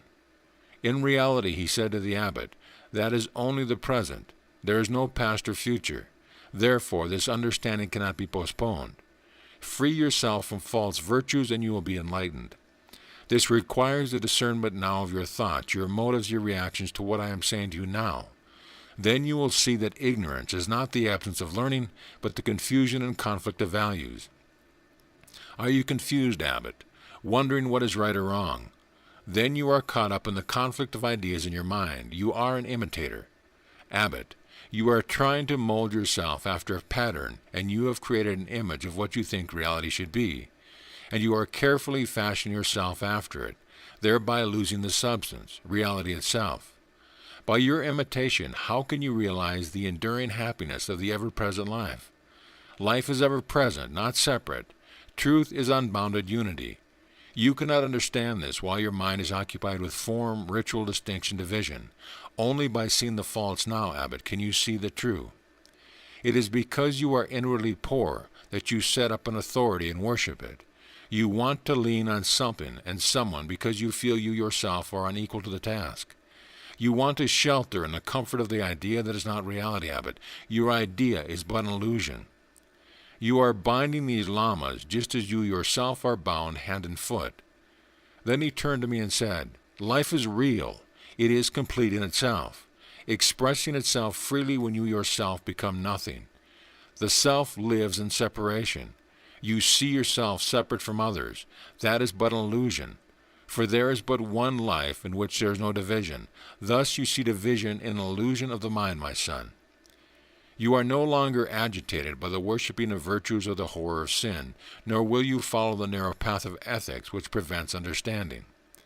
You see, the abbot here has molded himself after a pattern, and he is afraid. To be devoid of fear, you must know yourself to be now. Understanding your vanities, your jealousies, your envies, your craving, your longing, your hopes, your regrets and fears. All these disappear when you seek understanding, free from the illusion of time. When your mind is full of the false, you must empty it through discerning the falseness of it all. Then the mind will become empty of the false, and the life that is ever present will then fill it with its ever-expanding consciousness, which will always be the reality, while all that is external to itself will be discerned with wisdom, love, and understanding. He was still looking at me as he went on. The one infinite life is expressing itself in love and wisdom. Only when you limit its action through narrow, bigoted beliefs do you prevent its freedom in your own life here and now. It will be your work, my son, to help free man from the curse of separation, so that the specific life flowing from the supreme fountain of life itself through the majestic angels of the sun world can assert its presence through man, thereby freeing man from his own self-created misery. This life is charged with wisdom and love, knowledge and compassion, heralding in the new age of man's understanding. Man, whom the Father consecrated and sent into the world, he is the Son of God. With this he ended the day's lesson. We rose and went into a large room set aside for us. The four of us sat down to eat. The abbot spoke first. He said, "Master, I am willing to do your bidding. Whatever you ask me, I will do." Then said my friend, "Teach those whom God has placed in the hands the truth, and you will be the first to rid this country of the superstition that is keeping it in ignorance, slavery, and poverty." The abbot then rose and went over to where the master was sitting and said, "Give me your blessing, that I may be able for the task before me." Years later I heard that Oak Valley Monastery had become the most enlightened monastery in the whole of Tibet. Even the great seat of Ganden could not compare with it. Lamas from near and far came to hear the great abbot of Oak and witness the wonders that he performed. The remainder of the day was spent in watching some of the lamas practicing archery. Teams from all the monasteries went to Lhasa once a year to compete. This was a great event, and the lamas at Oak were practicing for it. The accuracy with which the lamas hit the target was phenomenal. Judgment was the main requirement. A target would be placed over the rise. The archers would have to look at the target, then walk back so many paces until the target was out of sight, and by judgment they would shoot the arrow, and seldom did they miss the target. These teams were at it every day, and the best teams would be picked out of those practicing. There were over 100 archers, and marks were tabulated, so that only the very best would be included in the forthcoming competition at Lhasa. When I was a boy, I used to shoot rabbits with my bow and arrow on my father's estate, and though I had not practiced archery for many years, I felt eager to try my skill, so I asked if I could give it a try. I was made very welcome by the lamas. In fact, I did very well on the sighted target, but for those out of sight I had many misses. Yet if one had sufficient practice in this judgment, one could become very proficient. Anyway, I was given a place in one of the teams, and there was great fun. Whether it was luck or not, my team won the afternoon, and I did more than average, which made me a bit of a hero. The abbot was delighted. He really was a delightful fellow, and he was grateful I had been allowed to listen to the talks we had. For the next 2 days I was left to myself to get my mind free from the many different ideas and beliefs. I found now that only facts remained. Even a belief in the fact had no place in my mind, so thoroughly did my friend clean me out. My mind was now ready for its first tryout. I was given a piece of paper on which my friend had written some profound words. What I had to do was to read these words and then speak about them. No sooner had I started reading them than I felt a change of electricity had passed through me. My mind went blank for a second, and then I felt a confidence that I never had before. I could feel that I was linked into a fountain of wisdom. I heard myself speaking.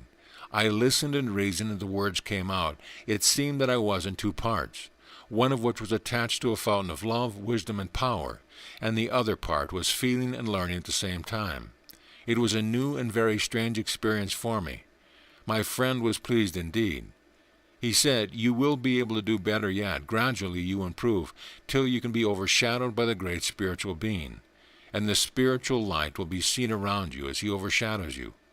When that is accomplished, you will go back after a few more months into the world from which you came. You will be the same to those who knew you, but there will be a difference which it cannot define. While you are working in the world among the people, there will still be taking place a building up of your inner sheath, so that the more and more spiritual power can be used. And being among the people of the world is the best field where this can be done satisfactorily." From then on I knew I was not alone, and I could tell what influence was with me. St. Anthony, the Great of Alexandria, was one to whom I had spoken many times through different mediums, but no medium ever became nearly so good as Thang Tapa. No one could the entities speak, but they could do so in their own language. For instance, German, French, Italian, Chinese, Hindustani, English, Tibetan, all with perfect ease. Here was a mechanism that could be used by an entity, no matter of what nationality, sometimes changing over from one language to another without as much as a hesitation. I enjoyed every minute of the time I stayed in Oak Valley. We worked, we laughed, I made rapid progress. The abbot was getting on slowly with his new outlook on life and religion, but he could not do very much at first, otherwise he would be thrown out by the higher officials of Lhasa, just as the head of the church would throw out a bishop who tried to break down the idea of the power of sin, hell, and the devil, which kept the people in fear. As long as people were kept in fear, they could be controlled and cajoled, for the church thrived on sin. But as soon as the cause fear is removed, there is no more controlling or cajoling. Often in my own work in the world, I have had patients filled with fear through religious bigotry. I would say, God is infinite in nature, in a sort of inquiring way. Oh yes, God is infinite in nature. That was my first leg in. There cannot be anything outside him, otherwise he could not be infinite. Quite correct would be the answer. And to be infinite, he must be everywhere, otherwise he could not be infinite. Yes, that is true. So there could be none other but him. Well, that is so. Well, I said, that being so, God must be the devil and hell must be in him too. If God is, then the devil is not. It is the very non-existence of the devil that makes up the devil, for there cannot be God and the devil. God being infinite in nature, it is like mathematics, the mistakes disappear when it is found out, and so does the devil disappear when he is found out. Shock number 1, recovery slow. But it says in the Bible that there is a hell and a devil, I would be told. Yes, that is true, I would reply, but Jesus said, "Ye read the Scriptures, then think ye found eternal life. Ye make a mistake." Then he said, "Resist not evil, do not give it a power it does not possess. The devil is the self, and hell is a mess the self makes. You have only a belief, an idea, which is made up in your mind, but you are afraid to reason it out because you are caught up in your belief. Not until you know what a belief is can you see how false it is." "But what about the words of Jesus?" the patient asked. I reply, Jesus never wrote any words about the truth. He knew he could not. He asked Pontius Pilate, "What is truth?" Pontius Pilate could not answer him. In fact, he never wrote any words at all. He knew that his words could not reveal the truth. They could give you an idea of the truth, and that is not the truth. Men wrote the Bible. Men also wrote the New Testament many years after Jesus was crucified, and it has been altered a dozen times since by men. You take the word to be truth when it is not the truth. The truth cannot be found in any book, and not until you know what a word is will you know that it is not the truth. But Jesus said, "Get ye behind me, Satan." So did I would reply, when I found out that Jesus found out in the wilderness. When I discerned all that was in my mind, I knew what the self was. The self was the devil that was hiding the real. The self was always in front, and that is the way of the self, yet the self had no existence. The self existed only because I was ignorant of my being. This self was a devil that was preventing the expression of the real, so I said too, "Get ye behind me, Satan." You are a cheat. You are cheating me out of my true birthright as a son of God. When I knew that God was the only one, and there was none other but him, then I knew that I was his son, not born of the blood or the will of the flesh or the will of man, but of God who is eternal and ever present. I was free, then the Father performed his own deeds. I knew I was because God is, but I do not know what he is, or we are one and can never be separated. The self is a belief in separation, but separation is an illusion. This is the devil and hell, or the mess the self makes, because the self only knows separation and seeks only for the self. What you have is but an idea in the mind, accepted from someone else. You are an imitator because you accept what another said. You are worshipping an idea, which is an illusion of the mind. This is not God, for God is neither an idea nor an image, neither an illusion nor a belief. You imitate because you do not know yourself with all your fears and illusions. You do not know what is true because you do not know what is false. So the blind lead the blind, and they all fall into the ditch. Now, if you were shown what was false, you would find out what was true by yourself. Remember, nobody can tell you what truth is, but you alone can experience truth when you know what is false. You cannot experience truth if you accept what another man says, and thus not think for yourself. Those who tell you what truth is are the false prophets, but you do not know that yet because you are caught up in your belief. You have only to look into your mind to see what is there, and you will see as not the truth, but merely an idea of the truth. I am the truth. I cannot be anything else, because there is no other life but the one, in which there is no division. Therefore the illusion is in your mind, a self-created illusion, and that which is created is not the truth. Only that which is not created is the truth, and you do not know what it is, but you will know that it is when you rid your mind of all that is false. So your so-called virtuous humbug, trying to become virtuous, is covering up what you are, merely to have an idea of what you are not. That is not virtue. Virtue is an understanding of what you are without distinction. So-called virtue is illusion and bondage. If you do not know what you are, striving to become virtuous will not make you virtuous. Virtue can be found only in understanding what you are. Virtue is freedom, immediate release through understanding what you are. Virtue is seeing what is preventing the expression of reality. Kindness, affection, mercy, generosity, forgiveness are all true expressions of reality, and this is virtue. This is the only way we can solve our problems, but your so-called virtue cannot solve any problem. Then there is no virtue in becoming virtuous, because virtue exists only in being now. Virtue is not a matter of time.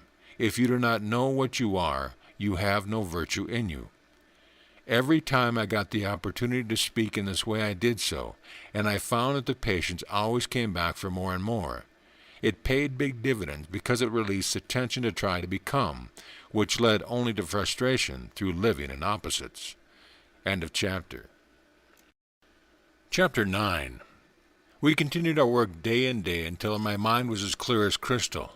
Each day the power grew stronger. The air was crisp and clear, and no inharmonious thought or feeling ever arose between us. We worked every day until we felt slightly tired, but not overtired, for that would retard progress. Eventually I reached a stage where I could work by myself, which was essential before my training ended. A meeting had been arranged by Geshe Rinpoche, unknown to me, and he arrived with Dar Sang from Yangtang, Geshe Malapa from Gansoka, and Geshe Tung La from Taku. So there were 8 of us now, and with such a company anything could happen. I saw Geshe Rinpoche speeding to Sang Tapa, the oracle, which means medium, and I anticipated that we were to have a real seance that night. In fact, it had been previously arranged, but this was kept a surprise for me. I could, however, now read their minds as easily as if they were speaking. I had become an expert thanks to the practice I had during these months of intensive training. Supper was prepared for us specially in the abbot's quarters, which were quite large, consisting of a big oblong room with a long table, around which his students sat. This formed a perfect dining table. There was a general animated conversation, some of it in Tibetan, some in Hindustani, some in English. With English and Hindustani I was quite familiar, and I could make out a good bit of Tibetan now. the abbot having given me lessons whenever possible. He was a wonderful teacher and knew all the easy ways of putting the words together. Tibetans use as many words as possible with great flourish. When they did this, I resorted to reading their minds, and that is fatal if you want to learn a language. Because to learn a language, you must think in that language and not try to read the mind. To read the mind, you do not listen to the word, otherwise your mental reception becomes distorted, and mind reading is then impossible. There was a silence in the animated conversation when my friend spoke in no uncertain terms, condemning the so-called religious hermits of the present time. He said, "The hermits of today have degenerated into useless, deluded devotees because of the fact that the true teaching of Gautama and Milarepa are no longer understood by the lamas. They are brought up on ritual and know nothing of the inner powers of man." At one time, suitable candidates were chosen by the great masters, and after a period of training they retired, away from the haunts of men to attain self-enlightenment, and to develop the power of the Tibetan yogi. But what have we today? Devotees without any knowledge of the science of yoga. These lamas go into solitude only to waste their lives in the stupid deterioration of the mind and body. They gain nothing by it. Their retirement has become merely a part of their religious ritual. I asked, what do they do? Well, he replied, in the training of the lama he is supposed to spend part of his life in confinement, but without training it is pure folly. The period is 3 days, 3 months, or 3 years generally. At first they may retire for 3 days, then they may retire for 3 months or 3 years. They may emerge once more before going in for life in one of the cells that you see on the mountainside. And once they are locked in the cell, they are in complete darkness, their minds being dark as well. On one side of the cell there is a small drain covered with a slate, which they can use for their daily excretions.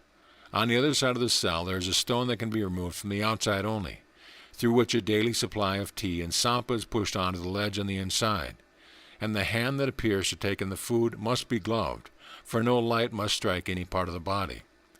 Many of these deluded devotees go out of their minds before their lifelong confinement comes to an end.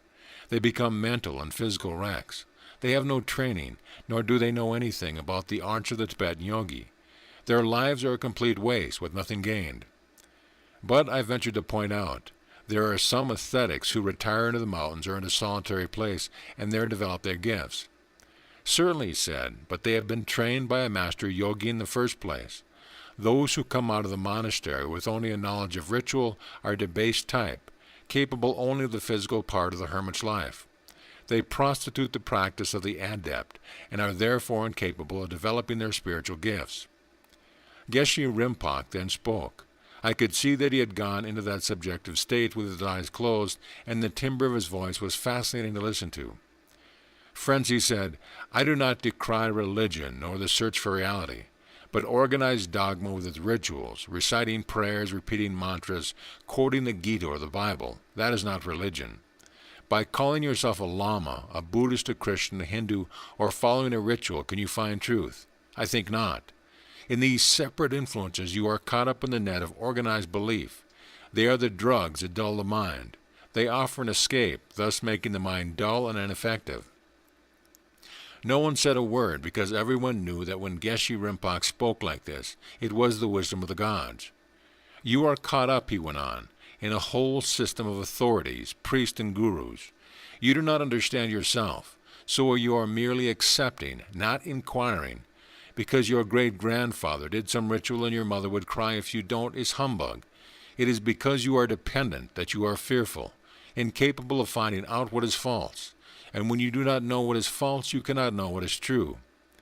You may talk about God and repeat his name 1,000 times, but this will not reveal the truth.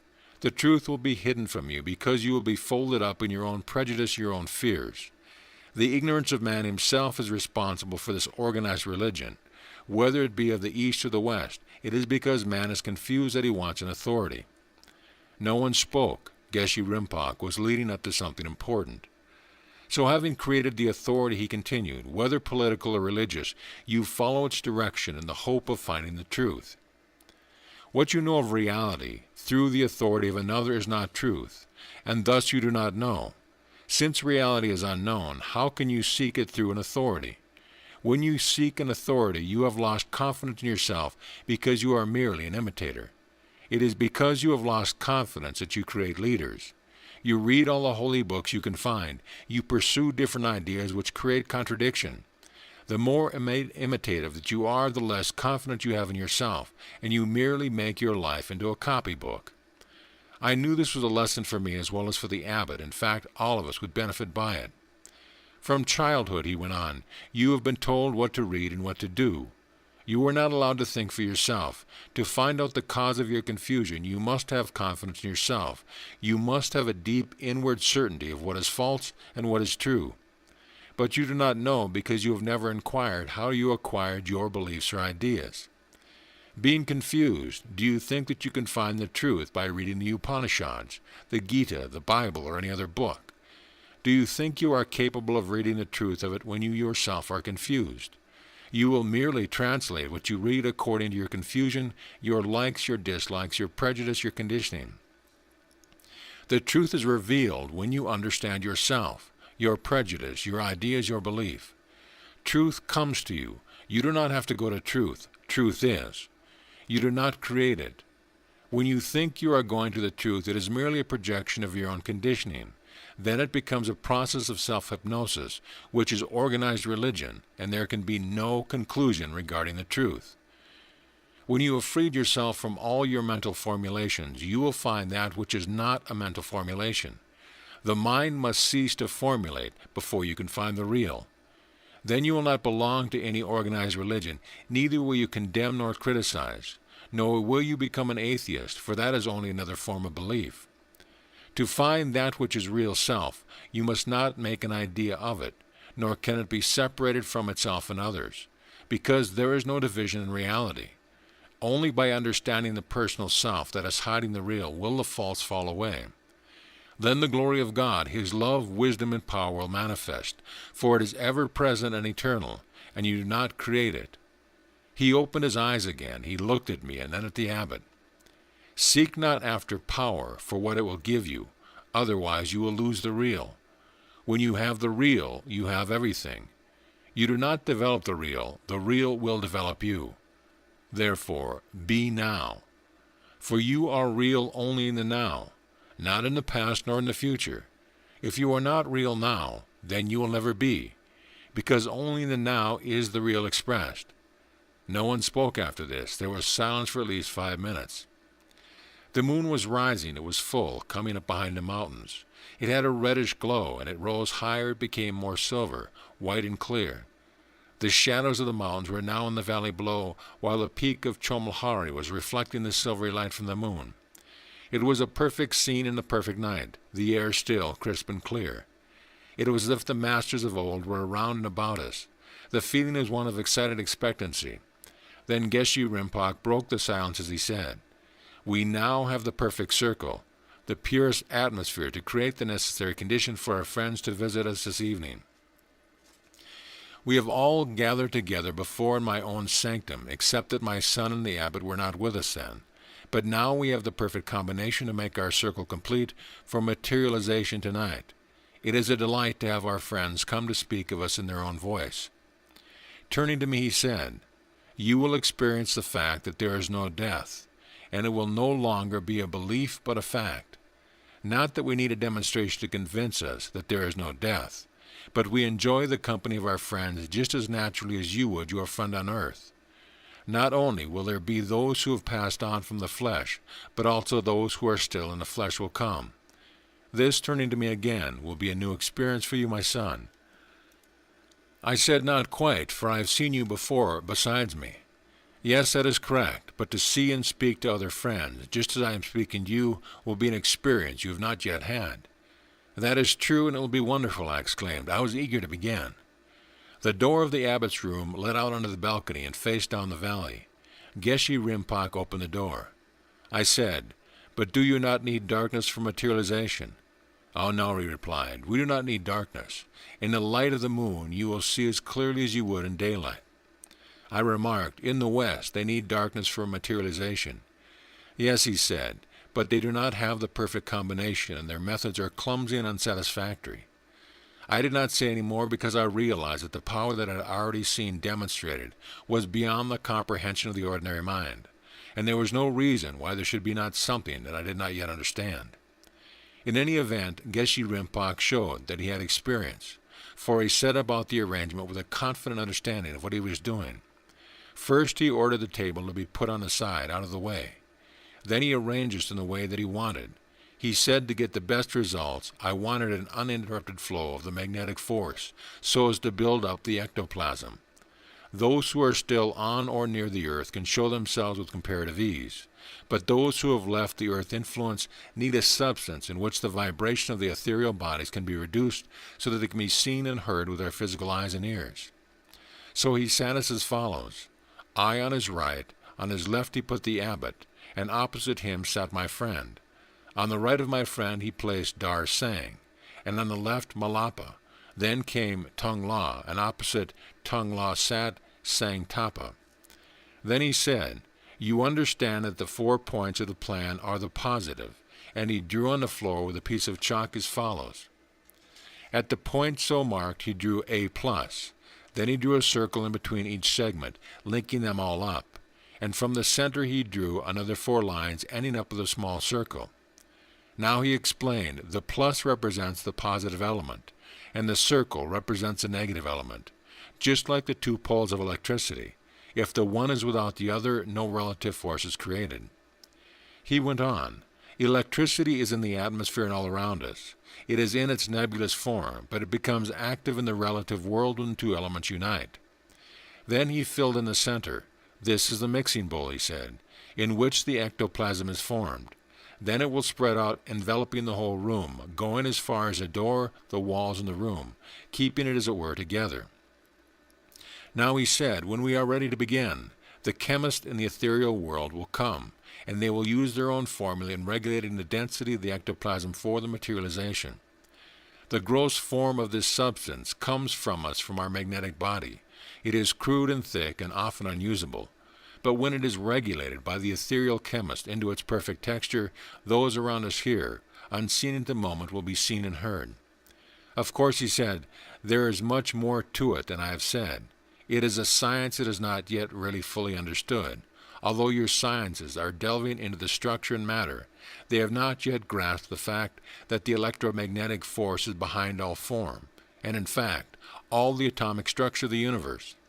It is the slowing of the electromagnetic force that makes the different textures of the matter, from the very highest ethereal down to the grossest physical. And there is no division. You cannot tell where one ends and the other begins. It is one complete, indivisible substance.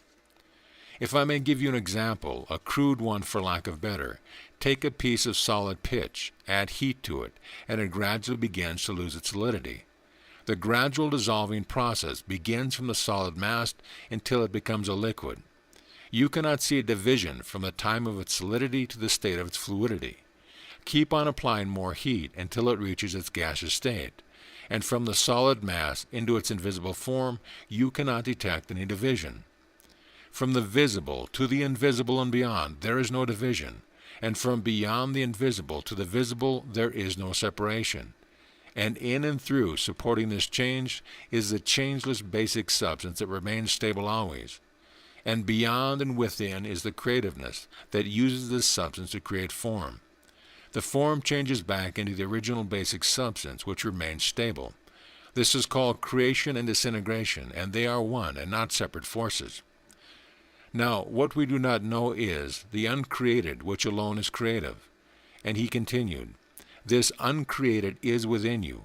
You can discern all that is relative to it, but you cannot discern what it is itself, because it will always be discerning that which is external to itself. You cannot tell what your consciousness is. Try to see if you can, and you will find that consciousness is always discerning what is relative to itself. It cannot turn back upon itself. But when all the relative is understood and known, then the unknown can be experienced. It cannot be known, for the known cannot know the unknown. Therefore the known is not the real. The real is the unknown, the unknowable. But when you have reached the point where one merges into the other, there is awareness and creativeness at point. The totality of creativeness is beyond point, and point is where it is expressed through you. And then that which is real manifests. This is the Master. He is the point through which the whole works. Jesus said, It is the Father who ever abideth within me. He is performing his own deeds. Then he looked at me and continued, Therefore, the proof is when you have reached creativeness.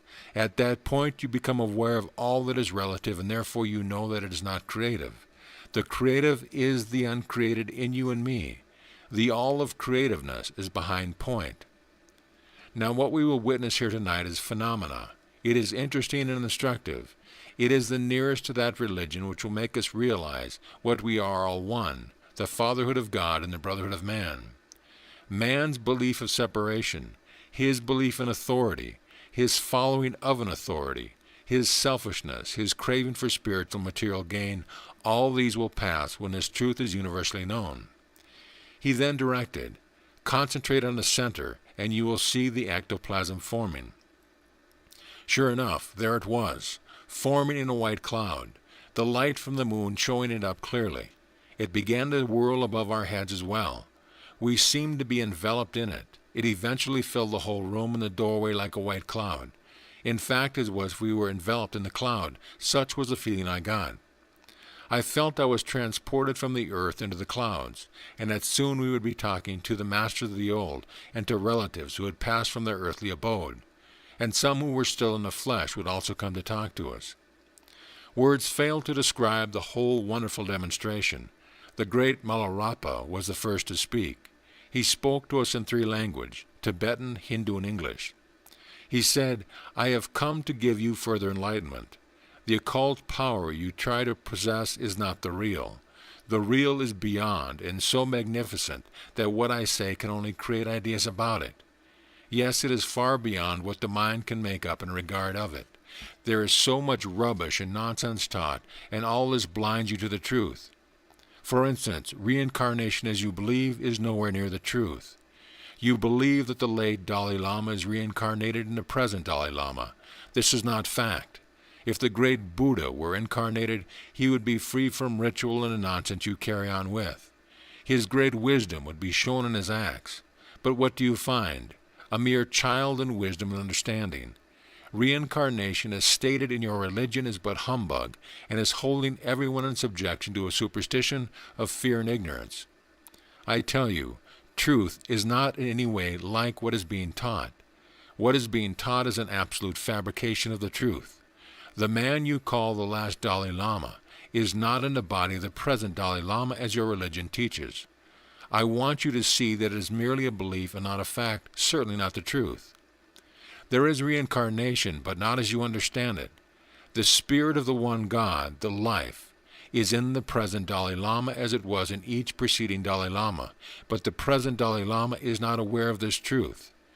It is the one spirit that is in each and every one, and only when this is realized through knowing what is false does the wisdom and power of the spirit manifest. I urge you to lead the people away from this stupid nonsense that creates self-hypnosis. I am speaking to you in modern language so that you can understand what I say. He spoke for a long time to Geshe Rinpoche, and I heard him say, Care must be exercised so that you do not hinder the work to come, for many are not yet ready to understand that life is not separated by so-called death. There is but one life, and this life is eternal. More will come after me to speak to you. Your friend the Hermit of Lingmatang is here tonight. Milarepa seemed to be the conductor in the astral, and Geshe Rinpoche conducted on the physical. Still they came, many of them, and as they reached the door they became visible. It was a wonderful sight, a wonderful experience. I never saw anything like it before or since. About an hour or so later, St. Anthony of Alexandria and Paul the Apostle came direct to me, and I will relate what St. Anthony said later in this chapter. But I want to tell you first what convinced me that all this was real and not the figment of my imagination. My mother came to me. I could see her form and face as well as I did when she was on earth, except that she was younger looking and wonderfully radiant. She spoke to me in Gaelic to prove that it was she. It is truly me, your mother. Your father is with me, and so is your friend, John Sutherland. She said, I am very happy because of the work you are doing, and we are all helping. Her face shone bright and beautiful when she said that, as if the feelings gave her great joy. There were 6 hours of this, coming and going, and the details alone would fill another volume. Many who were still in the physical came, including the great Hermit of Lingmatang, of whom Geshe Rinpoche had told me. The hermit said to me, "You are coming to stay with me at my hermitage."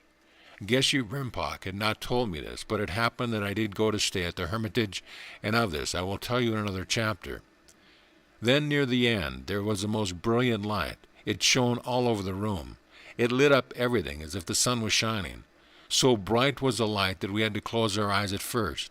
Then we gradually became accustomed to it. And this light appeared the Master himself. He came to give his blessing. Those of you who have read my book, Divine Healing of Mind and Body, will realize the truth of what I say. It was the culmination of all my training in the Himalayas. This indeed was the most remarkable seance I had ever seen, and I will probably ever see the like again. I knew then that there was no separation between the mirror and the spiritual that separated us, but a veil of ignorance.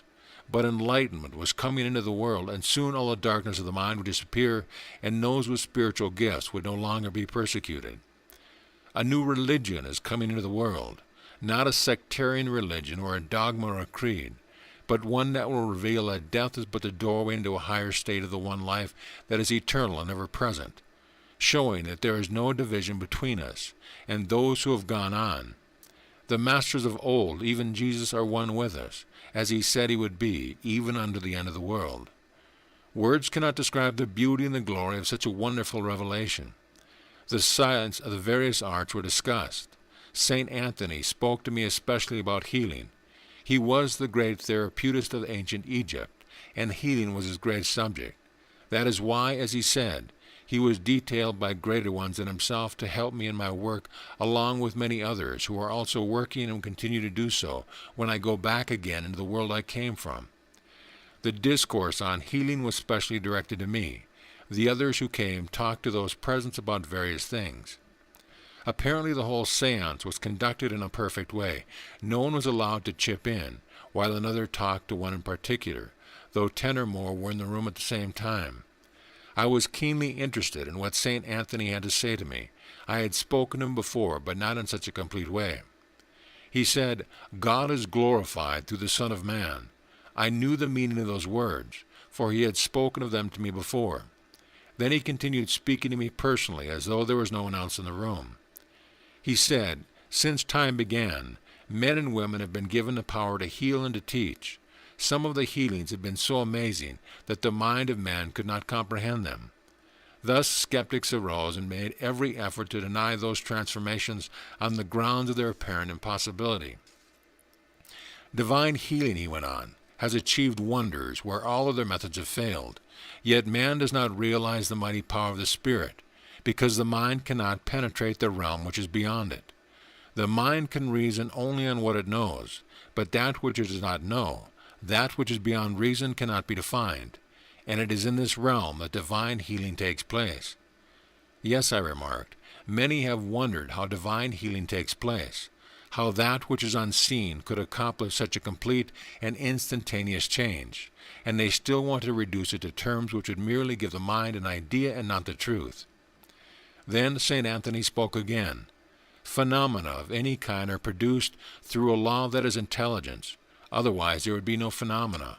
For instance, if you have a fear of anything, or if you have faith in anything, there is an intelligence that operates in both, that you think in fear and think in faith, and produces exactly according to how you think in fear and in faith.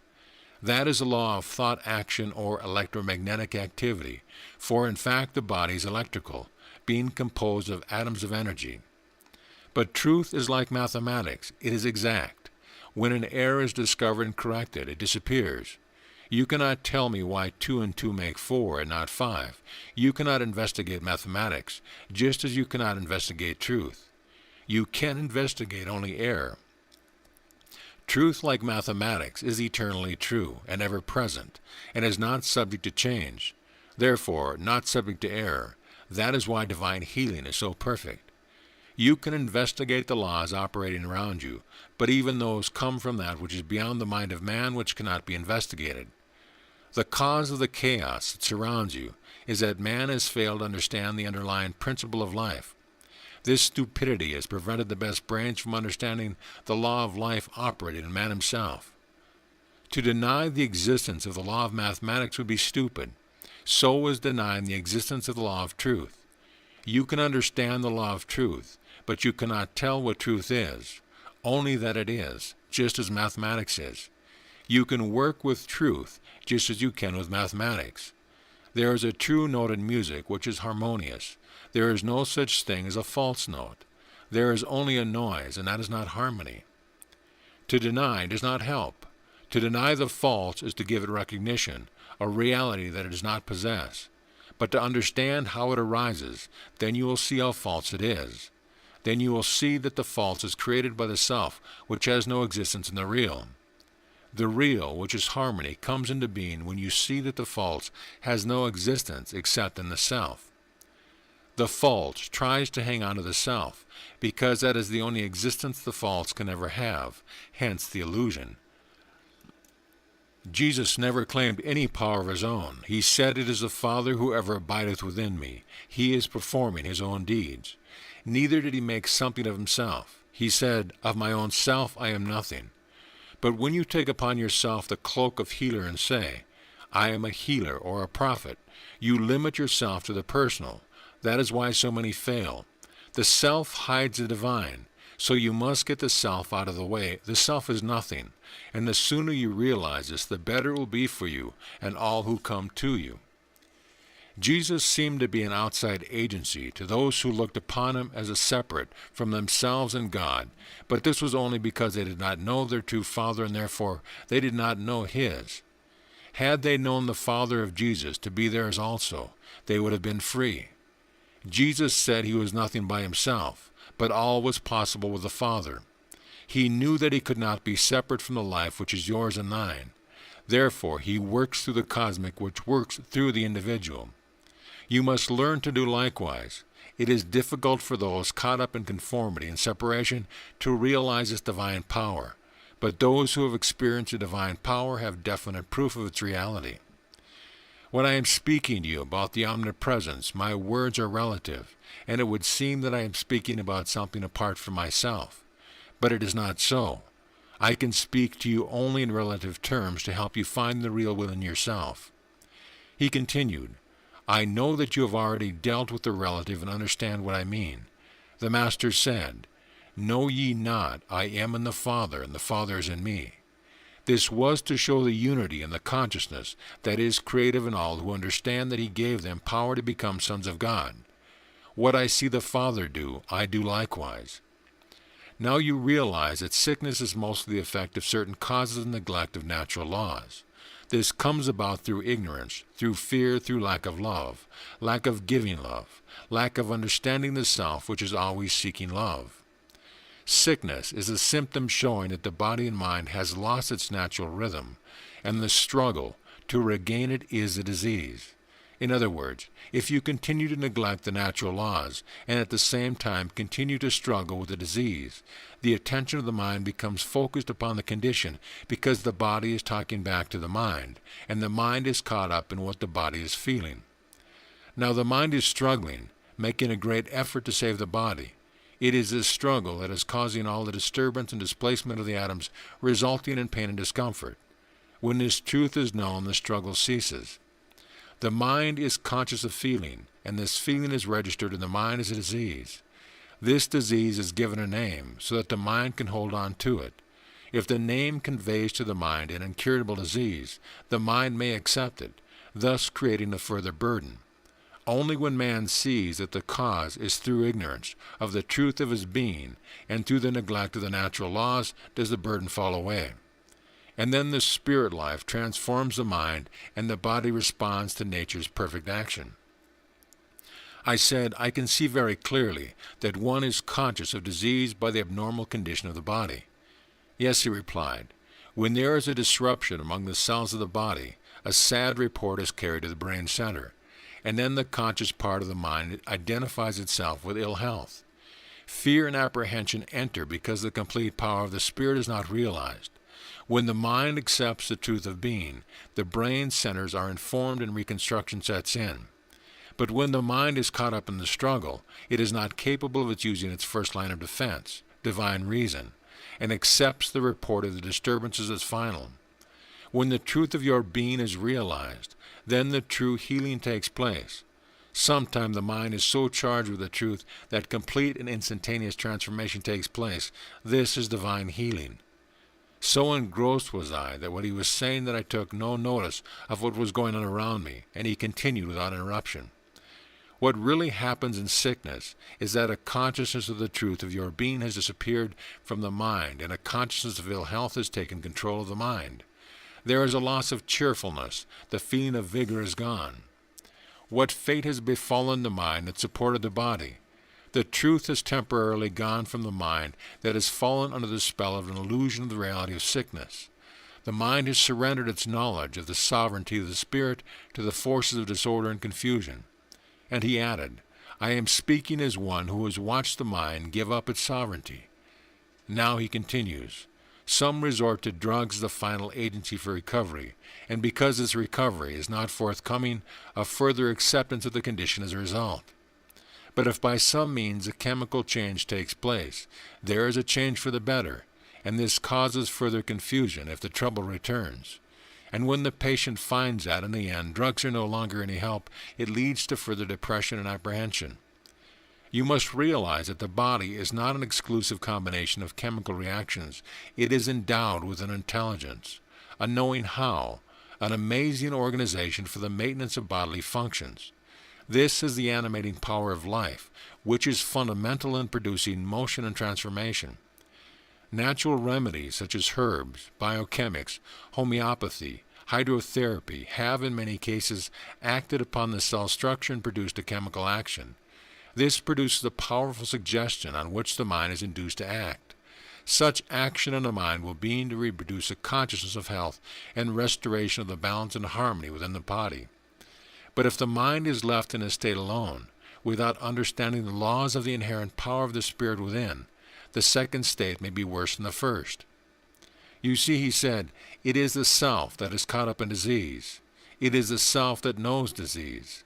The spirit knows nothing of disease. It is the self that is selfish, ingathering, acquisitive, hateful, antagonistic, unforgiving, and violent, and this is the cause of most sickness. The impersonal spirit knows nothing of these things, hence the impersonal is healing. The more impersonal you become, the more loving and kind you become, because the impersonal is love and love is healing. Love is God, and God is love and the foundation of all perfect action in which there is no reaction. When you see that the personal self is always taken up with the external, with struggle, with war inside and out, then you will understand the cause of the trouble. And when this is understood, the inner self which is impersonal and freed, then the radioactivity of life's forces is released. These electromagnetic waves of nature's forces begin to transform the mind and body. This inner atomic action creates strong suggestions to the subconscious mechanism, which in turn starts instantaneous action throughout the whole mind and body because of the strong currents of energy which are moving in the right direction, sweeping all before it from within outwardly, quelling the existing confusion. The mind and body feel the relief, and as the struggle ends, the momentum is kept in the right direction. There must be a giving up of the idea of disease as the confusion and chaos dies down. And when peace is established, the body ceases to talk back, and harmony is established. Once harmony is established in this way, through understanding, the mind and body is transformed regardless of the nature of the disease or the length of time of the chronic condition. With true guidance, the patient begins to realize that the suffering is a temporary and artificial thing, and anything that is temporary is transitory and has no foundation of its own. It is the ignorant self which is caught up in things external. The reality is in no way like the ignorant self. Reality is the impersonal self which is whole and complete without a flaw. If disease were real, he said, it could not be healed, since reality is not subject to change. The self is born into fear by the aid of suggestion from those who fear. The fear of death is the cause of most suffering in the human family. Then the removal of this fear is of the most importance. I want you to realize, he emphasized, that there is not a dead particle in a living universe. There cannot be a dead part of life. There is no difference between life and death. They are one and the same, as you now see. It is but a change from one phase to another in life eternal. Life continues in its most perfect abode, and the individual consciousness of life becomes more aware. Therefore, you must eliminate the fear of death from the mind so that the consciousness of eternal life is established. This is the greatest aid to the healing of mind and body, because the consciousness of fear is destructive to the function of both, while the consciousness of life renews their proper function. Call no man your father on earth, for one is your Father, who is eternal. Perfect healing of mind and body can be done only when the fear of disease and death has disappeared. But you must know yourself before you can help another. Even the dullest mind can be penetrated by an enlightened consciousness. Remember, he stressed, that mantrams are not much help to the mind that is full of fear, for it often intensifies the dominant idea of the trouble. Thus you are only creating opposites. You hold an idea of health while struggling with ill health. You have an idea of life while struggling with death, an idea of good while struggling with evil, and so on and so on. But with skillful, intelligent words through understanding, the patient will become receptive and willing to cooperate, and then a change begins to take place, sometimes instantaneously. The power of the truth of being sets in motion electromagnetic vibrations which reach the mind of the patient and begins to break up the negative mental conditioning that is binding him. By this means the mind of the patient is reached either by short or long distance. At the very hour the servant is healed. Daughter, be of good cheer, thy faith has made thee whole. These sayings you are familiar with now. Now see that you realize their true meaning. He paused for a moment and then continued. With the knowledge of the truth of your being, your aura is purified and your thoughts become dynamic. Realize that everything in nature is harmless to you, and you are harmless to all nature. When you are not afraid of nature, you can control nature in the raw, for you have been given power and dominion over all things. See the nothingness of the self. Know that you are nobody, and your humility will be the channel through which the Spirit can do its work. Take the brakes off. God will do the rest. Acquire your faith through understanding, and not through the opposite fear. If it rises from fear, then you have no faith. You are caught up in the opposites of fear and faith. Develop a willingness to listen.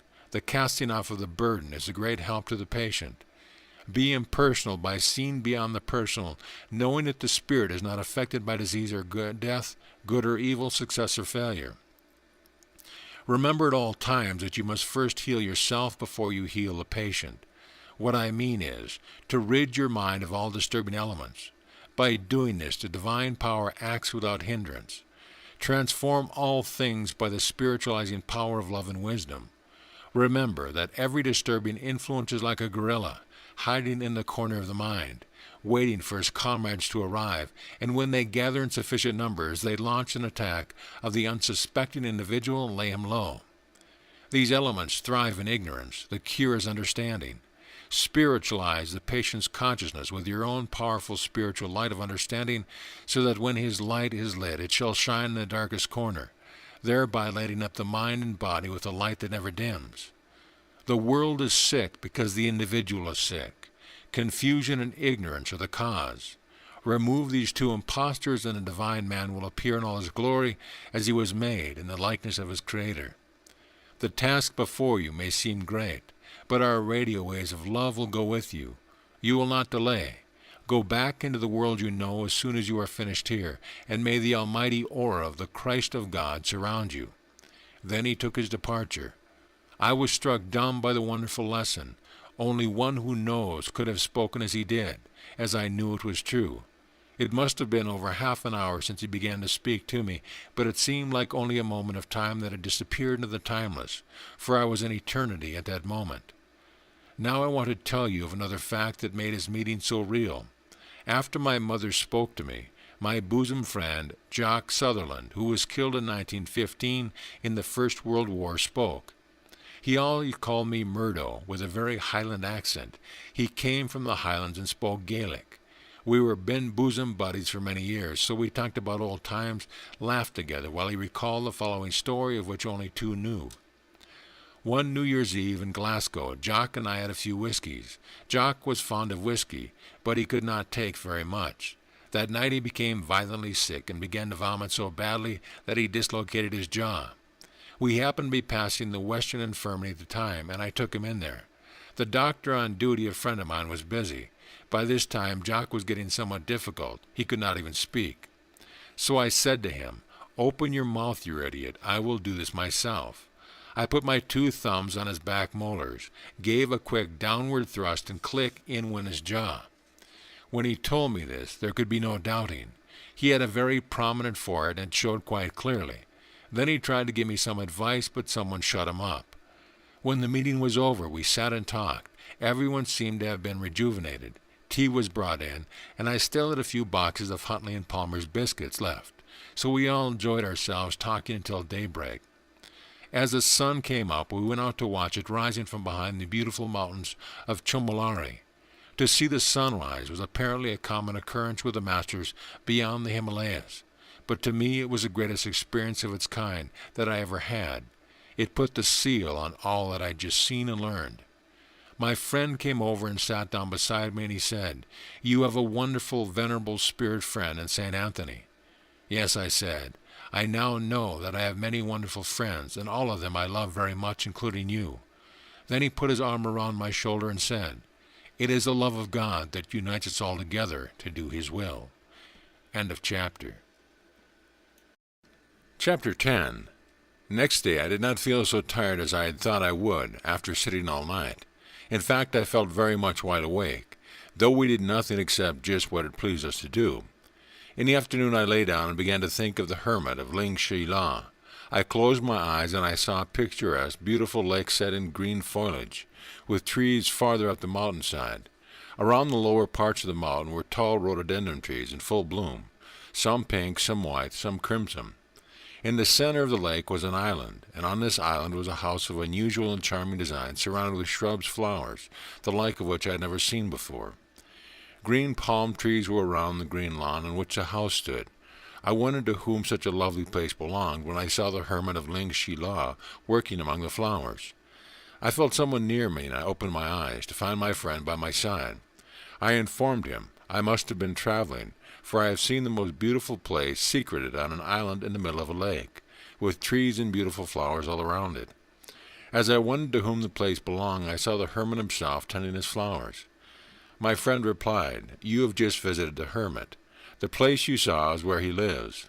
It is away over the Tsangpo River and beyond, country which is still an unexplored region of Tibet. He has the most beautiful place in the world, and he attends to it all by himself. You have just experienced astral traveling, at which Hermit is adept. I will tell you the story about him. He was an abbot in the Gandan Monastery many years ago, and he taught philosophy and magic. He had been practicing astral projection just as you were doing when he discovered this lovely lake with an island in it. So he set out to find it. After many months he returned and said, 'I have found my home at last.' When he told the others where it was, they said, 'But no one has ever been able to get into that valley because of the continuous hurricanes that blow over the mountain pass. Besides, there is no known path into it.' He replied, 'I have found a way in, and I shall build my hermitage there. There is no evidence of anyone being there in the physical, and only those who have mastered astral projection can enter, which suits me perfectly. I will now master the art of astral travel completely. The secret passage into this valley is known only to the hermit himself. No one yet has ever been there in the physical but himself.' Well, I told my friend, the hermit said I was to stay with him for a while. 'Yes,' came the reply, 'and then you will truly learn to speak with the gods. I only hope I may have the privilege of coming with you.' Next morning, lying on the table beside my couch was a thick parchment giving details about the way to the hermitage, also advising me what I should take with me. On my friend's table was a similar copy.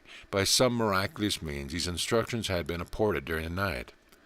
I said to my friend, 'This is more mysterious than ever.' He replied, 'A material object is very easily transported by those who know how. After a certain development, one is able to contact the yogi who have passed from the physical, who understand all about aporting. They do this work frequently in Tibet.' I said, 'Then it appears that the hermit can write down instructions and ask the spirit yogi to transport them?' 'Oh, yes,' he replied, 'that is easy. You see, they know the secret of materialization and dematerialization. You have already heard that matter is but an invisible substance which can be made visible. All is mind. There is no such thing as matter. Matter is a name you have given to something that you see and feel, but the name of the thing is not the thing itself. The name merely becomes an idea in your mind. Is that all you know about it? But you see, the hermit is a master yogi himself, and with the spirit yogi, both of them understood vibrations of various densities of substance that you call matter can apport any article any distance. Then he went on, everything being a vibration in mind, and consciousness being the ruling factor, the hermit consciously knows how to rise the vibration of material substance into its astral vibration, and can hold it there, for he has already freed himself from the idea of the solidity of matter.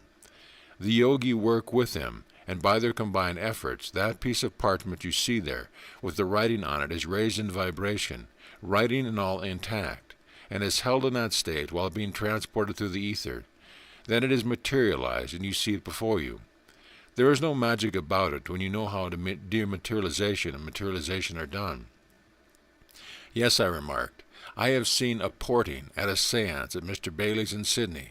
In fact, I still have some of the apports in my possession. We shall hear more about it when we see the hermit, said my friend. He is considered to be as great as the great Milarepa himself. So, I said, how soon can we start? You know that I have not very much time, and time is flying now. He replied, we will start tomorrow. I am so glad you are coming with me, I confided to him. I do not really think I could do it without you. Besides, traveling alone is not much fun, especially in unexplored Tibet. I am glad I am coming with you, he assured me. We will not take much with us. We will travel light, for it is going to be a difficult journey. If it was easy, others would be there. It is, in fact, the most difficult place to reach.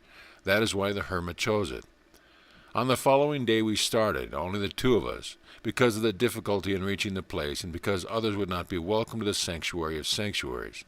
We decided to pick up on the way what food we could, and the last part of the journey we left in the laps of the god. We struck out towards Gyansi in the early morning. A howling, freezing wind was blowing down the Chomolhari, which was still covered with clouds. The country we were now passing through was barren and stony, yet I could see some yaks feeding, and I wondered what they were eating. My friend pointed to the way to Everest expedition take, but we will keep the trade route as far as Gyansi, he said, and then we will branch to the left till we reach the Sangpo, the great Brahmaputra of Padang, where we will get a yak hide coracle. He knows all about it already, I thought. We reached a place called Dochin that evening, and we went down to the lake of clear water. Beyond it was a magnificent range of mountains covered with snow. We watched the fish, which could be seen clearly in the still water. How long will it be still, I wondered, for my moment of fierce storm might rise. We fixed our beds for the night, and after supper we went out to watch the sun setting. The reflection in the lake was truly beautiful. The mountain range reflected itself in the calm surface. I took a picture with my small pocket camera, and you could not tell the real from the reflection. I was anxious to hear my friend speak again about the things we both love so much, and I said, if this were America, it would be artificialized in 12 months. Yes, he replied, the majority of people know only the objective world, a world which formulates laws, regulations, creeds, and dogma. They live in a world that is artificial, and therefore they know only the artificial, so they want to change nature also to their standard of existence. They are caught up in their own creation and lose the creativeness of the uncreated. He was like Geshe Rinpoche now. He spoke slowly and distinctively, so that I should not miss the meaning of what he said. Life remains itself, he continued, no matter in what form it is, expressing itself. When this is understood fully, the creativeness becomes a reality in you. The form is this living energy and manifestation. Pluck a flower, and it is there, and in a handful of earth that you hold in your hand, it is there. Then the world is no longer a prison house, for the air, the sky, reveals its living presence. Now, if what I am saying to you is be of any value of you, you must experience this in a deeper state of consciousness. It must be a livingness that is not merely a mental formulation. This comes as you clear your mind of all hindrances, and it is done automatically as you see the faults. Then you will know that mental formulation is not the truth, and you will know also that if we make this merely an intellectual discussion, you will miss the experience and transformation that must take place within. When you see that your mental formulations regarding matter are problematical, you will cease to regard solidity as something to be carried, something to stumble over. When you realize that it is the manifestation of the unmanifest, you will free yourself from these mental formulations that limit you. You will know freedom in a free universe, where formerly there was you nothing but limitation.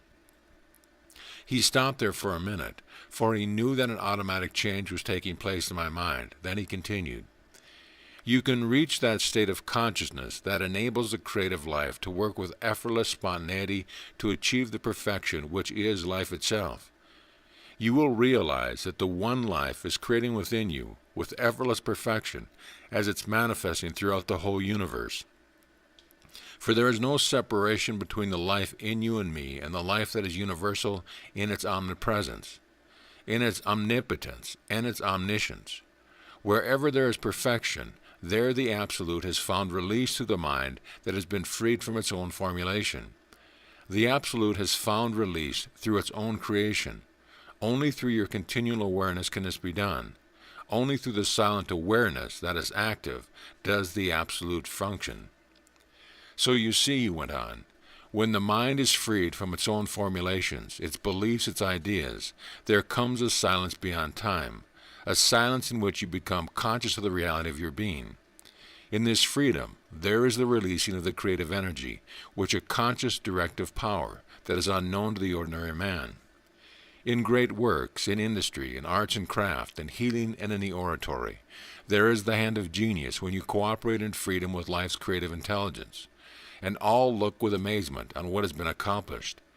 This is the creativeness within, being given free expression through the unconditioned mind.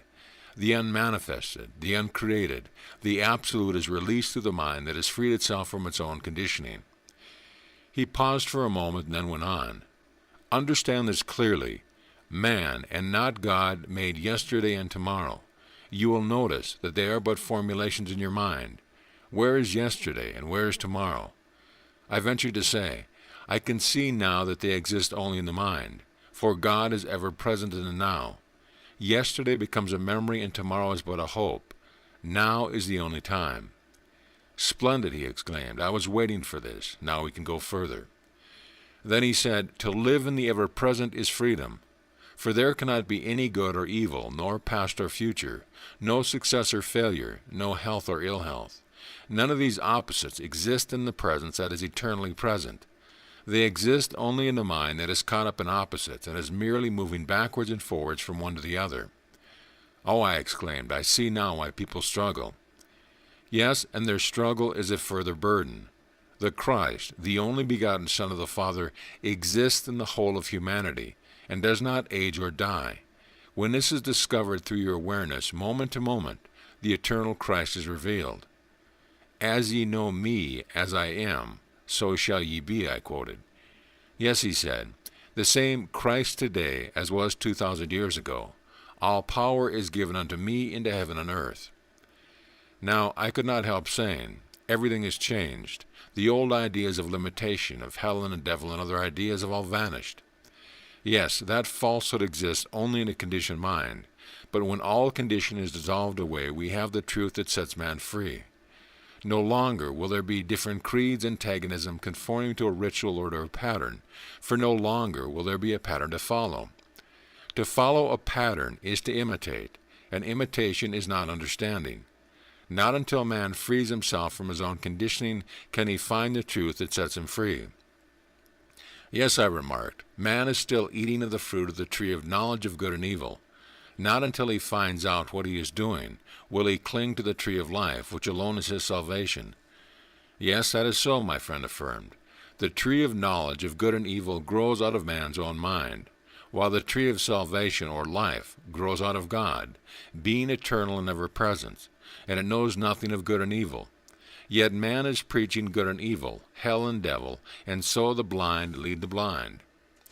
Man must become aware of his oneness with the ever-present, and not be caught up in the struggle between good and evil, fear and faith, God and devil, and so forth.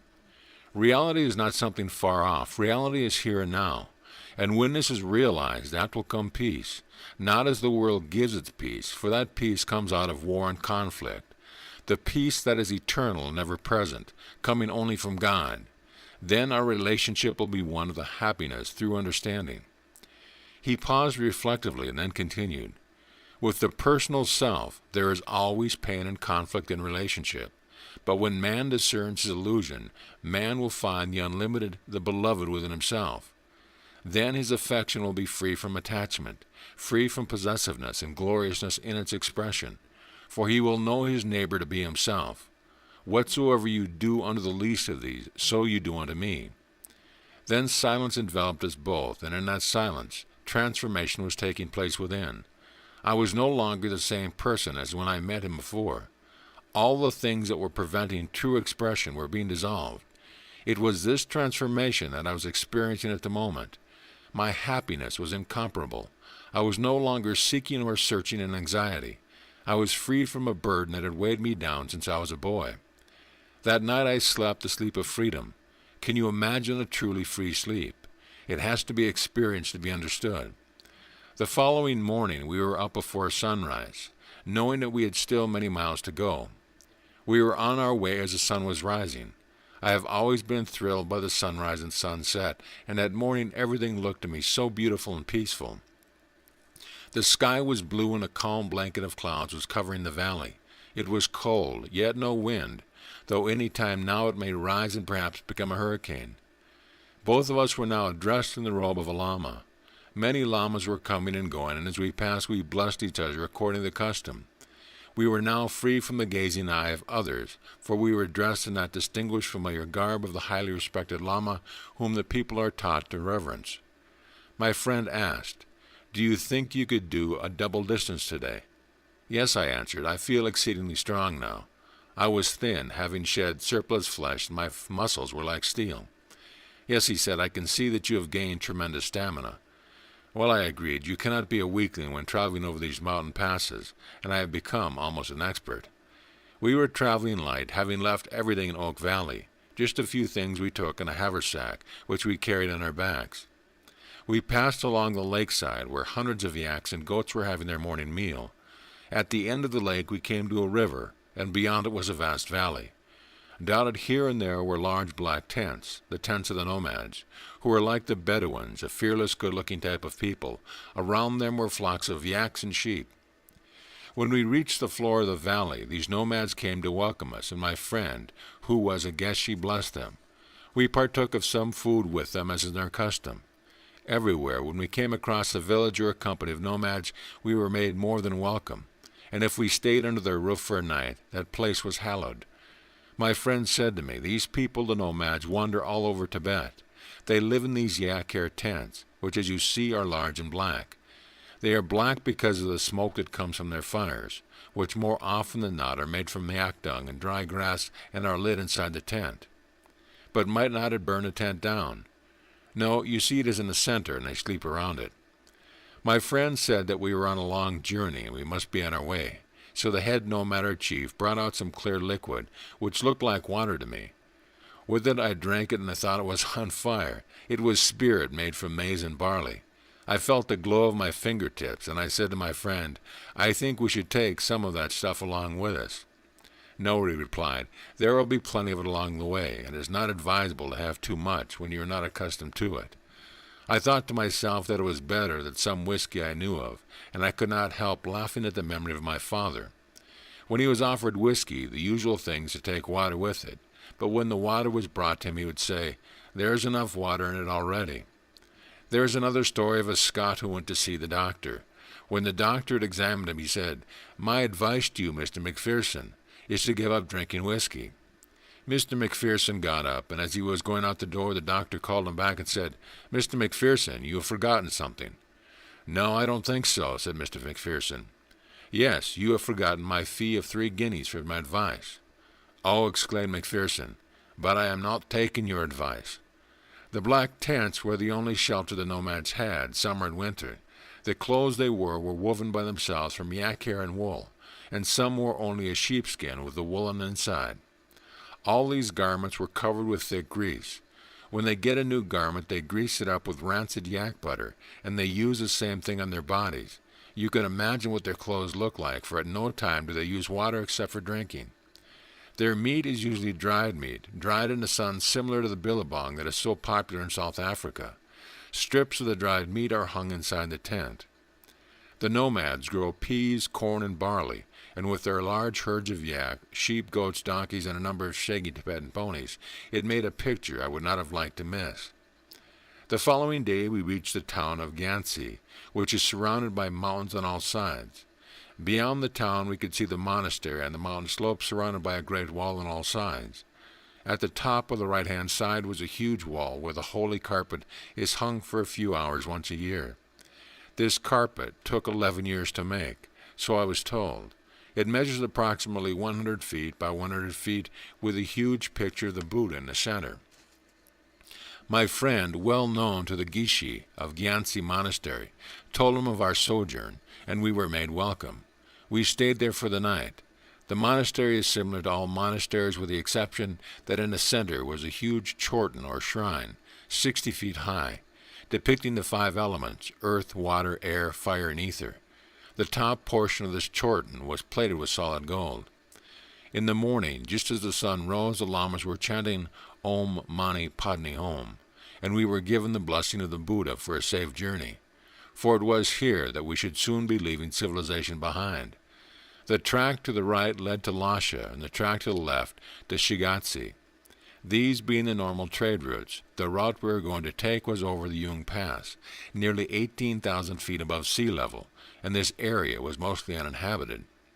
So we set off with many blessings, and were each given a prayer flag called Tunga. As we went down the valley, we could still hear the lamas chanting, and the boom of the great gongs and the sound of the chongas.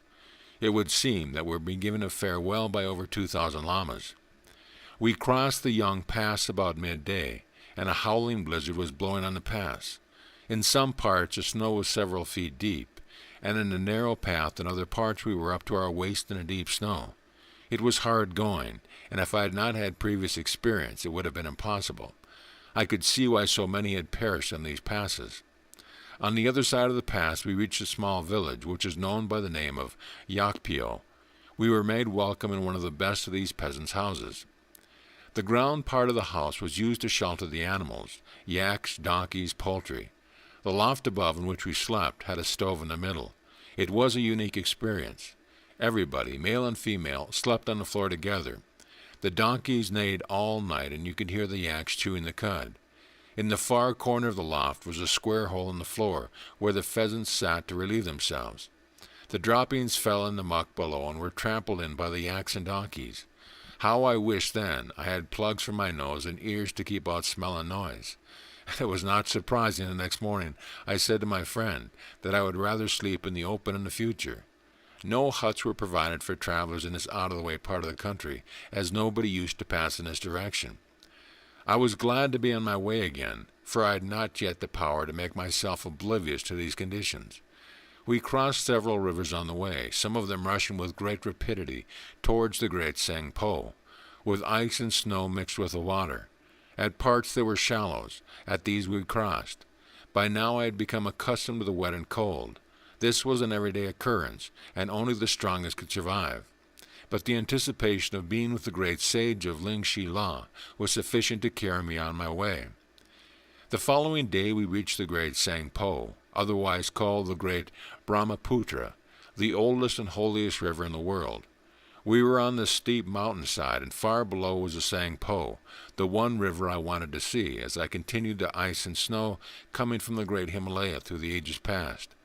This river was about a quarter of a mile wide, and the noise of the roaring water was terrific as it runs through the gorges. It was dangerous going, for a false step would send us hurtling into the deep, roaring water below.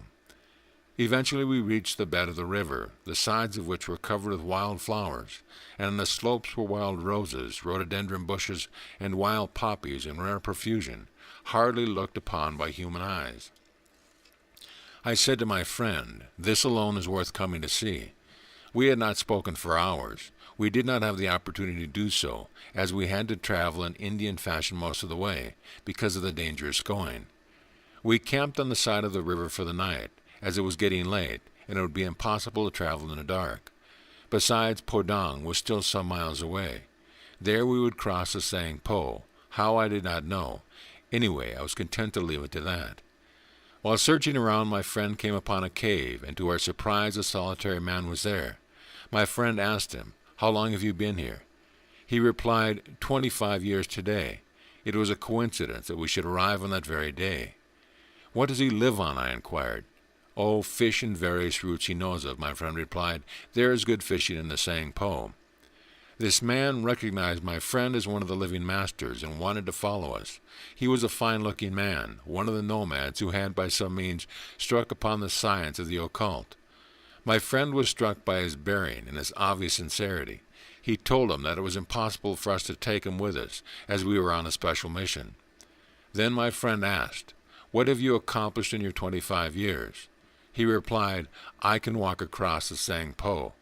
"Is that all?" "Yes." "Well," said my friend, "what a waste of time." Then he told the man something of what I myself had learned in the short time I had been with him. This made the devotee all the more keen. He seemed to have made up his mind that soon he would be ready to come to my friend, who nodded in assent of his desire and said, "When you are ready, I will come for you. My sanctuary is at Samsor, away beyond Lasha by the Kiachu River. One day you will find the pearl of great price, my son." We left him, then staring after us, for in his heart he was the impelling desire to know the truth. I looked back and gave him a wave, and we went on our way. How everything was provided for us in the way of food and shelter amazed me, but my friend had absolute faith.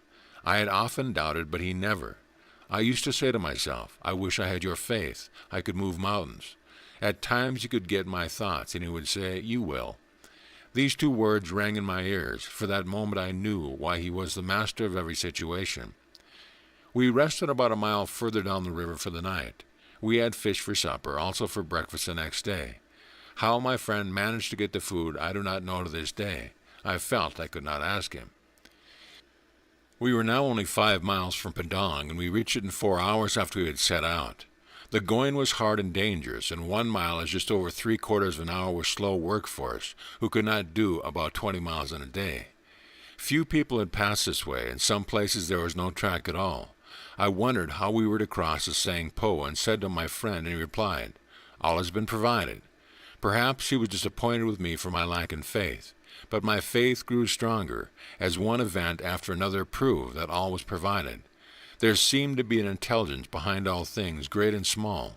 Even the smallest detail was taken care of, and I gradually reached a state of mind in which I knew that this was so, and eventually I had the assurance too. I knew there was an intelligence that ruled the universe, and that the same intelligence was ruling us also, and being perfect in itself, I knew that no detail would be missing. This has been with me ever since. Therefore, I do not plan but to leave it in the intelligence. Everything works out 1,000 times better than if I had planned it myself. When I did plan, I found I had to continue replanning. I then realized that when I planned, things did not turn out anything like when the intelligence that knows the how of all things was leading me. It was the case of, "Lead, kindly light, lead, thou me on. I do not want to see, one step enough for me, lead thou me on." The words of the Master came so often to me. What I see the Father do, I do likewise, which means action with faith, knowing that a perfect intelligence is guiding every move, even to the smallest detail. When we reached Padang, I could see no means by which we could cross the Sang Po, for here it was well over 1/4 mile wide. My friend said, "Sit down here." He was silent for a few moments and said, "We will have a coracle here in a few minutes." No sooner had he said this than a Tibetan carrying a coracle over his head came out from nowhere. A coracle is a boat, or a kind of boat, made of bamboo covered with yak skin tightly sewn together and spread over the bamboo sticks, which make it sort of a square boat, 3 feet deep and about 5 feet wide, and 7 feet in length. The amount of these contraptions carrying is amazing. Another type of boat that uses a log of a tree, with all the inside cut out. The bottom is then flattened, and the result is an excellent canoe. At this place the river is smooth, like a sheet of glass. There was only a slight ripple caused by the gentle breeze that was blowing. My friend went up to the man with the coracle and said, "Will you take us across the river to the other side?" "Yes," answered the man. "The Hermit of Lingmatang told me you would be here today, and I was just coming with a coracle when I saw you. My name is Peg Dong." My friend asked no further questions. We got into the coracle and away we went, Pidong paddling for all he was worth, for though the water was smooth, it was silently but swiftly flowing. The current being strong, we reached the other side about a half-mile down the river. These coracles are light and are of various sizes.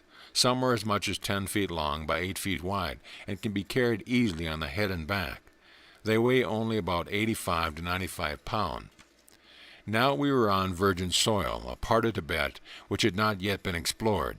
Yet there were numbers of yaks, goats, and sheep. The nomads were there with their great mastiff dog to protect the flocks from the snow leopards and the wolves which at night came down to devour what they could find. These fierce mastiff attack and skill their marauders. These dogs would not hesitate to attack a stranger and destroy him, so we kept one eye open. Eventually we got on a track which would take us over a high pass. Pedong told us it was 19,000 feet above sea level, and that the winds were so strong that no living soul had ever crossed it, except the hermit himself, who lived beyond in the valley, a valley which he said was to be the most beautiful in all Tibet. My friend took the lead as he always did, this time with a determined look. He knew what was in front of us. He turned round to me and said, "You know that legends are told about places of these. Some of them are true, some are just legends, but I think there is some truth in the legend about this pass." "Look," he exclaimed, and there on top of the pass we could see the snow whirling into the sky as the hurricane wind tore it up. If we had been by myself, I would never have tackled the journey, but I knew that the faith of my friend would overcome all obstacles. With steady steps and strong will we trudged on, climbing. I wondered how much more. We had left the woodline now and were in the open, and as we entered the snows the wind blew fiercer and fiercer. I thought, will we ever reach the top of this pass alive? We had to pick our way, as there was no real path to guide us, just a goat track here and there. One goat track would lead one way and one another, but my friend always picked the right one. The snow was extremely deep, but the surface was hard with a continual freezing, and it held fast. I wondered, should the crust break, how far I would sink into the snow beneath me. Like Peter on the wave, I was wondering. My friend must have caught my thought, for he said, "The snow is like a rock under your feet." The wind by this time was terrific. It was forced up between the mountains on each side, which formed a funnel through which it gained momentum. As one gust followed another, it was just as if a gigantic force was pushing the wind through the gap that separated the towering snow-clad mountains on each side. The sight was certainly glorious, but it was an awe-inspiring one. The great glaciers, those rivers of ice, could be seen forcing their way down the mountainside, crunching their way to the valley below. For a while we took shelter in a sort of cave by the way and watched the awe-inspiring scene when we heard a thunderous noise. We looked up and lo, a gigantic avalanche of snow and ice was tearing everything before it. Millions of tons of snow and ice thundered down the face of the mountain into the deep ravine where other avalanches had gone before. A sight for the gods alone, I said, for no one could ever pass this way. My friend did not answer. I did not think he was worried. I knew him better than that. At last he said, "Let us go on." We had reached 2/3 of the way to the top of the pass when we stopped. "Look," he exclaimed, and there we could see the hermit about 200 feet below us on a rock face. We could hear him calling us not to go farther up, but to climb down on the face of the rock, and on the right side. There we would find no wind blowing. We did so and reached a ledge that ran along the mountainside for about 200 yards. Then we saw the valley below, a more gorgeous sight I had never seen. Anyway, in the distance was a lake, in the middle of which there was an island, and on that island was a house, exactly as I had seen in my reverie. The valley was pale green, covered with a carpet of wild flowers of varying colors. The lake also looked a pale green, reflecting the valley and the snow-capped mountains surrounding it. Lower down, the mountains were covered with wild roses and rhododendron bushes in full bloom. "What a wonderful sight," I said to my friend. "The hermit has the loveliest place in all the world, and no one has seen it but himself." Here and there I could see wild yaks and wild donkeys gazing peacefully in the valley, and I was eager to get farther down when we again heard the hermit's voice, this time calling, "Be careful and be patient, and watch for falling rocks above you. The goats sometimes dislodge a rock, which sends an avalanche of rocks down the mountainside. You are protected, and all will be well." I knew then that all would be well. We got down easily now to where the hermit was. There was rejoicing at our meeting in the flesh. I said, "How is it that there is no wind here?" And he replied, "Look at the formation of the rocks. Do you see those great rocks jutting above you?" I looked up and saw some great jutting rocks. The wind, he explained, is deflected above these and leaves this area free.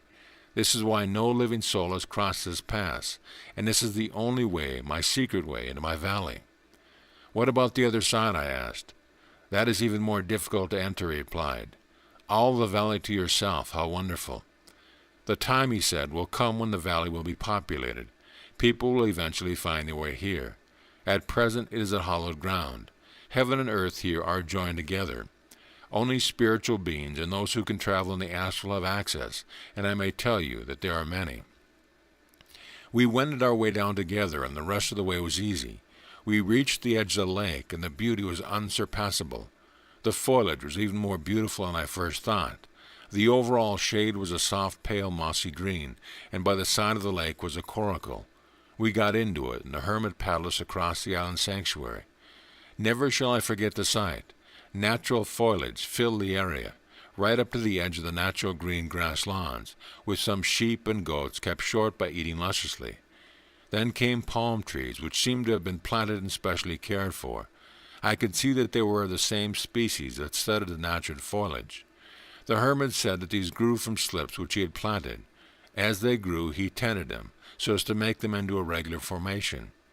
At the foot of the palms were wild flowers and large Chinese poppies of a very delicate blue, and in the center of this was built a charming house of stones neatly fitted together. The roof was constructed from bamboo, covered with thatch made from palm leaves, and inside was a beautifully clean floor, made from fine sandstone taken from a rock nearby. The furniture was made of bamboo and grass worked in exquisite design. There was also cooking utensils, which he had brought over from Gansu on his many trips in and out of his sanctuary. The couches were made of bamboo with grass knitted tightly into various designs. As I sat on one, I said, "This is comfort personified." He built the fire out of dry wood gathered from the island, and with the use of a piece of flint and a piece of steel, he lit dry leaves and blew them into a blaze. Then he laid the wood upon it, and in a few minutes there was a lovely, comforting fire. I said, "You are a very self-contained person." "Yes," he explained, "but my work takes me all over the world. Just as you saw me in Oak Valley, so I travel everywhere, healing and influencing minds towards peace and happiness. You will learn much of that here with me, my son." His long gray hair and beard and his deep-set eyes, shining brilliantly with intelligence, gave him a dignity of bearing seldom possessed by any living person. His look contained the wisdom of the ages. He stood over 6 feet, and he gave one the feeling of mental as well as a physical giant.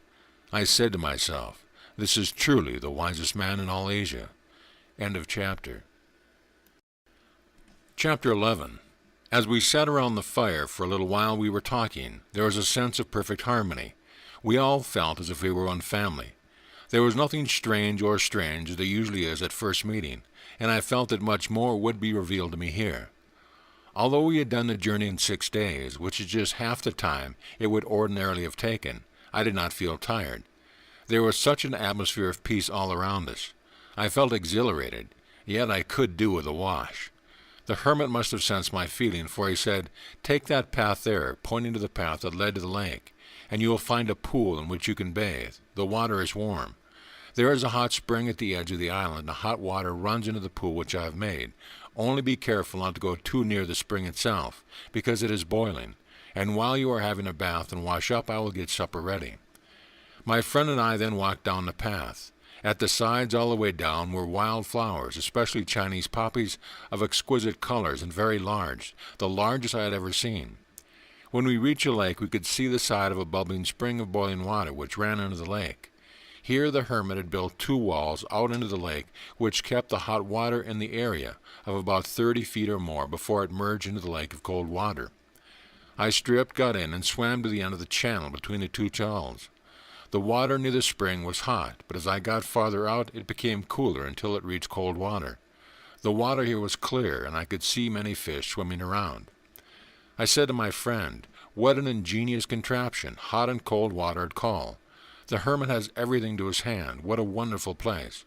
Put this down in the middle of England or America, and thousands of people would be swarming to it every year.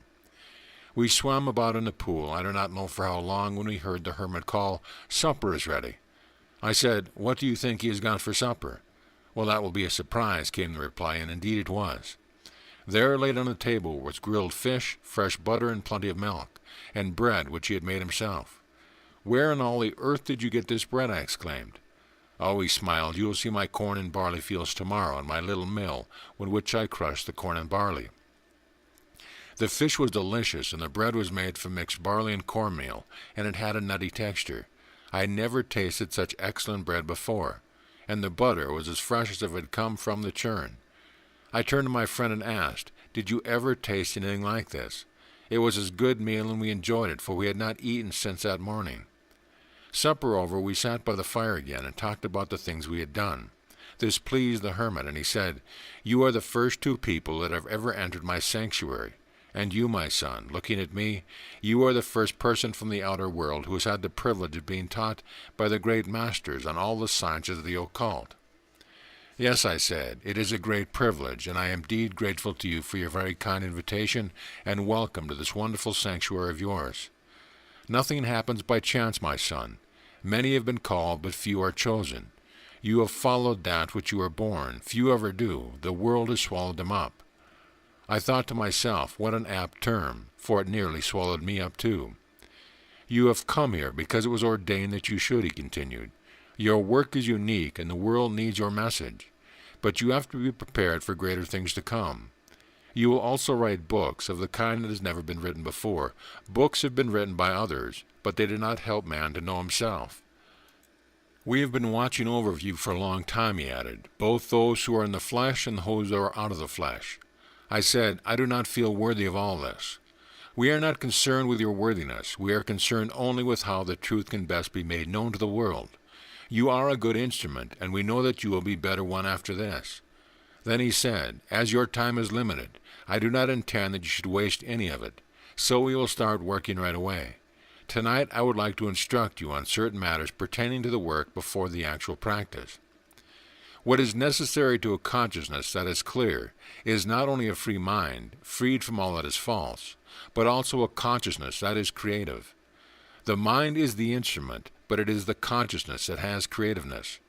Your consciousness," he said, "is like point which has a totality of all creativeness behind it, and your thought expressed is an exact proportion to your state of consciousness. If your consciousness is caught up in mental images, beliefs, and such like, then your creativeness is smothered up because the consciousness is caught up in your beliefs, your ideas, your images, your authorities, and your formulations, and you will note that these are not creative. Now you must learn here, through practice, that your consciousness can move in space and is creative at any point in space you desire, because the totality of all creativeness is behind it. You do not know what your consciousness is. Therefore, you do not know what creativeness is. But your consciousness cannot be separated from the totality of all creativeness in the universe. For there is only one consciousness. There cannot be two. Neither can there be two creators. Your consciousness, then, is the point through which creativeness works, and is the point through which you express creativeness. Now, if your consciousness is caught up in a mind that is confused with ideas, it will merely express its condition, and you will not know what is true and what is false. What is in the mind is not creative. Creativeness is beyond the mind in a consciousness that is free from the confusion of ideas. I said, I am beginning to see further now. My friend was also attentive, and I could see that he also was amazed at the wisdom of the hermit. Therefore your consciousness, he went on, is like a broadcasting station through which the Creator is sending his perfect vibrations outwardly in all directions. These vibrations move through your mind, brain, and nervous system, affecting the heart, glands, lungs, vasomotor system, and all organs of the body, thus registering effect there, and then go out beyond the confines of the individual into the world of ether that few know and understand. It is only the idea of age that makes you old, because you are expressing the idea of age and not the creativeness that is eternal and ever-present. This was a response to my thought, for I was thinking at the moment, I wonder how old you are. Then he said, the creative vibrations rush into the atmosphere on their creative mission, harmonizing everything. If your consciousness is caught up in your ideas, your fixed belief, then it is your idea and beliefs that are being expressed, and not the creativeness that alone is creative. Your ideas are not creative because you do not know whether they are true or not. When he said this, I looked at my friend, for it was he who had first said these words to me. Now I could see that I was being taken further along the way of truth. I could feel the transformation, but could not explain it. Yet I knew it could be true, and it was not an idea, because I could not make an idea of it.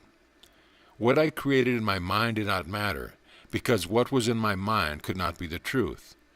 Truth was beyond mind, but I knew it to be my own real self. I was aware only in my consciousness, and when free I was creative. Then he said, man is not a mere physical being. He is in reality a center of consciousness in the totality of all consciousness. Now this must not be a mere idea, and you must not try to form an idea of it, because then you will lose it, nor must you try to form an idea in your mind of what I say. What I am trying to do is clear the consciousness so that which is real can manifest. I realized that what he was pointing to was beyond mind. Divine reason would lead me to that which is beyond reason, beyond mind. If your thought waves merely carry the vibration of your conditioning, then you have done nothing. But when your consciousness is freed, then the creativeness that created all things will express itself without effort. Because being effortless, there is no resistance, no confusion, no conditioning, no reaction, only pure action. There is no such thing as ignorance or fear in the creativeness. Ignorance and fear exist only in man's mind through lack of understanding, and therefore have no existence outside man's mind. But when the creativeness becomes active and free through a clear consciousness that sweeps through the billions of cells in the body, creating its own natural rhythm, thus the Creator and his creation becomes one. I said I have heard those last few words before, but now they seem different. There you go again. You merely superimposing another idea on the one you had before, only because this one looks better than the last one. Is that not so? This is not an intellectual discussion. It is a transforming process. I thought to myself, how can I get over this? He said, let it all drop from your mind. Free your consciousness from the intellect. The intellect does not know what is true and what is not true. Life's creativeness is now. The intellect only speculates about it. Creativeness is now. If it is not now, it will never be, because you do not create it. I do not want you to make an idea of what I say to you, he went on. I do not want you to make what I say a mere belief, for then it will be just another belief and a little better than the previous one. I was now beginning to understand myself, my ideas, my beliefs, my images. I could now see that none of this could ever be the truth, nor could I make it the truth.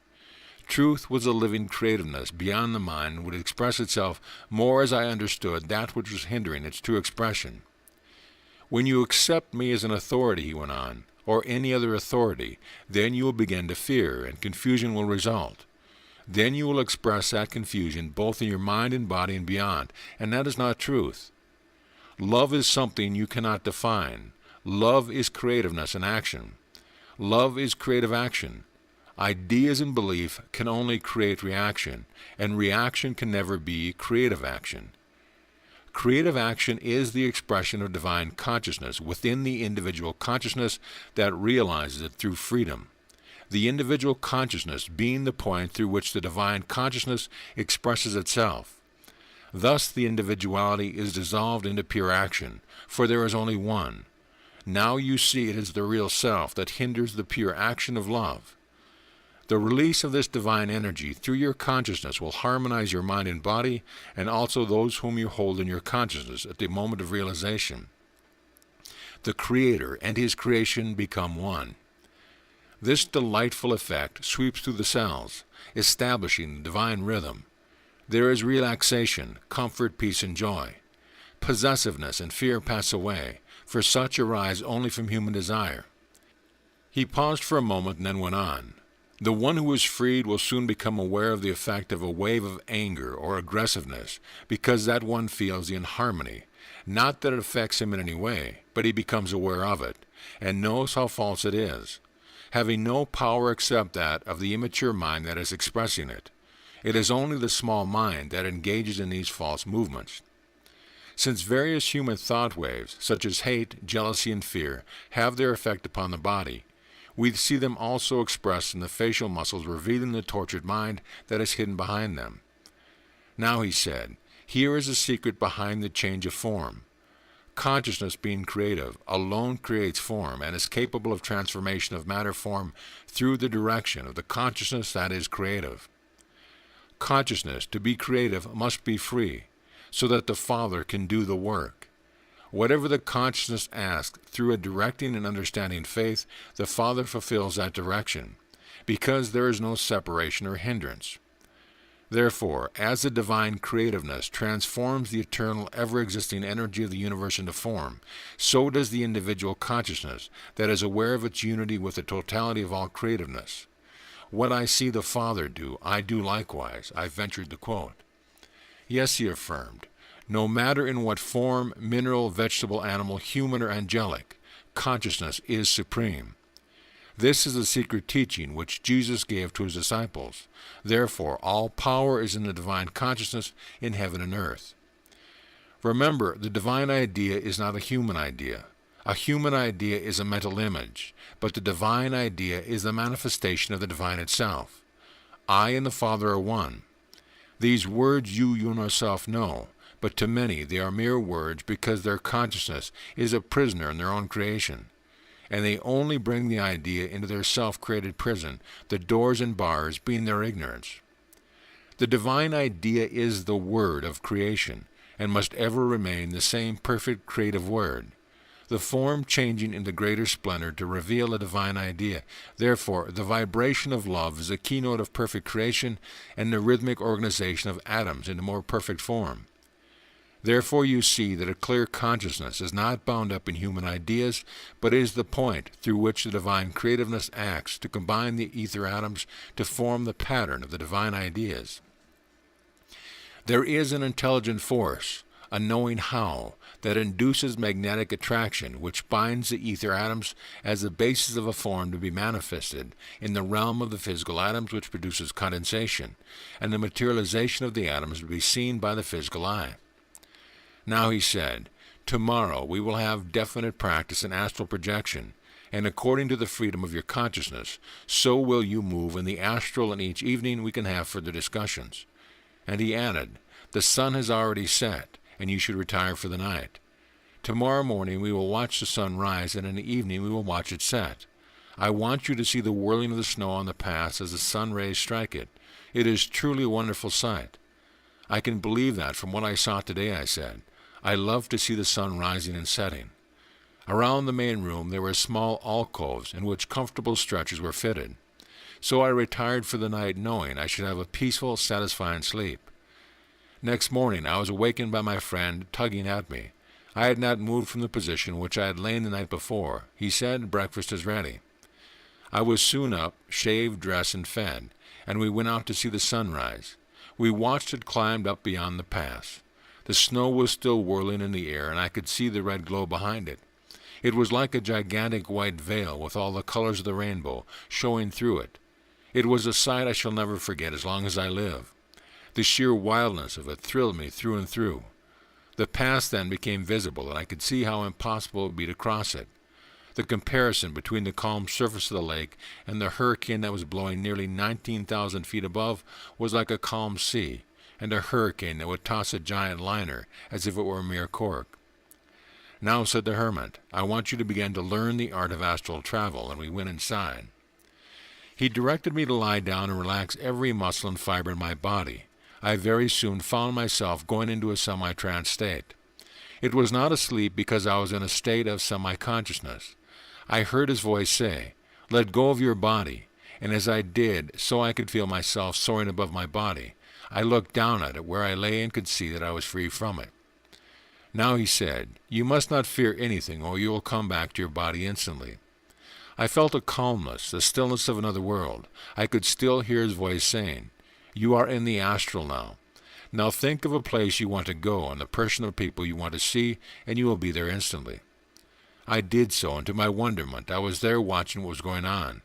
I was now caught up in the activities of the people I was watching, and it was a queer sensation. In fact, I felt I was actually with them, though not in the physical. I must have been so watching for about a quarter of an hour when I heard his voice again. "Now leave of your own will and come back." I did so and came back into my body with a memory of what I had seen. Now he said when I got up, "You see, your memory is not merely a part of your brain, but it interpenetrates your brain in an astral counterpart. In fact, there is even a finer interpenetrating body in which there is also memory, and this you will reach very soon." Then he said, "I am convinced now that you have the ability to travel in the astral naturally, and soon you will travel farther in the ether." This practice went on for days, and each night we discussed the work I had to do. Then one day he said, "We will now travel together, this time out into the ether of space." This, however, was not so successful at first, but after some practice I could master it and said, "Interplanetary travel is already accomplished in the ether. Someday it will be done in the physical." I knew now how the hermit could come to a seance while living in the physical body. To him there was no space. Later I made inquiries about those whom I visited and what they were doing, and every detail I had stated to them was correct. They were amazed at my knowing so much about their movements. I was warned, however, by the hermit never to travel in the astral for curiosity, but only to help those in need. In many instances since then, people have seen me at their bedside when they wanted help, and this was to me further proof of my ability to travel in the astral. A certain doctor friend of mine in Johannesburg was startled to see me plainly in a room one night. When he told me of this, I explained to him, "I was thinking deeply about you at the time. This was automatic travel and was very helpful in healing, and yet some people were upset at seeing me. Immediately I saw this, I made myself invisible by the natural desire to do so, though I did not leave their proximity. Since then I have been able to travel at will even while in the conscious state, and on nearly all occasions the healing power was felt by those who were being healed." The hermit was delighted with my progress, and he explained it to me in this way. What happens in healing work is, the inner mind is impressed, and the impression creates a subconscious activity through the nervous system affecting the generating cells and glands, and then all the cells of the body become active. Miraculous cures are effected in this way. These impulses travel in ever-widening circles, eventually affecting the whole of mankind. It churns into motion all the atoms and cells of the body, with the consequent transformation of the cells, and the reaction will be in the exact proportion to the state of consciousness, because there is not separation. With the change in the rate of vibration in the body reflects its activity upon the mind, and this produces a feeling of well-being. The very opposite takes place with man himself when in fear. This unnatural vibration upsets the natural equilibrium, and when a man is ignorant of the cause, more fear enters, and adds fuel to the fire which man has already kindled by his negative thought actions. He paused, and then, "You see," he said, "when man is caught up in his own conditioning and is influenced by his surrounding, his mind reacts to these conditions. When he fails to understand himself and the cause of this conditioning, man's consciousness permeates the whole of his mind and body. When he fails to understand that he has his roots in reality, which is superconscient, when the totality of all unconditioned intelligent energy exists, he flounders in his fear because he is ignorant of his true nature." Then I said, "Man's consciousness, when free, really exists beyond the confines of his body." "Yes," he replied. "You see, consciousness is first expressed through the mind, and then comes the influencing of the body through the brain and nervous system. The first nerve plexus rules the heart, lungs, and glands, and the other parts of the body. The cranial nerves are responsible for the transmission of the vibrations of light, sound, and feeling that come from the external world, and these must be interpreted without fear through understanding. The consciousness also moves downward into the emotional life of the individual through the solar plexus, and then into the lower vitals to the physical, then to the total activity of the animal, vegetable, and mineral kingdoms, the subconscient. Here all action that is behind all mineral, vegetable, and animal planes is controlled and directed. Man's consciousness encounters all the highest in the superconscient to the lowest in the subconscient." "Yes," I remarked, "I can see that the whole is under the direction of the consciousness. Life being consciousness, and intelligence acts through the mind substance. Divine consciousness, intelligence, and substance are one. Yes, he agreed, but man, being ignorant of the subconscient activity as a beneficent natural instinctive forces, sees evil, and as a result creates his own hell, and the devil is himself. You see, he went on, the lower vital belongs to the part of the nervous system from which the solar plexus downward. This includes the animal, vegetable, and mineral kingdoms, which are subconscious in man. The subconscient activity belongs to the totality of all action in mineral, vegetable, and animal kingdoms, and is subconscious in man. He continued, when the consciousness becomes aware, it frees itself from the fear which is engendered through being ignorant of the activity of these forces. Man has been given dominion over all things above and below, but few have gained this understanding. Now I exclaimed, I see that the whole activity is one, but man has divided it up in his own mind, and then what he fears, he produces just as he fears. Yes, he said, through the whole of the animal nature there is one complete mental activity which belongs entirely to this plane. The same with the vegetable and the mineral. Man's consciousness is the ruling factor in them all. All wild animals are controlled by man's consciousness when he knows himself, his thoughts, and his reactions, and when he understands his feelings and desires, his beliefs, his ideas, and how they are formulated in his mind. When ignorant of this, he falls into the error of seeing a power that is evil or a power that is greater than himself, and he begins to fear nature. He sees a power that is good, and one that is evil, and so he eats of the fruit of the tree of knowledge of good and evil and dies in his sin being his ignorance. Yes, I see now, I said. I see that our emotions, fears, hates, anger, and jealousy, and such like, all arise from our ignorance of the subconscient, and when not understood affect the whole body function. Through our senses we acquire conflicting ideas which we cannot correlate. Thus we have a confused mind. Thus he said, your fears, your beliefs, your mental conflicts affect the whole organism.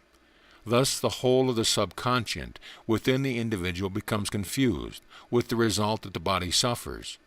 Then the body talks back to the mind. The mind, unaware of what the cause is, succumbs to the unnatural state of the body. Paul says it is Eve that is deceived. Oh, I see, I replied. Eve represents the soul and Adam the body. So Eve is deceived, and Adam, being the body, must suffer as a consequence. Yes, he said, you have it. Truly you have it. He added, you see, my son, as you already learned through your training, the spirit consciousness in man is free, and although incarnate in the flesh, it is still free. Otherwise, it could never be free. Freedom is your natural state. It is your conditioning that is unnatural, created by yourself. The easiest and quickest way a man can find this freedom is through love and understanding. The subconscient is not evil in itself. It is the means of man's growth. But man attaches evil ideas to it, with the result that he begins to fear what he does not know. But what does he fear? He fears his own ideas and is caught up in his own conditioning. Only when he begins to realize that it is his own ideas that he really fears does he free himself from his own creations and becomes consciously free. And then he thinks purely. Then the spirit consciousness, with its divine, can transform his mind and body by its own eternal presence. Man is the image and likeness of his Creator. He cannot be otherwise, because God is all there is, and we cannot exist apart from him. So you see, my son, it is the unknown alone that is creative. What is known can never be creative, for the creative ever remains unknown. What you know is relative, external, created, and can never be creative. Others, who know nothing of the truth, merely give you an idea, but that you see is relative, and you merely imitate their ignorance. When you realize this and discern the falseness of it, then the creative, the unknown, will be revealed, but will still remain unknown. Thus you will find the unknown within you, but never external to yourself, my son. I cannot tell you what it is. No one can. Others can give you only the idea of it, and this is not the creative. The creative is your own livingness. I sat back and again thought to myself, truly, he is the wisest man in all Asia. End of chapter. Chapter 12. It was a month since I arrived at the Hermitage of Ling Shi La, and I'd gained more than I'd ever hoped for. These days were an ever-increasing joy to me, and a deep affinity had grown up among the three of us. My friend who had met me at Kalimpong was now my constant companion, and I decided to stay with him for the rest of the time left to me. His sanctuary was beyond Lhasa, at a place called Zamzar, and we had many talks about it. We talked also about what the hermit had said, and my friend gave me much enlightenment on points I could not then grasp. My friend's sanctuary was 200 miles away from the Hermitage of Lingxilan. The journey there together and the experience and the joy of companionship will have to be told in another book, which I hope to write later. I had grown to love the hermit during my stay with him, and he felt the affection I had for him, for it was returned 100-fold. I was his son, his true spiritual son, and we both felt the same way. To me he was a true spiritual father, and when I told him so, his eyes would light up with joy, and I could feel the flow of that love that is beyond human understanding coming from him as he put his arm around my shoulder. He was the sage of sages, and I drank in every word he said. My friend also felt that warmth of love coming from the hermit. Although an adept himself, he respected the wisdom of the sage of sages and listened with an attention not known to the ordinary man. The joy of this true spiritual companionship cannot be expressed in words, for there are no words coined to reveal the true meaning. In a few days I would be leaving with my friend on our long journey over the roof of the world. He himself had come all the way to Kalimpong to meet me, nearly 300 miles. His adeptship was second to none. He had a deep understanding of all that was false, and it was this that at the beginning helped me most. To cast off the burden that I had carried so long put my feet on the first rung of the ladder, of which I had climbed steadily ever since. During the last few days we fished at the lake for food only, the hermit's desire being that we should take only our needs from day to day. I asked my friend, "How old do you think the hermit is?" "No one knows his age," he replied, "and he will not discuss it with anyone. But it is a very, very long time since he taught at Gandang Monastery." The hermit was also an authority on rare plants and roots. He had a wonderful knowledge of the rarest plants and roots in all Asia, and he would explain to us what they were and their uses. The rarest of these plants, he said, grew only in the highest mountain regions, and the difficulty of locating them, together with the hardships experienced in the mountain regions, prevented all except the most experienced climbers possessed of maximum endurance to reach the coveted prize. I said that I would like to search for these plants. I had always been keen on searching for the unobtainable, and I was eager to go searching.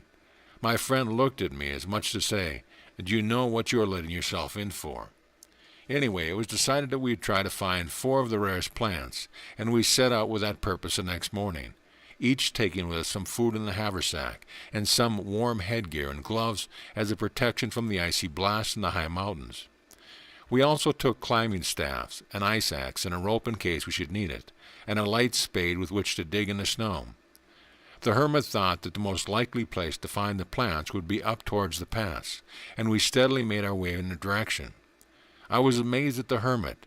He could outstrip us both, and we were both experienced climbers. I had already climbed many passes, and even before going to Tibet, I had done much climbing in New Zealand Alps, also in Europe. It was getting dark when we reached the high levels above the woodline in the eternal snows. The hermit said, "This is the time to find the Arthora. Its root is the shape of a human body. It has a head, body, arms and legs, hands and feet, all represented by its root. It is a flower that sparkles like a diamond. It can be found easier at night because it shines like a light in the snow. It grows underneath the snow many feet deep, yet it has the power to melt the snow around it and make its way to the surface. Its petals are white like the snow, and if it did not shine and sparkle, it would be impossible to locate it. It gives off a sort of phosphorescent glow. This plant," he added, "is used by the lamas as a general tonic for all ailments. The different parts of the root can be pulverized separately and used for the different parts of the body it represents." We kept our eyes open, you may be sure, and we scanned the snow upon which the moon was now shining. The hermit observed the Artha first, and we dug down in the snow until we reached the root, and there, just as he explained it, there was in the shape of the human body. It was exceedingly cold now, and the winds were becoming very fierce. The hermit said, "I think we had better practice Tumo for a while to generate heat in our bodies." In an aside, I asked my friend, "And does the hermit practice Tumo too?" "Yes," he replied. "He is a master of all the occult sciences." In a few minutes our bodies were like fire. In the morning we will look for the Nagoda, which is the flower of the angels, said the hermit. Its name is appropriate, and if we find one, you will remember its beauty forever. This flower is also the most difficult to obtain, and it grows deep underneath the snow. The only indication of its presence is a hole in the snow about 6 inches wide. It grows mostly where there is rock underneath. It generates a heat within itself and melts the snow all the way to the surface while it itself is hidden. We must find it before the sun rises, otherwise the hole gets hidden by the heat of the sun as the snow melts around it. Again it was the hermit who found the plant, the Nagovda. We dug down till we reached it, and I never saw anything so beautiful. It had a velvet surface, and the shine was impossible to describe completely. The petals were yellow, coming out of a deep purple center with streaks of pink leading all into the center of a petal right in the end. The petals were all of uniform size, with ends that come to a point dotted, as if you had just painted them with a pink and purple spot. The hermit prized this plant as one of the rarest in Asia, and indeed it was a beautiful specimen. The root of this plant, he said, had never yet failed to cure kidney, bladder, or dropsical conditions. When the lamas found this flower, they used it very sparingly, even the smallest portion of it being effective. I was now getting more and more excited. We had been out a whole day and a whole night. We already had 2 meals, and we had enough left for a third. Now, said the hermit, we will climb down to the rocks there, and we hope to find the Chomdenda, which means the conqueror.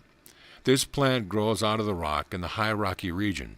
Its roots has tremendous power, and we shall have to chop it virtually out of the rock.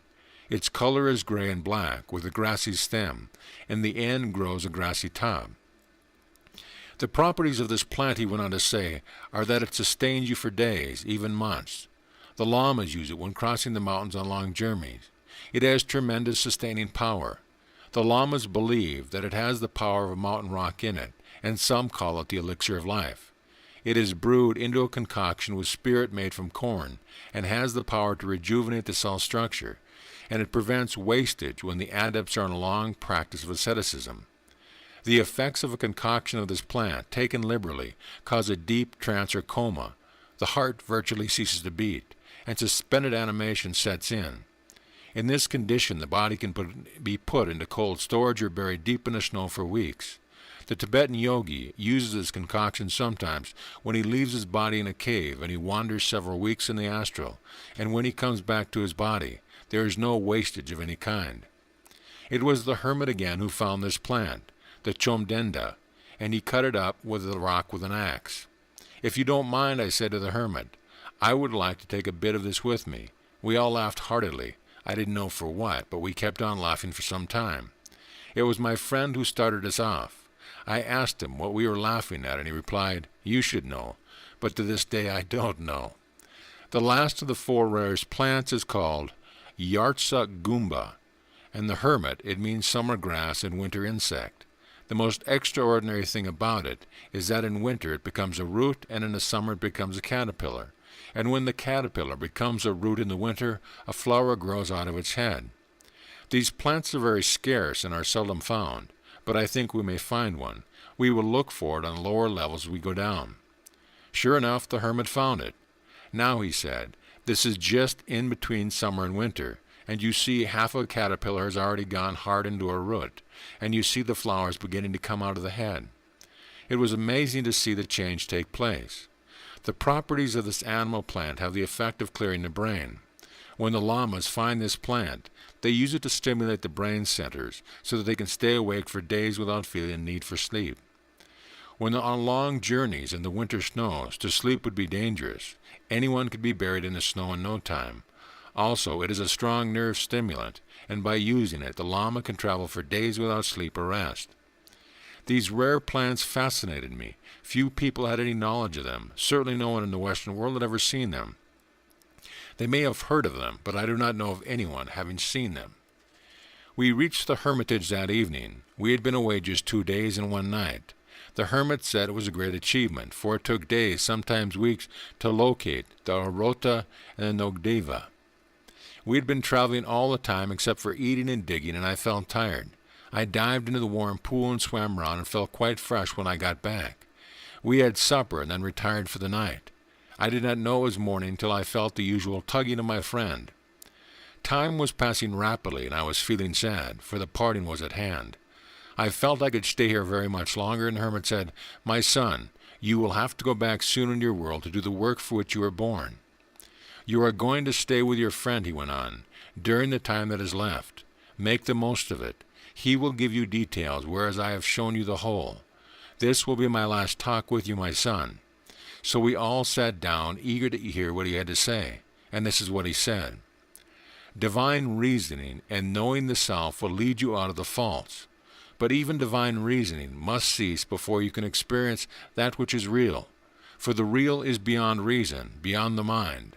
To discern that which is false will enable you to free yourself from it. But as I've already told you, the known is not creative. Only the unknown is creative. The known can never be the unknown.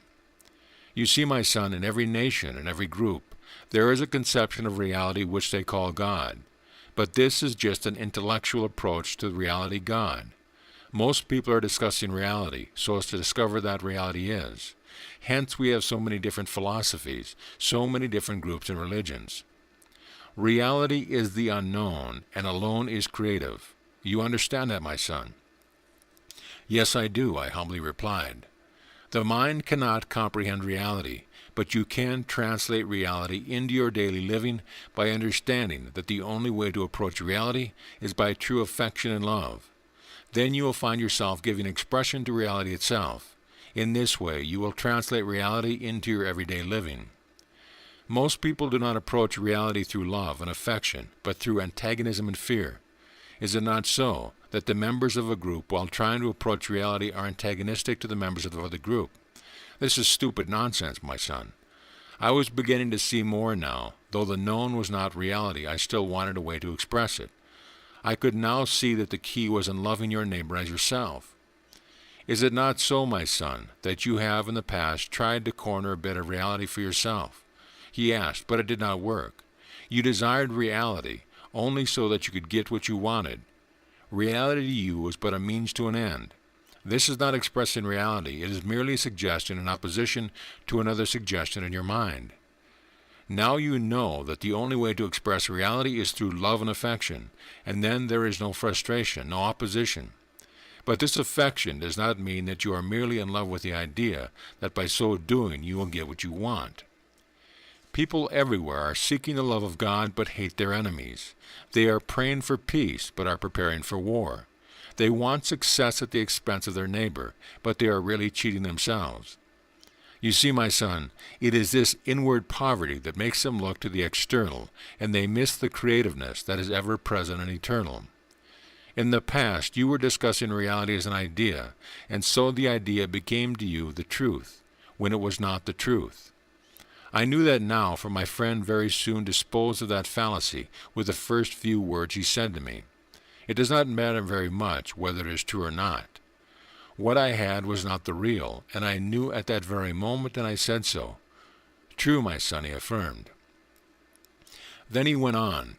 Nearly all literature on truth or philosophy discusses reality as an idea. Reality is life, and the mind cannot conceive what it is.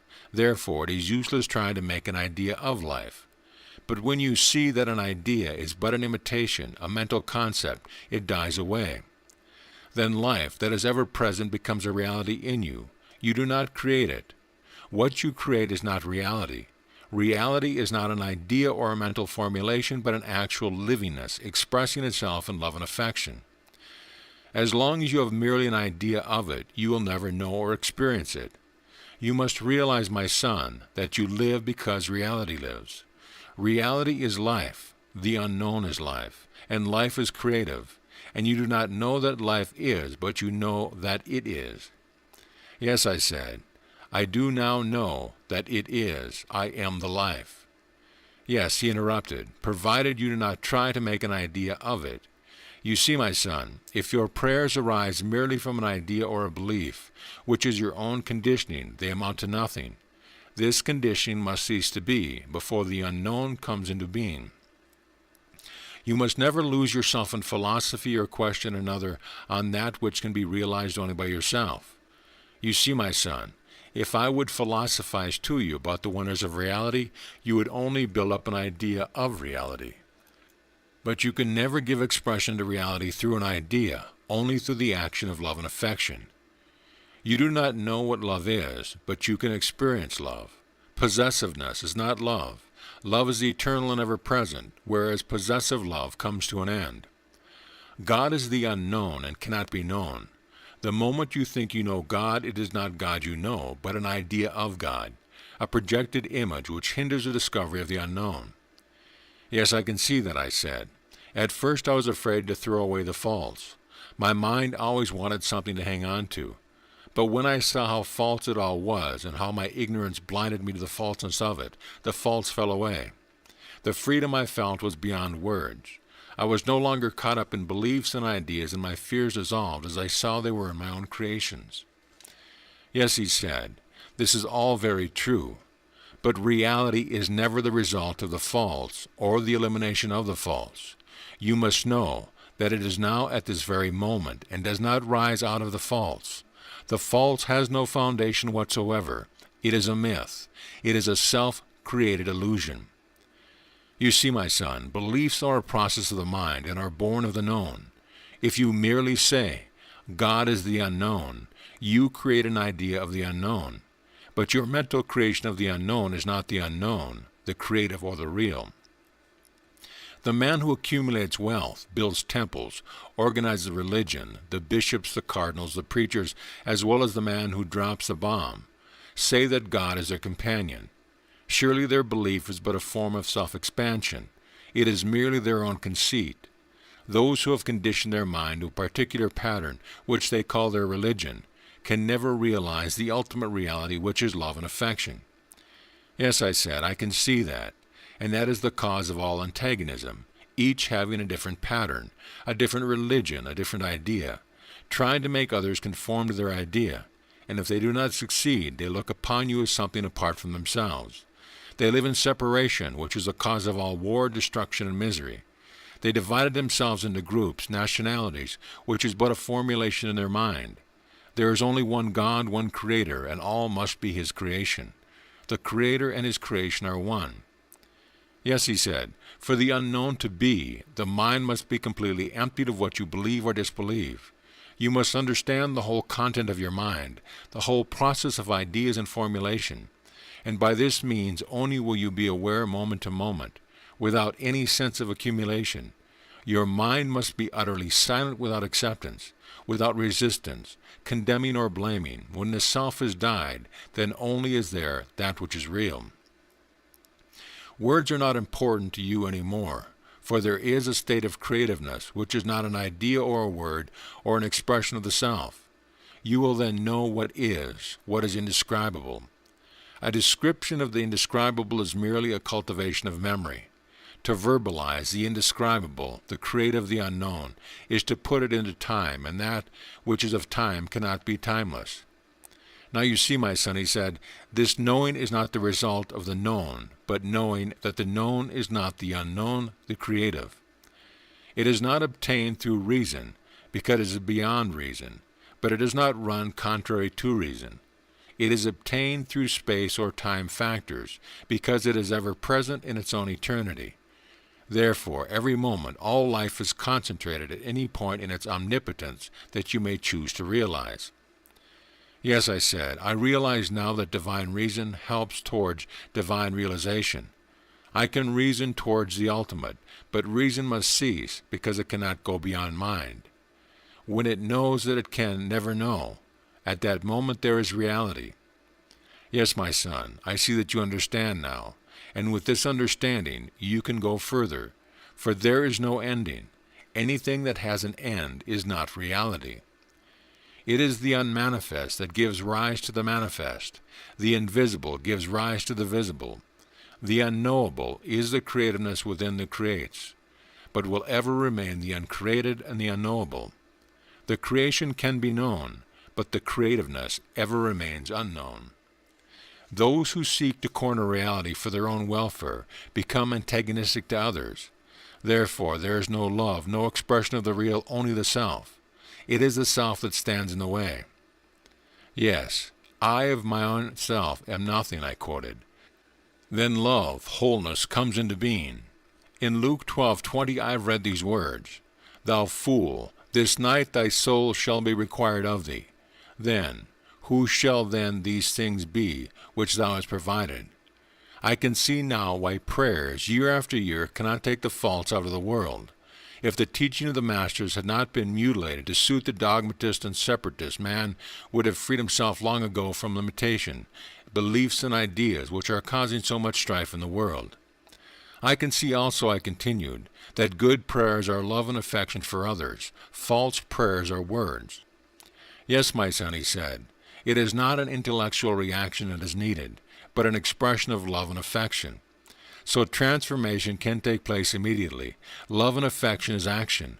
The intellect merely reacts. Time will not bring it, only an understanding of the self. Then there will be immediate response where memories of right and wrong have passed into oblivion. As I looked at him, I saw that he was enveloped in a light as bright as the sun, and to me came these words, I am not of this world. But I knew now that to try to escape from the world could not end its trouble. To isolate myself from the world would be of no value, but that would be of value was to work in with it others, knowing them to be my brothers and sisters, and that what I had was in common with everyone, because all were struggling for freedom, but did not know the way to do it. I saw how all were caught up in civilization, which had created ourselves with its clash of arms and din of social problems. The world was the people was the world. A world racked with fear, insecurity, and distrust, because they had failed to see the faults, thereby failing to understand the true principles of life, which were love, affection, compassion, forgiveness, and goodwill. The world has disregarded the things that mattered, while being steeped in the things that did not matter. Even now we are trying to remedy the effects instead of eliminating the cause. We well ask ourselves, where are we heading? Not until we embrace the true Christ principle of living scientifically, individually, and collectively, will we be able to look upon the face of the holy man and say, Brother, I wish I could come with you into your world, my son, but the people would not understand me yet. We will be with you always, even unto the end of the world, for there is no separation between us. The spiritual and the physical are one. When this is understood, the world would emerge from the darkness into the light that is eternally shining to show mankind the way. I am the light of the world, and he who heedeth me shall never know the darkness. These words passed through my mind as he spoke. There was a silence for some time. None of us spoke. We were in silent prayer in a way that few could understand. Then the hermit spoke. He said, My son, tomorrow you will be leaving me. In one way I am sorry to see you go, but in another way I am glad, and I am more than glad you came. There is no need to say that I love you as my son. I felt tears coming into my eyes, and I said, And I love you as a father beyond earthly affection. I had to pull myself together to check the flow of tears. Few can know that true comradeship that comes from the highest motives and true spiritual understanding. To be with a hermit was to learn to love all things great and small, for he was the expression of love itself. Next morning we were up before daybreak, as we had to get over the pass before nightfall. The hermit came with us part of the way. Several times I looked back at that wonderful sight, the lake, the island, the house, and all that it meant to me. It would be the last time I would look upon this scene with my physical eyes. I knew that. So we climbed, one following the other, the hermit first, then my friend and I came last. We left the hermit just above the wood line. We could see him standing there, looking towards us as we climbed further and further. His long white beard and white hair were flowing in the wind. We climbed, and still the hermit was there. I said to my friend, Although there is parting in the physical, thank God there is none in the spiritual. So say I, he echoed. I stood for a time and waved back to the hermit, for we could soon be moving out of sight over the rock face to escape the hurricane over the pass, and then he would disappear from view. I said aloud, I will never again look upon you with my physical eyes. It is a sad moment I feel now. Then turning to my friend, there is no separation in the spiritual. I will leave you also one day, and that will be an even deeper sorrow. But I am glad I came and that we have met in the flesh, and I will rejoice in the knowledge that we are not separated in the spiritual. The hermit had now passed from view. I wondered what he was thinking at the moment. We climbed now in Indian fashion, there being no room for two on the path. We each had our own thoughts, and they were as much the same. We reached the outside of the pass when it was getting dark, and we found a cave to shelter in for the night. We had taken some food with us, and we ate it with relish. We wrapped our robes around us and soon fell asleep in the cave that sheltered us from the storm that was howling outside.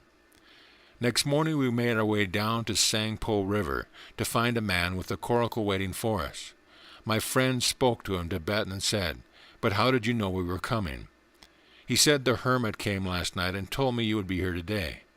When my friend told me this, I said, "Wonders will never cease." We crossed the river and remained at Padang that night. Next morning, we started on a long journey of 150 miles to Zamzar. It was a long journey, but I loved every bit of it, for my friend, who was more than a friend to me, was a true spiritual companion whose knowledge was even more astounding than I first thought. He was a true adept. The journey and what happened on the way and what I learned on the never-to-be-forgotten sojourn to Samjur will have to be told in another book which I hope to write in the near future. This present book has been written mainly for enlightenment, not that you will find truth in any book. It is to be found only within yourself and by yourself. No one else can give it to you. Some people think they will understand life by following experts, by joining philosophical societies or religious organizations. But to know truth, reality, there must be freedom from all these things. Freedom can never come through another. It is only when the conditioning influences of belief and process of accumulated memory are understood, then there comes a silence that is not enforced, and in that silence is the discovery of the real. But if your mind is disturbed, you are reacting because of your mental formulation. You are caught up in what you believe to be true or not true. With truth, there is no reaction. There is action, and only in love, wisdom, and prayer. And the kingdom of these, the kingdom of heaven, is within you. End of chapter, end of book. This audio presentation of Beyond the Himalayas by N. MacDonald Bayne has been brought to you by AudioEnlightenment.com and has been recorded for the exclusive use of Audio Enlightenment members only. If you've received this audio from any website other than our own, please visit our website. Let us know at your convenience.